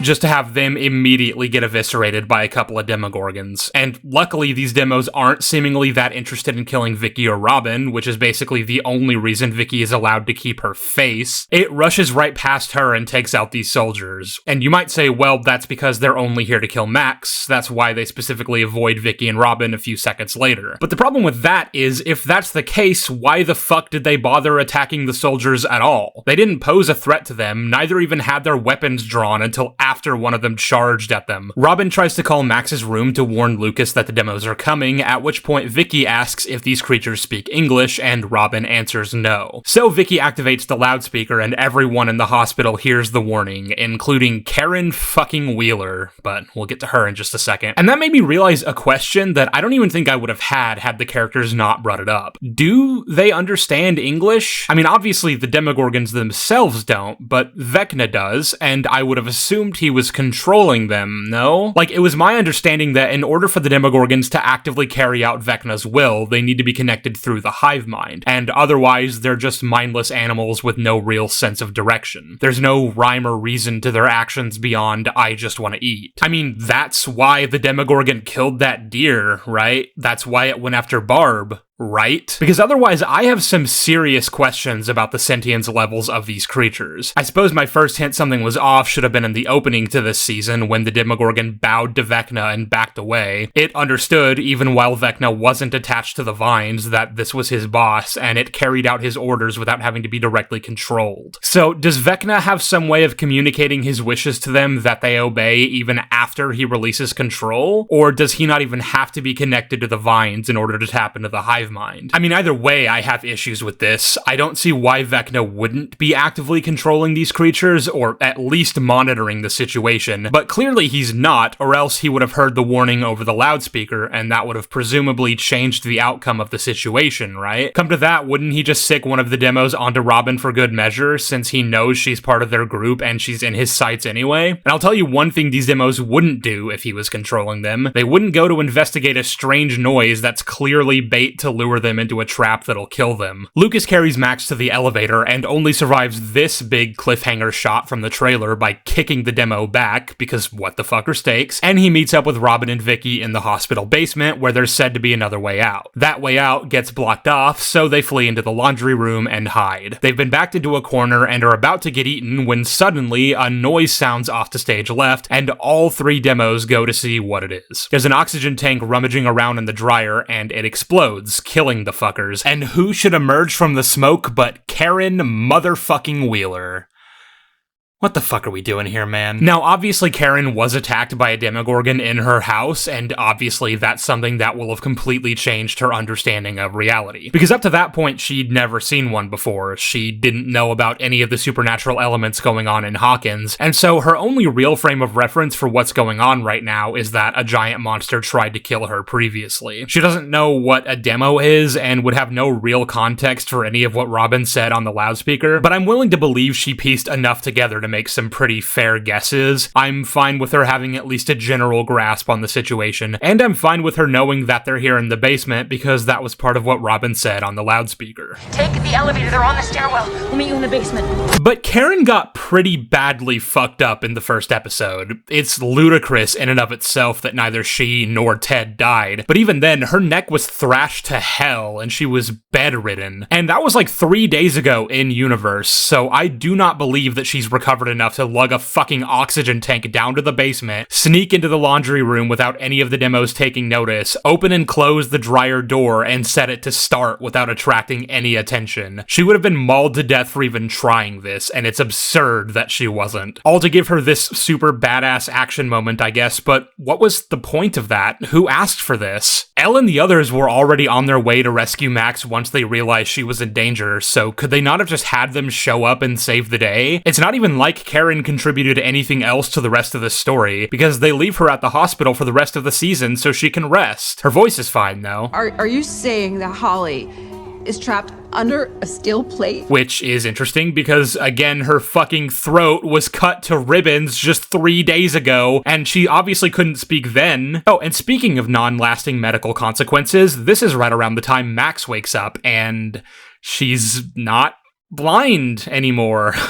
I swear to fucking God, you two are trying to kill me. Her arms and legs are also completely healed from having been snapped in half, but because it's been 1.5 years since she last used them, it's gonna take some time before she's able to use them again, and in the meantime, she's wheelchair bound. Though knowing what medical recovery time looks like in this universe, I expect her to be back on her feet like nothing ever happened by the end of the next episode. Wait, fuck, I was joking! Yes, I know that this takes place 18 months later. I was employing what we in the industry like to call a joke. But thank you for that comment that you were racing to write just now. I can't believe there were seriously no consequences to Max getting Vecna'd. She can see again. By the end of the show, she can walk again and skate again. She's graduating on time despite having missed 1.5 years of school. They brought her back from death and then refused to leave her even slightly injured by the end because the show is just fucking allergic to consequences. I don't even care anymore. I'll take fucking Ted Wheeler at this point. fuck! The only character they could even commit to killing off was the one person they shouldn't have, and even then it was a maybe. Max as a character was always defined by her independence. She marched to the beat of her own drum and didn't fit into societal gender norms, especially for the time period. She valued her freedom quite a bit and didn't like feeling vulnerable or relying on others for help. It was something that deeply scared her, and that's a major reason why she pushed so many people away during her period grieving Billy. So imagine a version of this story where she knows going back to the real world and escaping Vecna is gonna mean never walking again or seeing again, never being quite as free and independent as she used to be, but going through with it anyway and returning to a broken body because she loved Lucas and she loved her friends and she wanted to go home to them. I really miss when she was a good character. Holly, of course, also woke up in her own body, but considering that body is currently in Vecna's lair in Dimension X, she didn't get very far. She managed to pull the big flumpy vine out of her mouth and stumble out into the desert, where there just happened to be a gate opened up pretty close to the lair, but when she goes through it, she falls. And I already talked about how it doesn't really make sense that there wouldn't be gravity pushing down on this side of the wormhole if the Upside Down is supposed to operate the way the show is telling us it does, so I'm gonna skip past that and say this instead. She's fucking dead, right? Like, there's just no getting out of this. Oh, Vecna caught her. Okay. And he fucking yoinked her back up while Nancy and the others watched because, believe it or not, Vecna's lair just so happens to be right above the upside down version of Hawkins' lab. I guess this is supposed to be because the lab is where 11 opened the gate, and the reason the upside down connected to Dimension X was because the Mind Flayer or Vecna wanted that to happen, so it makes sense that they'd be spatially aligned. Except it wasn't the Mind Flayer or Vecna that she connected to when she opened the Mother Gate. It was some random Demogorgon. Whatever, I'm done questioning this. This is honestly the least of the show's problems. The point is that basically all the shit with Holly trying to escape ended up being for nothing as far as she's concerned. She immediately gets snatched up and put right back where she was. And I've seen people criticize Max for this, like she let this little girl defend for herself, but in her defense, it's not really like there was much else she could do in that situation. It was either that or leave her in the mindscape, right? She assumed Holly was being held somewhere in the Upside Down, so her plan was for Holly to escape and make her way to the copy of her house and wait for the gang to come pick her up. But obviously that didn't end up panning out. And luckily for our characters, the group in the Upside Down was there to witness Holly get yanked back up into the sky, so they don't have to devote any time to trying to find her at the Wheeler house. Now it's at this point that all the main characters finally reunite, and that's facilitated entirely by Erica. Remember like an hour ago when I mentioned that she had her own plan that we were going to talk about later? Well, this is later. The gang wanted to make another telemetry tracker to try and find their friends trapped in the Upside Down, but again, because Dustin was the one who built the one they had, nobody else knew how to work it. Erica then hatched the idea of enlisting the science teacher, Mr. Clark, since he taught Dustin everything he knows. So if anyone knows how Dustin did what he did, it would be him, right? So she and Murray show up at his house in the middle of the night to ask for his help, telling him that it's life or death. Dustin is in danger. Danger? What kind of danger? Like the life or death kind. Now, the scene cuts there, and we don't actually pick up with any of these three characters for a good while, at which point it's been around 6 hours. We've been building a goddamn balloon experiment for 6 hours! And they're in the middle of testing out the new tracker Mr. Clark helped them build. The show doesn't bother addressing it, but I want to know what the fuck they told him about the nature of the situation beyond just that Dustin was in danger. They clearly didn't tell him about the Upside Down or any of the supernatural shit going on. Well, he wouldn't be precisely here, he'd be under. Sorry? You didn't tell him? Told me what? So if I'm Mr. Clark, the first thing I'm gonna want is an explanation. What kind of danger? Why don't we call the police or the military? I'm not just gonna blindly accept what these people are saying and head out with them in the middle of the night to help them build a fucking device. Especially because of just how fucking sketchy this entire situation is on its face. I have to once again reiterate that Erica should be in deep shit with the law right now, so any of you who want to argue that he's trusting her word on this because she's a good student in his class are overlooking the fact that she kidnapped a fucking family, and Murray is a complete stranger to him, hanging out with this little girl, and everything about the nature of their relationship just screams red flag. I'm sorry.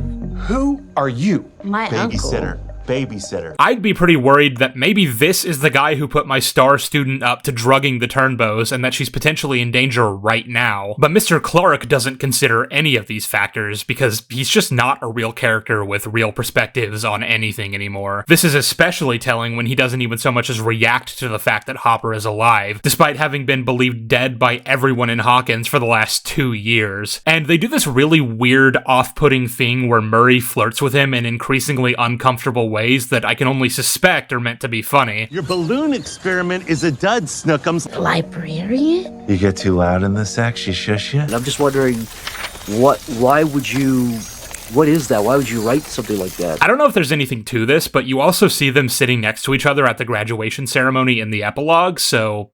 gay? Anyway, they pinpoint Dustin's location to Hawkins' lab, call the rest of the gang, and they all meet up there. It's only here that they fill Mr. Clark in on the full context of the situation, before deciding to have Elle tear up one of the metal barriers blocking off the Hellgates, which of course are being monitored via security cameras, so this catches the attention of the military. It's honestly pretty surprising that there isn't already a military presence at the lab, even if they aren't just establishing a base of operations there for whatever reason, but because they're not, our heroes have time to get into the Upside Down and collect their friends, fully reuniting the entire main cast. And what a cast it is, holy fuck. This is the logical endpoint to the show's utter refusal to kill off or otherwise write characters out of the story, while dogpiling more and more onto every season. There is absolutely no reason why peripheral characters like Vicky and Mr. Clark need to be here for this final battle, and it's really weird. I hate it. But they all go back to the radio station to pool the information they've learned from all their respective plot lines and try to make sense of any of it. Now that they have a better understanding of what the Upside Down is and where Vecna's keeping Holly, as well as what Vecna's planning to do with the kids, they begin to devise a plan for how to stop him and save the children. Hopper, being the absolute genius that he is, mentions that there are helicopters in the Upside Down military base and they can just fly one of them up into Dimension X. All the characters rightfully point out why that's an obviously stupid plan for a number of reasons, chief among them being that the chopper's blades would be too big to fit through a rift, but then Steve hatches an idea of his own, and it's...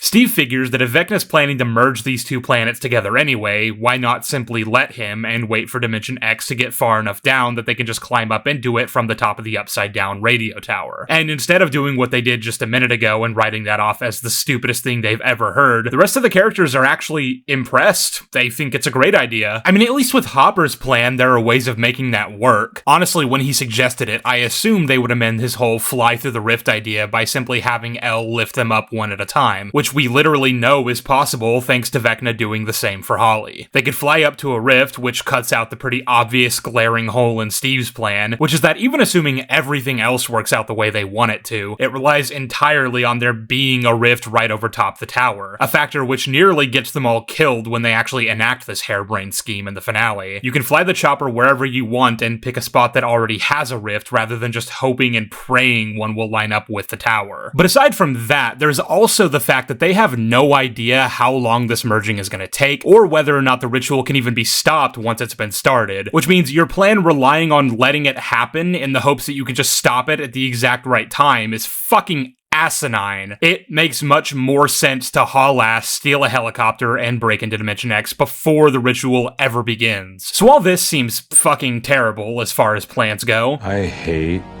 all of this. But there are more moving parts to it that we've still yet to even consider. Mike and Elle raise the point that in order for Elle to stop Vecna's ritual after it's already begun, she needs to be able to get into his mindscape. The problem is, she isn't powerful enough, apparently, to reach him all the way in Dimension X, even from the bath Hopper built for her in the cabin, which is why the crawls were necessary in the first place. But Nancy suggests getting her closer. She says that since the Upside Down version of Hawkins' lab is an exact replica of what it was back in November 1983, that should mean the state it was in at that time is still what it is now. It means the sensory deprivation tank is still there. But the issue with that none of the characters even bother to address is that there are no natural sources of water in the Upside Down, something the show has made a point to establish time and time again and has been rather consistent about. Any spots where water did exist that got copied into the Upside Down were copied without water, which should mean that if they want to use the bath in the Upside Down, they're gonna need to lug gallons of water to the other side and fill it up themselves, as well as put in a shit ton of salt, as was established in Season 1. How much? Good, then we just need salt. Lots of it. How much is lots?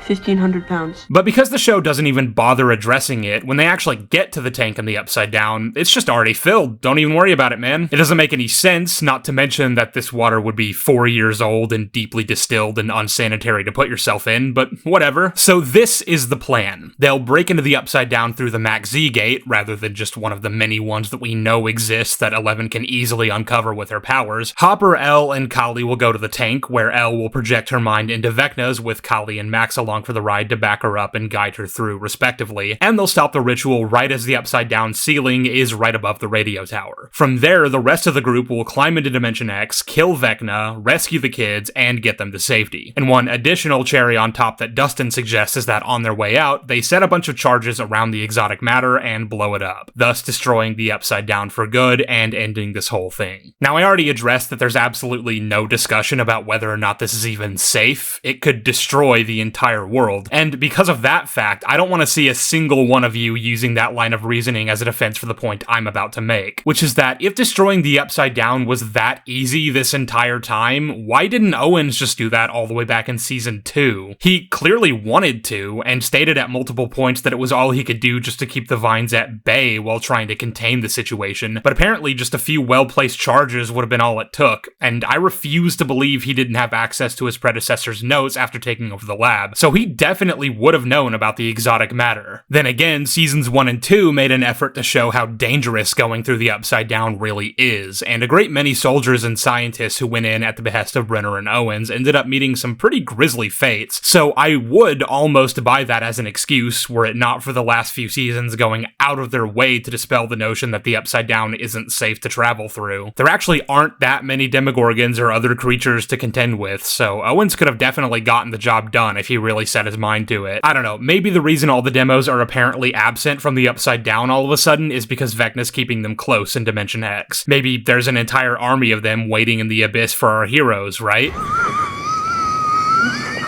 Anyway, now that the characters have decided on a course, all that's left is to make the necessary preparations and get going. But there's still one last thing we gotta do first. Oh boy, we're finally here. Will sits down with his mom and talks about his most recent encounter with Vecna, about how violating it is to have someone sift through your mind and uncover your darkest thoughts, your deepest secrets, and lay them all bare in front of you to confront you with what you really are. Vecna's not a liar, you see. Tell that to a laundry list of different characters on this show. He simply exposes elements that are part of you and something for which you feel immense shame. He tells Joyce that if they're gonna face Vecna, his big secret has to come out. Mike comes in to report that everyone's almost ready and that they should probably be going soon, but Will stands up and says, "Wait, I think you need to hear this too. Everyone does." We're then treated to a 5-minute scene where Will sits in front of the entire cast of Stranger Things and comes out as gay. And he does so in an extremely stilted and awkward way. He starts off by talking about all the things that he shares in common with his friends, namely the original party, who are probably the only characters who actually belong in this scene, but we'll get to that, and proceeds to list off all the things they like. Really trivial things like milk duds in our popcorn with extra butter, and we like drinking Coke with Pop Rocks, and we like bike races and trading comics and NASA and Steve Martin and Lucky Charms. And it feels a little childish, but I guess I kinda get it, in the sense that he's trying to relate his homosexuality with everyday mundane aspects of existence, like enjoying Lucky Charms. I didn't like that. You know, just because I'm gay doesn't mean I'm different. But he caps that little mantra off with this. I don't like girls. Well, butter my butt and call me a biscuit. Which is... First of all, it's pretty weird how throughout this season they stubbornly refuse to just use the word gay. In the first episode of the entire show, they're allowed to use words like fag when talking about Will, but God forbid they just say the damn word. We're gonna talk about this more in a sec, but there's literally an entire storyline this season where Will and Robin relate their queer experiences with one another, and they really awkwardly dance around just saying words like gay and queer, like their lives depend on it. It almost feels like they're trying to be just subtle enough that the average right right-winger won't pick up on what's actually being said. And if you think I'm exaggerating, you should look at the response this episode got online. It was maligned for this scene alone finally making it explicit enough for those people to get it, and they'll claim this was the episode that made Will gay, ignoring all the really unsubtle foreshadowing that's led up to this point. But even this scene refused to use the scary G word, which I find really telling. But we'll circle back to the larger implications of that in just a bit. The diatribe continues with Will admitting that he had a crush on someone. He never explicitly says who, but obviously we're meant to understand this person was Mike, and in turn, Mike realizes this truth himself. Well, at least he does according to the Duffer Brothers after the fact, but Finn Wolfhard really didn't convey that through his performance at all. But Will goes on to say that this person was his Tammy, and oh, wait, I haven't explained what that means yet, but that means you have about as much context as like 85% of the characters present right now. Tammy Thompson is a character alluded to a couple of times in season 3, who we eventually find out was a girl Robin had a crush on in high school, and she was jealous of Steve because Tammy had a crush on him and barely paid Robin any attention. There's some lighthearted humor about how Tammy has a terrible singing voice and that she sounds like a Muppet, which then actually gets carried into the first episode of season 4 when we see that for ourselves. She comes in to sing the national anthem before the big basketball game, and she does indeed sound like a Muppet.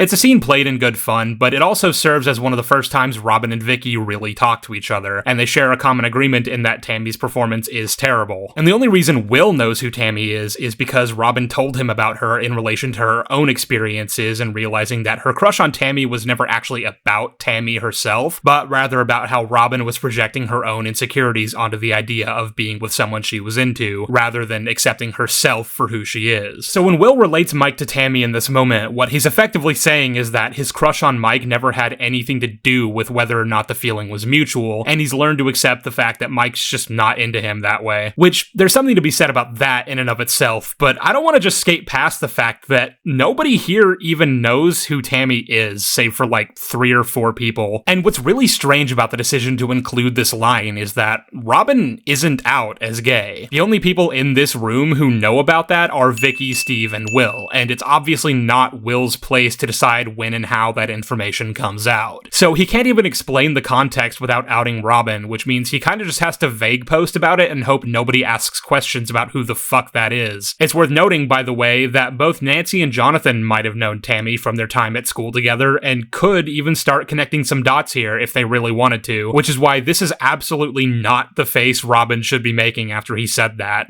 What the fuck? But as for the relationship between Will and Mike, this and the next episode obviously sent the shippers into a frenzy, because there's a whole subsection of them who've been shipping these two since day 1, and we're basically treating it like if they didn't get together by the end of the show, that would retroactively make the entire show terrible and not worth watching. And like, no, silly, the show isn't retroactively destroyed because 2 teenage boys didn't kiss on screen. It's retroactively destroyed because the fucking writing is bad. No, but in all seriousness, I'm sympathetic to those who feel like they were queer-baited. I just don't necessarily think that's what's happening here. I sort of always expected this to be unrequited because Mike really just never seemed all that interested in Will that way. And I think a lot of the posts I've seen clipping certain scenes and suggesting there's some kind of subtextual desire there are unconvincing, to say the least. And I kind of always figured the best we could really hope for was a version of the ultimate conclusion we got, just, you know, done well. A version where Mike acknowledges some of the ways in which he's hurt or neglected Will, while Will comes to terms with the fact that the relationship he and Mike have won't die out just because they're not together romantically. And, you know, it'd be nice if there was an actual fucking acknowledgement of the fact that Elle did not commission that painting. But anyway, Will continues by saying that when Vecna had him, he showed him a vision of the future where he comes out to his loved ones and they become concerned for him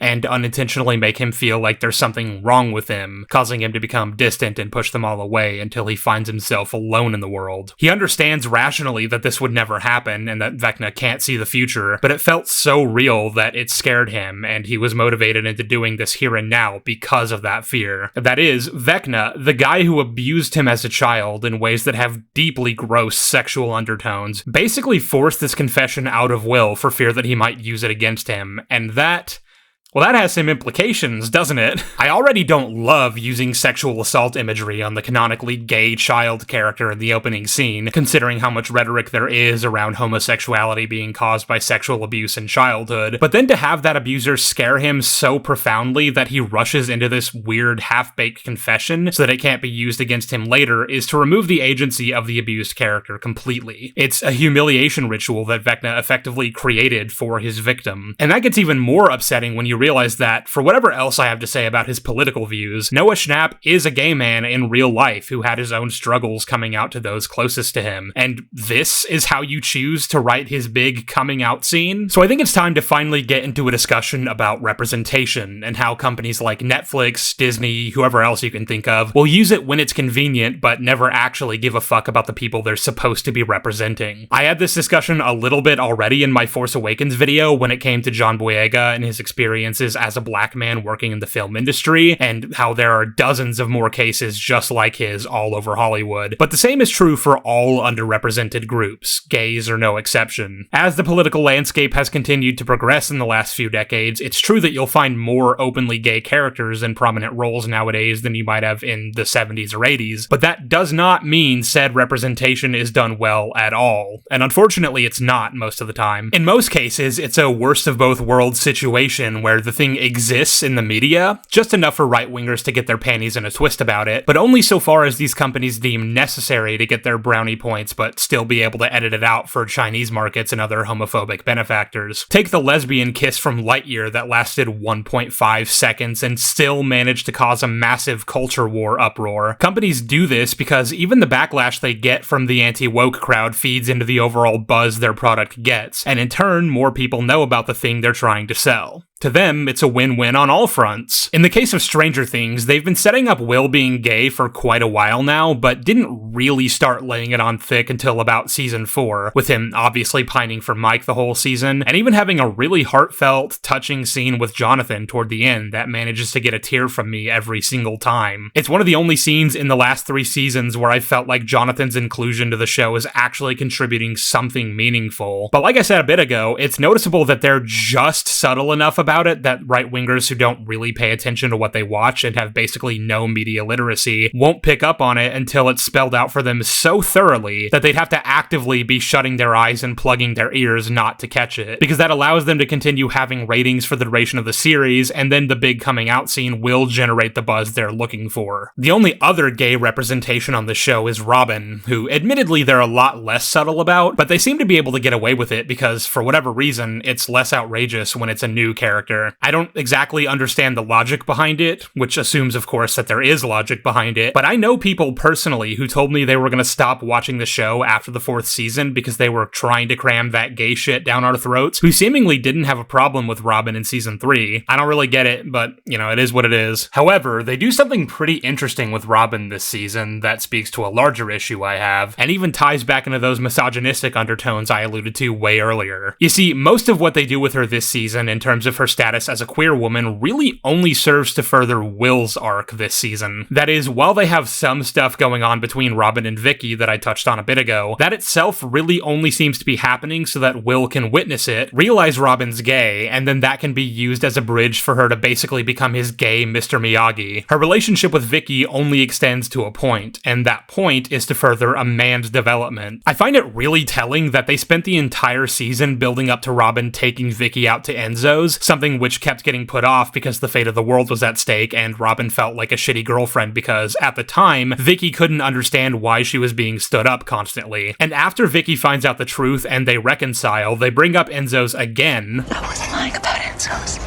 And if by some miracle we survive this, I'm going to take you there. Further reinforcing that they're gonna go there when this is all over, and then they never do. I mean, I guess they probably did at some point, but we don't actually get to see that, and I wouldn't really mind that as much if it was implied via the epilogue that the relationship is still going strong 18 months later, but Vicky's not even in the epilogue. There's a very brief reference to overbearing significant others. Overbearing significant others. And maybe that's Vicky, but we just don't know. And the line sorta implies that they're in a bit of a rough spot right now, so the point is, Vicky as a character character existed to be Robin's gay lover for the duration of Will's coming out arc this season, and once she fulfills that purpose, she up and vanishes from the story. Because 2 out of the 3 canonically gay characters in this show are really more like story devices. They're not people in their own right, and that has some troubling implications in terms of how the Duffer Brothers view queer people and women. I am not saying that the Duffers are openly or even intentionally homophobic or misogynistic. Well, at least I'm not going to claim that definitively, but I have my suspicions about Ross after the way he wrote basically all the relationships in this season in the wake of him divorcing his wife, though I don't have any solid proof. But regardless of if it's intentional, that doesn't change the fact that these undertones show up in their writing, and we now have multiple examples of both. And you want to talk about misogyny? We haven't even gotten into Nancy's whole Rambo shtick and how basically all previous aspects of her characterization have been sucked from her completely in order to form this badass, no-nonsense action hero with no traits of her own. But back to the coming out scene, I really can't stress enough how weird they decided to play this. Like, I don't understand why the entire fucking cast needed to be here for this, and not just, like,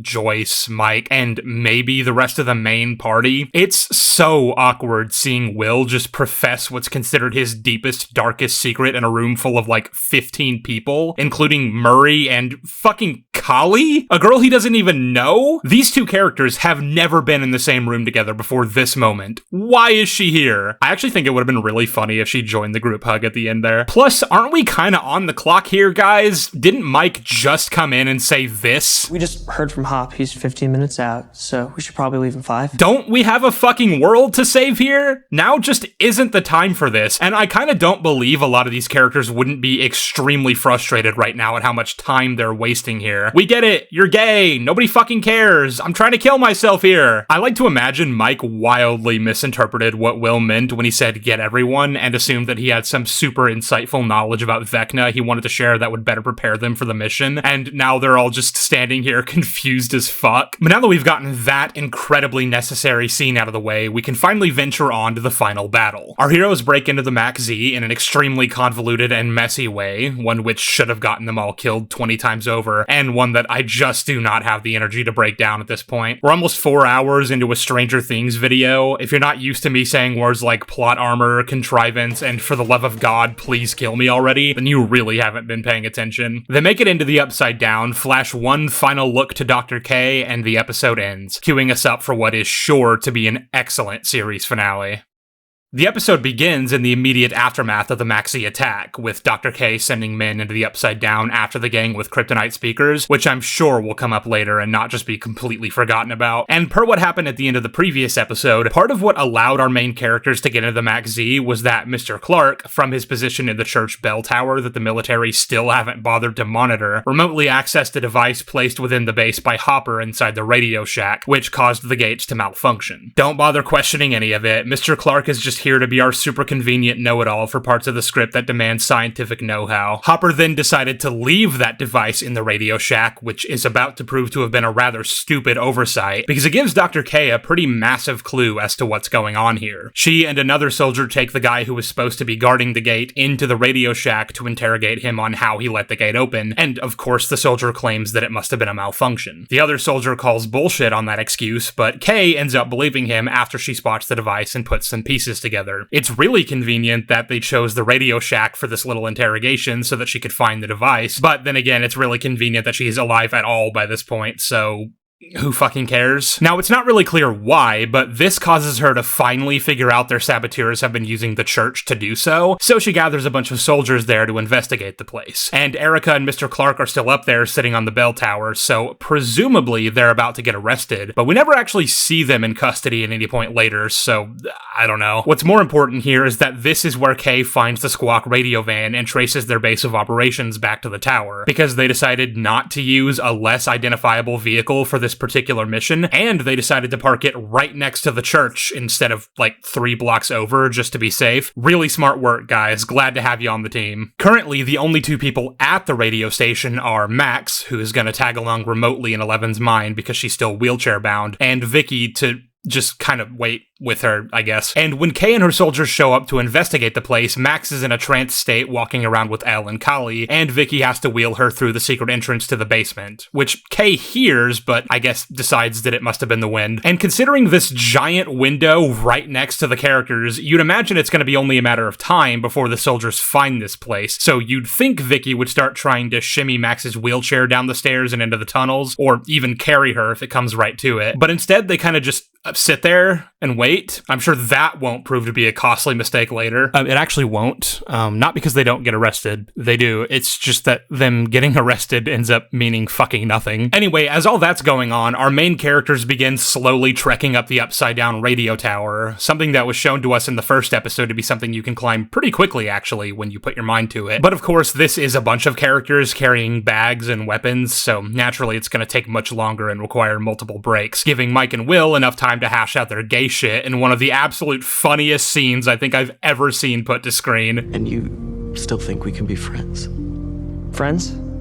No thanks. No, please don't do this. Please don't do this. At the top of the tower, the planet is coming down fast, and oh no, the rift they were just randomly assuming would be above them isn't placed perfectly over top them, which means if Elle doesn't get to Henry soon, they're all gonna die. I mean, I call bullshit on the idea that they're not already dead the second the ceiling impacts the tip. This is a fucking planet crashing down on top of them. That tower should be collapsing by now. Elle does manage to stop it in time, but not before the tower goes all wobbly and causes Steve to lose his footing. He grabs hold of the platform, but just isn't able to hold on long enough, and he slips, falling to what I'm sure some person out there was convinced would be his death. There's dramatic slow-mo, it cuts to black for a few seconds, and then, oh my god, he's alive! The boy's alive? It's Jonathan, coming in clutch. He caught him by the arm and somehow managed to not get just pulled right along with him. This scrawny-ass guy with the upper body strength of a piece of paper somehow managed to catch Steve and pull him up. That black screen that they clearly thought was like, oh, isn't this going to be tense? So we don't know if we've killed him or not. Like, just reads as insulting. I know you're not going to kill him. Which means that black screen just reads like you're just fucking taunting me with that fact. Yeah. With the merging put on hold, they're able to climb their way up to the rift and enter Dimension X, beginning a very slow trek toward Vecna's lair. Yeah, no rush, guys, it's fine. They also have the characters make note of the fact that none of the evil, scary things they've come to expect from the Upside Down are anywhere to be found up in Dimension X. I was expecting more like... Deadly vines? Monsters? There's no demogorgons, dogs, bats, vines, nothing. And the characters themselves sort of brush past that observation, but it is worth questioning why that's the case, considering we know all those creatures originated from the Abyss. In response to these questions, the Duffers had two things to say. One, that this place is a desolate wasteland and that it's not exactly like the Demogorgons have their own societies or anything, which in these weird fucking twins' minds is somehow meant to be any kind of answer that makes sense. No one is asking to see the Demogorgons have, like, towns and cities or whatever, but obviously it would make sense that there would be a lot of them surrounding Vecna and the Mind Flayer, considering they're connected to the hive mind, and you'd assume Vecna would want them close for when the heroes show up with weapons to try and kill him again, considering how well that went for him last time. But that leads into the second thing they said, which is that Vecna simply didn't expect the heroes to rock up to his turf, so I guess he didn't bother making those kinds of preparations. But that's... shit. Oh, that's... stupid. Why the fuck wouldn't they, when you know they know about your plan to destroy their world? And obviously they're gonna want to try to stop you from doing that. Nancy kicked your fucking ass last time, as embarrassing as that is to say about the series' overarching villain, and you kidnapped her fucking sister. Why the fuck would you not expect her and the rest of the group to come up here to try to get her back? And even accepting that Vecna is stupid enough to think that, he literally just looked into Elle's mind and learned the hero's entire plan. We'll talk about that scene in just a second. So Vecna knows there are currently a dozen people marching toward him right now with weapons that can kill him, and he doesn't decide to call on any additional forces? I suppose you might argue he doesn't need any, considering what else he has up his sleeve, but I'd laugh in your face if you tried to pull that defense, considering how easily they took that out. Regardless, these in-universe explanations obviously don't make any sense, but that's because they're just shit the Duffers pulled out of their asses to justify the real reason they decided not to include them: Demogorgon fatigue. There has to be Demogorgon, bat, dog, like something. It's crazy if there's nothing there, I think. You know, in the Max Z, it is insane, and so climactic. And that it is climactic because we have 6 demos attacking simultaneously. I guess, like, I maybe feel wonder about demo fatigue at the... Yeah, I mean, that's fair. Okay, well that's fucking stupid. You've been using Demogorgons the entire fucking show without any consideration regarding whether or not the audience might be sick of looking at them. Why are you now suddenly getting cold feet about it? And if this overuse is really something you were so worried about, wouldn't it make more sense to cut them out of the Max Z attack and leave them in here? I genuinely don't understand you people. Also, and this is a small thing compared to the other stuff, but I really just don't get why Dimension X looks like this. I don't understand why it's a generic-looking desert planet and not like a cool, interesting alien world more akin to how the Upside Down looked. Again, if the vines are supposed to have come from this world, then they should be strewn about everywhere. And considering how much of a big deal the show has always made about how the Mind Flayer likes it cold, I would have expected that to reflect in its home turf. The Mind Flayer has always been likened to a spidery figure, so maybe something like a cave spider, something that likes cool, damp areas. Or hell, this show has always had imagery clearly inspired by Alien. The Duffers are obviously massive fans of those films, and I'm pretty sure I heard somewhere that there was a scrapped concept where the gang would stumble upon a bunch of Demogorgon eggs, much like what happened in that movie. The Mind Flayer himself has always had xenomorph imagery attached to him. Just look at the shape of his head. If you ask me, it would have made a lot more sense for Dimension X to look a lot like LV-426, a dark, cold, damp world. But then again, this is just an extension of what we went over earlier about how they've basically taken what we understood about the Upside Down to be and just made this place into that. But they've done so in a way that's just a lot less aesthetically interesting. Anyway, to get back to the plot, Elle stopped the ritual by jumping through a shortcut Max somehow knew about in Henry's mindscape and flung his ass outside. Once again, I'm gonna ask why she didn't just kill him, since she had the element of surprise and a tight grip on him, and that was a pretty huge aspect of this plan to begin with. Her job is literally to stop the ritual and kill Vecna if she gets the opportunity. But he's at least out of commission for a few minutes, which is necessary so they can talk to the kids and try to convince them that Henry was lying to them, that Max isn't a monster and that they need to make it to the cave. Because so many of the kids don't believe them, they come up with a plan to prove it to them, and it's unironically one of the stupidest things to happen in the entire episode, if you can even believe that. When Henry comes back in, he'll find an empty dining room and believe all the kids have gone. But what's really happened is that Kali is using her powers to shield them so they can watch as Elle confronts Henry and tricks him into confessing his true motivations. They're honest to God Mr. Waternoosing this shit right now. Why can't he see us? Because Mr. Watson isn't the only one with magic powers. Interestingly, though, if you remember your Stranger Things trivia, Kali's powers only work to make you see what she wants you to see, and it does not apply to sound. You still have to be quiet, or the person you're trying to hide from will know you're there. Have you seen Stranger Things? That was my Glidus impression. I hope you liked it. I also just can't believe that in order to convince these kids they're telling the truth, the only thing they could think to do was have Elle actually put herself in a vulnerable position for Vecna to exploit. The only reason she gets free is because Vecna reads her mind, learns what the plan is, and drops her so that he can break through Kali's illusion. At which point, Elle gets back up and throws him onto the table, Kali runs into the room with a knife, and... No! Don't stop to talk. Don't stop to talk. Hello, brother.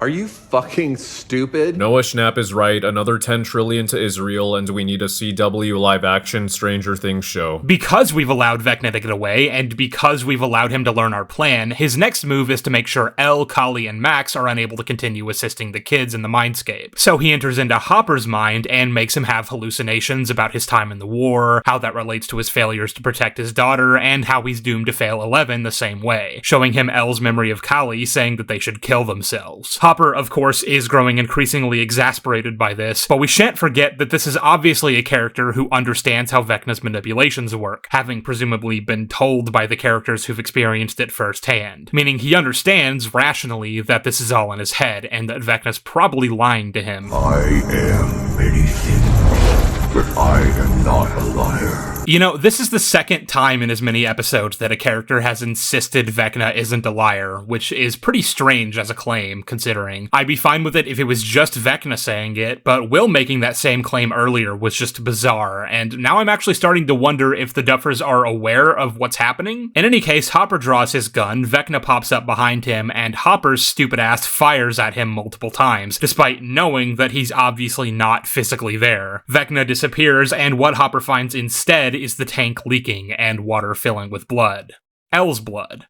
Oh no! Hopper flips his shit and starts banging on the glass, shattering it and pulling Elle out of the mindscape, and forcibly removing Callie and Max as well, so they wake up in their own bodies. But oopsie daisies, it was all a trick. He didn't shoot Elle at all. She's completely fine. It was all a ruse from Vecna to get Hopper to cut Elle off from entering his mind, except it doesn't actually make any sense, does it? Because first of all, as we've seen many times across the last 2 seasons, when someone enters into a Vecna trance, they don't actually move. Sometimes it takes them a moment to realize they're in a trance and will continue perceiving the space they were just in and moving around in that, but their physical bodies stay exactly where they are. So if Hopper was on top of the tank when the hallucinations began, which we know is objectively the case, then he would still be up there by the time he fired his weapon. And as a matter of fact, the whole pulling out his gun and shooting part would also be in his head, because real Hopper would still be up there not moving a muscle. So the way this trance has always been shown to work means that none of this should be happening the way it's happening, and the only way you could possibly work around that would be to introduce new rules to how this works in the 11th hour, which I think is a bit annoying, but it's not even like the writers explained any of that anyway, so I'm once again finding myself in a position where I wonder if they're even aware that an explanation was needed. Regardless, if Vecna can entrance Hopper while still allowing him to interact with the physical space around him as he needs him to, then my question becomes, why didn't he just have Hopper actually shoot Elle? I suppose we're meant to assume that part was imagined, otherwise 11 would be dead, but the part where he bangs on the glass was real? It just seems like Vecna is going out of his way to make Hopper not kill Elle, and there's no explanation for why he might do that. He's never had any qualms about killing her before, so now that the kids have been left to fend for themselves, it falls to Holly to lead them to the cave, and they almost make it without a hitch, but Vecna comes back right at the last minute. And look! He's running! The son of a bitch is finally learning! He still hasn't quite mastered the idea that he can use his telekinetic powers in here, but he makes up for that by extending his weird tree branch arm out to grab Holly by the leg. Derek, being the absolute goat, manages to overpower our big bad in a contest of physical strength and pull her free, which really shouldn't surprise me, all things considered. I don't know why he was so afraid of Vecna killing his family. He can clearly whoop this guy's ass no problem. Plus, I mean, I think the heroes kinda already beat him to that punch. Now, this is the moment I was talking about way earlier, where Henry faces his inconsistent fear of the cave and steps inside, forcing the kids to venture further out into the desert and into the tunnel as he chases behind. Now that they're close enough to the lair, Will Bluetooth connects to Vecna's mind and watches this unfold, sees him face his past, and tries to appeal to him as a fellow victim of the Mind Flayer. And as Vecna's giving his speech about how it was always his choice and that he and the Mind Flayer are one, the spidery legs the characters have been slowly trekking toward come out of the ground, revealing...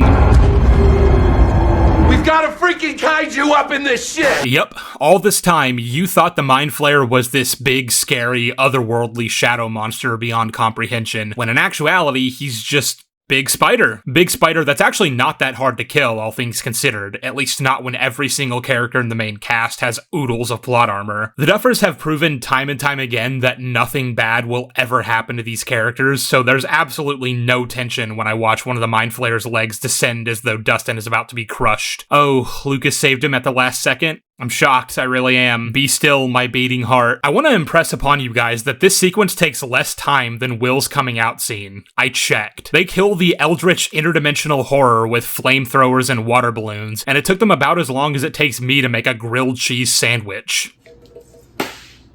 Fuck. And I love how Elle just shows up and jumps into, like, its stomach, I guess, which has a perfectly placed boss arena for her to fight Vecna in while Will helps her out remotely. She shoves him onto a fucking tooth, and he gets decapitated by Joyce fucking Byers. You fucked with the wrong family. This scene is trying to be so dramatic, showing flashbacks to various times each character was traumatized by Vecna over the course of the show, while Winona Ryder continues to hack away at his neck, and it's all just so hollow. Remember when they found what they believed to be Will's body in the quarry in Season 1? Remember how genuinely impactful that sequence was? I remember. Also, if Will is connected to the hive mind, shouldn't this be hurting him? I mean, earlier when Henry relived getting shot in the hand in his flashback, Will felt that shit. So you'd think he'd be screaming in agony right about now. I guess now that the Mind Flayer is dead, there's no more hive mind, except the show also told us that anything connected to that hive mind would die if that connection was ever severed. So that raises the bigger question of why Will, Vecna, and any of these kids are still even alive. And when the characters pull the vines out, the Mind Flayer particles shoot out of them, but doesn't the fact that they're still animated imply that it's not dead. I thought that was... Who fucking cares? We're almost done. Let's just get this over with. I said earlier that I don't understand why our characters needed to break into the Upside Down through the Max Z gate, but with that, I can at least defend it on the basis of needing Murray's truck to ferry them to and from locations quickly. And it makes sense considering they've set the exotic matter to blow up on a timer, why they might also need these vehicles to take them far away. But I absolutely don't understand why they need to use the gate to get back through when they should know Dr. K will be waiting for them with a bunch of armed soldiers. I mean, I would hope they know that, considering they stupidly left her alive earlier and didn't even bother hiding their faces as they went in, so they should be fully expecting a not-so-warm welcome upon their return. I don't see why you can't just take the kids to one of the aforementioned hell gates, use Elle's powers to pop open the metal top, and all go through that portal. It would make it a lot harder for the military to predict where they're gonna come out, but if all the characters are being smart, I can still see Kay stationing soldiers all along them to cover all her bases. And at least then you get the outcome you're clearly going for while also not compromising the intelligence of any of the characters. But based on the way they're behaving and the looks of surprise on their faces when they hit the spike sets, it seems they really just did not expect this outcome. Fucking morons. And I've already gone over this scene, so there's no real reason to repeat it. What I will say is that this is the last time we see Dr. K in the rest of the show, and there's really never a resolution to her storyline, beyond Elle and Callie fucking killing themselves, I guess. She was introduced this season as some kind of new big bad, a female Brenner, one might, and they proceeded to then do nothing with her character all season. Imagine that. Imagine casting Linda Hamilton to play a character in your show, and doing fucking nothing with her. Fuck you guys, she deserved better. It was overwhelming. When they called, I was like, no, I'm a fan of that show. I can't be in that show. So it was a stunning turn of events, and I was thrilled, absolutely thrilled. Gets me every time. Every time he takes a breath.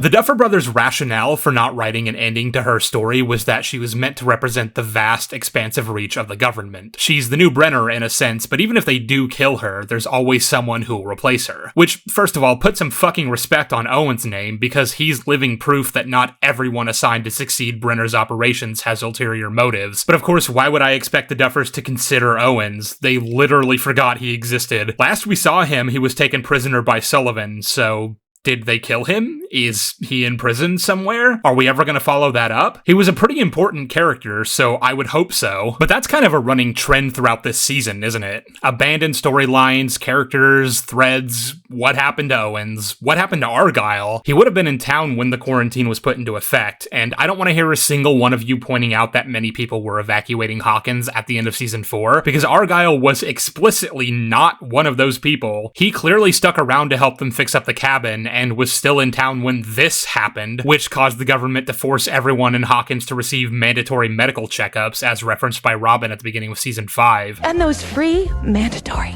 medical checkups? I mean, very cool. Because after we inhaled those springtime snowflakes, I mean, who knows what's wrong with us? So Argyle should still be here. What about Max's letters that she wrote to all her friends and family when she thought she was gonna die? Whatever happened to those? I'm not saying I need to know the contents of every single one of those letters. I'm not even saying I need to know the contents of one of them, but I'd at least have liked for them to be acknowledged, especially by this point where she's been in a coma for a year and a half and the characters are worried she might never come back. And where the fuck is Max's mom? Would you guys believe that these absolute fucking scumbags decided not to bring her back because her actress was in recovery from cancer treatment, and they didn't even bother to tell her she wasn't coming back, and she found her absence just as weird as the rest of us? Because that's real. They really did that. I mean, hell, even the shit they do bring back from previous seasons gets completely dropped by the end of the show. Remember earlier how I talked about the continuation of the anti-Hellfire, satanic panic stuff, Dustin's whole conflict with the bullies, and Eddie being treated like the town pariah? Well, in the graduation ceremony, Dustin gives a big, empty, anti-conformity speech, rips off his gown, and exposes the Hellfire t-shirt beneath it, and he's met with cheers. Everyone liked that, apparently. I can't stress enough how fucking weird this is. These people are literally celebrating someone who they believe to be a Satan-worshipping serial killer who murdered several of their friends and family just a few years ago. What the fuck are we doing? Dustin also does the thing Eddie said he was gonna do once he finally graduated at the beginning of season 4, for like the 5 or 6 of you who'll even remember that. I'm gonna walk that stage next month. I'm gonna flip in the bird. I'm gonna snatch that diploma and I'm gonna run like hell out of here. But again, it's just so empty. I liked Eddie a lot, but none of this has been earned whatsoever. Not in Dustin's own personal journey, and not within the world building of Hawkins. Since the show refuses to expand on anything this town thinks about literally anything, you don't just get to tell me that they've apparently moved on from all the things that had them all in an uproar just last season. Shortly after this, the gang gets invited to a high school party, which all of them treat as a pretty big deal, given they've always wanted to be popular and fit in, right? Has it ever occurred to you that we don't want to be popular? Oops. Well, it's not like Dustin literally just gave a speech about the arbitrary social boundaries placed around various high school cliques that have been successfully dismantled through years of off-screen development, and it therefore no longer matters to them whether they're considered popular. Because we were so divided into the jocks, the nerds, freaks, and in the chaos, all those walls broke down. Oops. But either way, they're all really excited to go, except Mike has a better idea. No, screw that. I got a better idea. He wants to go play D&D in his basement. Something they've been doing since they were children and can literally do any other night, you fucking loser. So they blow off the party to go play D&D. Fraud, let's have a piercing! The final scene shows us the tail end of one final campaign, making sure to visually parallel the first scene with them in Season 1, in case you weren't already insulted by how meaningless this all is. And it's here that Mike proposes the theory that Elle is really alive. The others are brought to tears by just how beautiful an ending that is, and declare that they believe. I do think it's really funny how Gaten chose to deliver that line. He says it like a parent comforting their delusional child and assuring them that Santa is real. I believe. And the series closes as they each get up and put their books away to go eat lasagna. And as Mike is walking up the stairs, Holly and her friends brush past him, sit at the table, and begin setting up their own game. Mike looks on wistfully, knowing that the torch has been passed, and that the next generation will go on to have so many fun adventures, just like they did. And it would probably be a lot more emotional if they actually bothered drowning out the dialogue, because theoretically, I'm supposed to be tearing up right now while Derek lets out this iconic line. And that, ladies and gentlemen, is the end of Stranger Things. 0.5 out of 10, fuck you, Duffer Brothers. Stranger Things, right?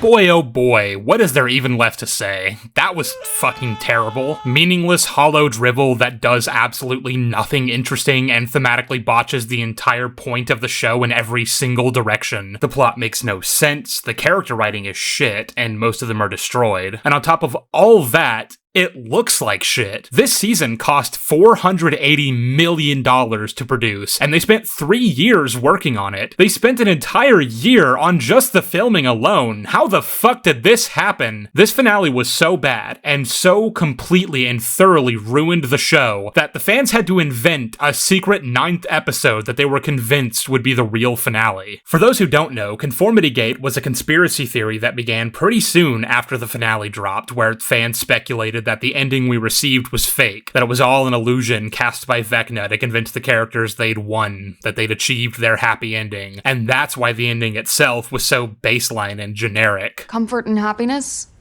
Could you be more trite? I thought you were some kind of master storyteller or something. And these fans forced themselves to believe that the ruse was so deep, so elaborate, that it was being played on the audience too. That at some point in the near future, Netflix would drop a secret final episode that revealed it was all a lie. Close enough. Welcome back, Apple Tree Yard. But here's the thing. I can't actually say I blame the fans all that much for this. I mean, it was pretty obvious based on pattern recognition that this was never gonna happen. It's way too out there and conceptual for the Duffer Brothers to come up with, and it's far too ambitious for Netflix to pull a cultural stunt this insane. But I won't pretend there isn't some slightly compelling evidence. Not convincing, mind you, but compelling. Some of the clues a lot of people pointed to were things like this line. We like biking to Melvald's for malted milkshakes, and we like getting lost in the woods. Melvald's isn't a malt shop, it's the general store where Joyce used to work, and it was only ever a hangout spot where kids went for milkshakes in the stage play. That is, it would only make sense for Will to say this if it was in some way being influenced by Vecna, someone who remembers biking to Melvald's for just such a purpose as getting shakes with friends. Plus, I mean, little weird for Will, of all people, to reference getting lost in the woods as a fun activity he likes to do, considering,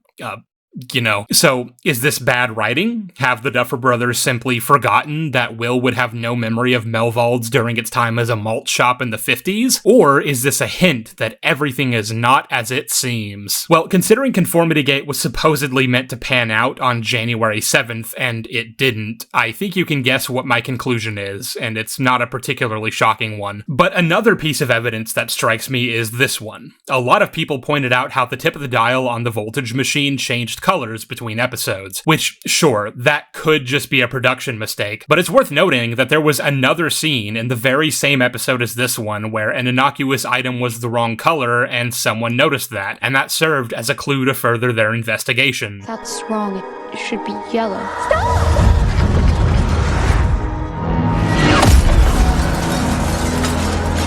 So, that's interesting, right? The Duffer Brothers specifically asked you to pay attention to a minor detail like this one, so it's no one's fault but their own that the fans did exactly that on what ultimately ended up being just a production error. Sometimes props have to get replaced for one reason or another, and if you're not careful, there might be some visual inconsistencies between scenes, or even between specific shots in the same scene. But that's kind of what I'm getting at here. It's not really the fans' fault that they're engaging with the material exactly as you asked them to. You've established a precedent that these little details will matter. All they're doing is trying to meet you halfway to give your show a fair shake. This is one of the many reasons why my channel is so oriented around tiny details, ones many will write off as nothing more than nitpicks. Because there are plenty of films, shows, and other forms of artistic expression that will have tiny details for you to pick up on, stories that reward you for actually paying attention. The tragedy here isn't just that Stranger Things was so bad fans had to invent their own ending in their heads to cope. It's that the Duffer Brothers were tasked with creating a mystery show, and they're fundamentally just not clever enough for the job, and they've left fans desperately craving for something they can never give them. And all this tells me is that, in a broader sense, there is a very clear void of actual substance in modern mainstream media, from almost anything you'll find on shit like Netflix or Disney Plus anyway, but that, more importantly, there are a lot of people desperate for a return to when storytelling mattered as a cultural touchstone. If you're not willing to give enough of a fuck to tie your narrative together in a cohesive, satisfying way, then fuck you. I'll do it myself. It makes me think maybe the future of art isn't quite as bleak as I was beginning to worry, and that eventually there's gonna be a return to form here. Once the old guard leaves and newer, fresher blood comes in to fill their shoes to start making real art again. Maybe not anytime soon, but someday. And really, that ideal is the entire reason my channel exists in the first place. So it's for that reason that I just can't bring myself to make fun of ConformityGate believers. Your theory is still fucking insane though, like that shit's never gonna happen. I think that's about as much as I have to say about Stranger Things Season 5, and seeing as I just about managed to stretch it past the 10-minute mark, my work here is done. Thank you guys so much for sitting here patiently while I slowly toiled into insanity. I'm glad to have had emotional support throughout this journey. If you enjoyed my brief analysis on this absolute masterpiece, you should check out my other videos, of which I have many. I actually usually talk about Star Wars, but I do also occasionally dabble in Getting a Life. Below the video, you'll find links to various social media platforms on which I spew random gibberish, and you can support me financially via Patreon or by becoming a channel member. In both cases, you receive early access to my videos, and you might even find $1 under your pillow tonight, if you're lucky. I'd also like to give a big thanks to Spizzard for the Palpatine's office art I've been using in the last few videos, and for this wonderful piece you see on screen that I commissioned just for this outro. He's got his own YouTube channel that you can check out below. And finally, at the top of the description, I've placed a link for a friend of mine's GoFundMe, which I've been trying to spread around as much as I can recently. He's been having a lot of financial trouble lately, and as these are hard times for all, I understand if not everyone can donate, but if you can, it would be greatly appreciated. Or if not, just sharing it around and spreading the word does wonders, so please consider it. Thank you. I think to incentivize donations, I'm gonna offer some kind of reward, like if it reaches the goal of $5,000, I'll fucking make a 2-hour video unironically reviewing the Ewok movies or something. So if that sounds good to you, you know where to send your money. And again, thank you very much. Oh, spoilers, by the way. And what happened to the buyer's dog?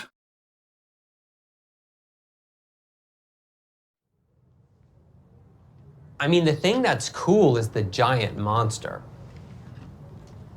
I mean, that's what's new.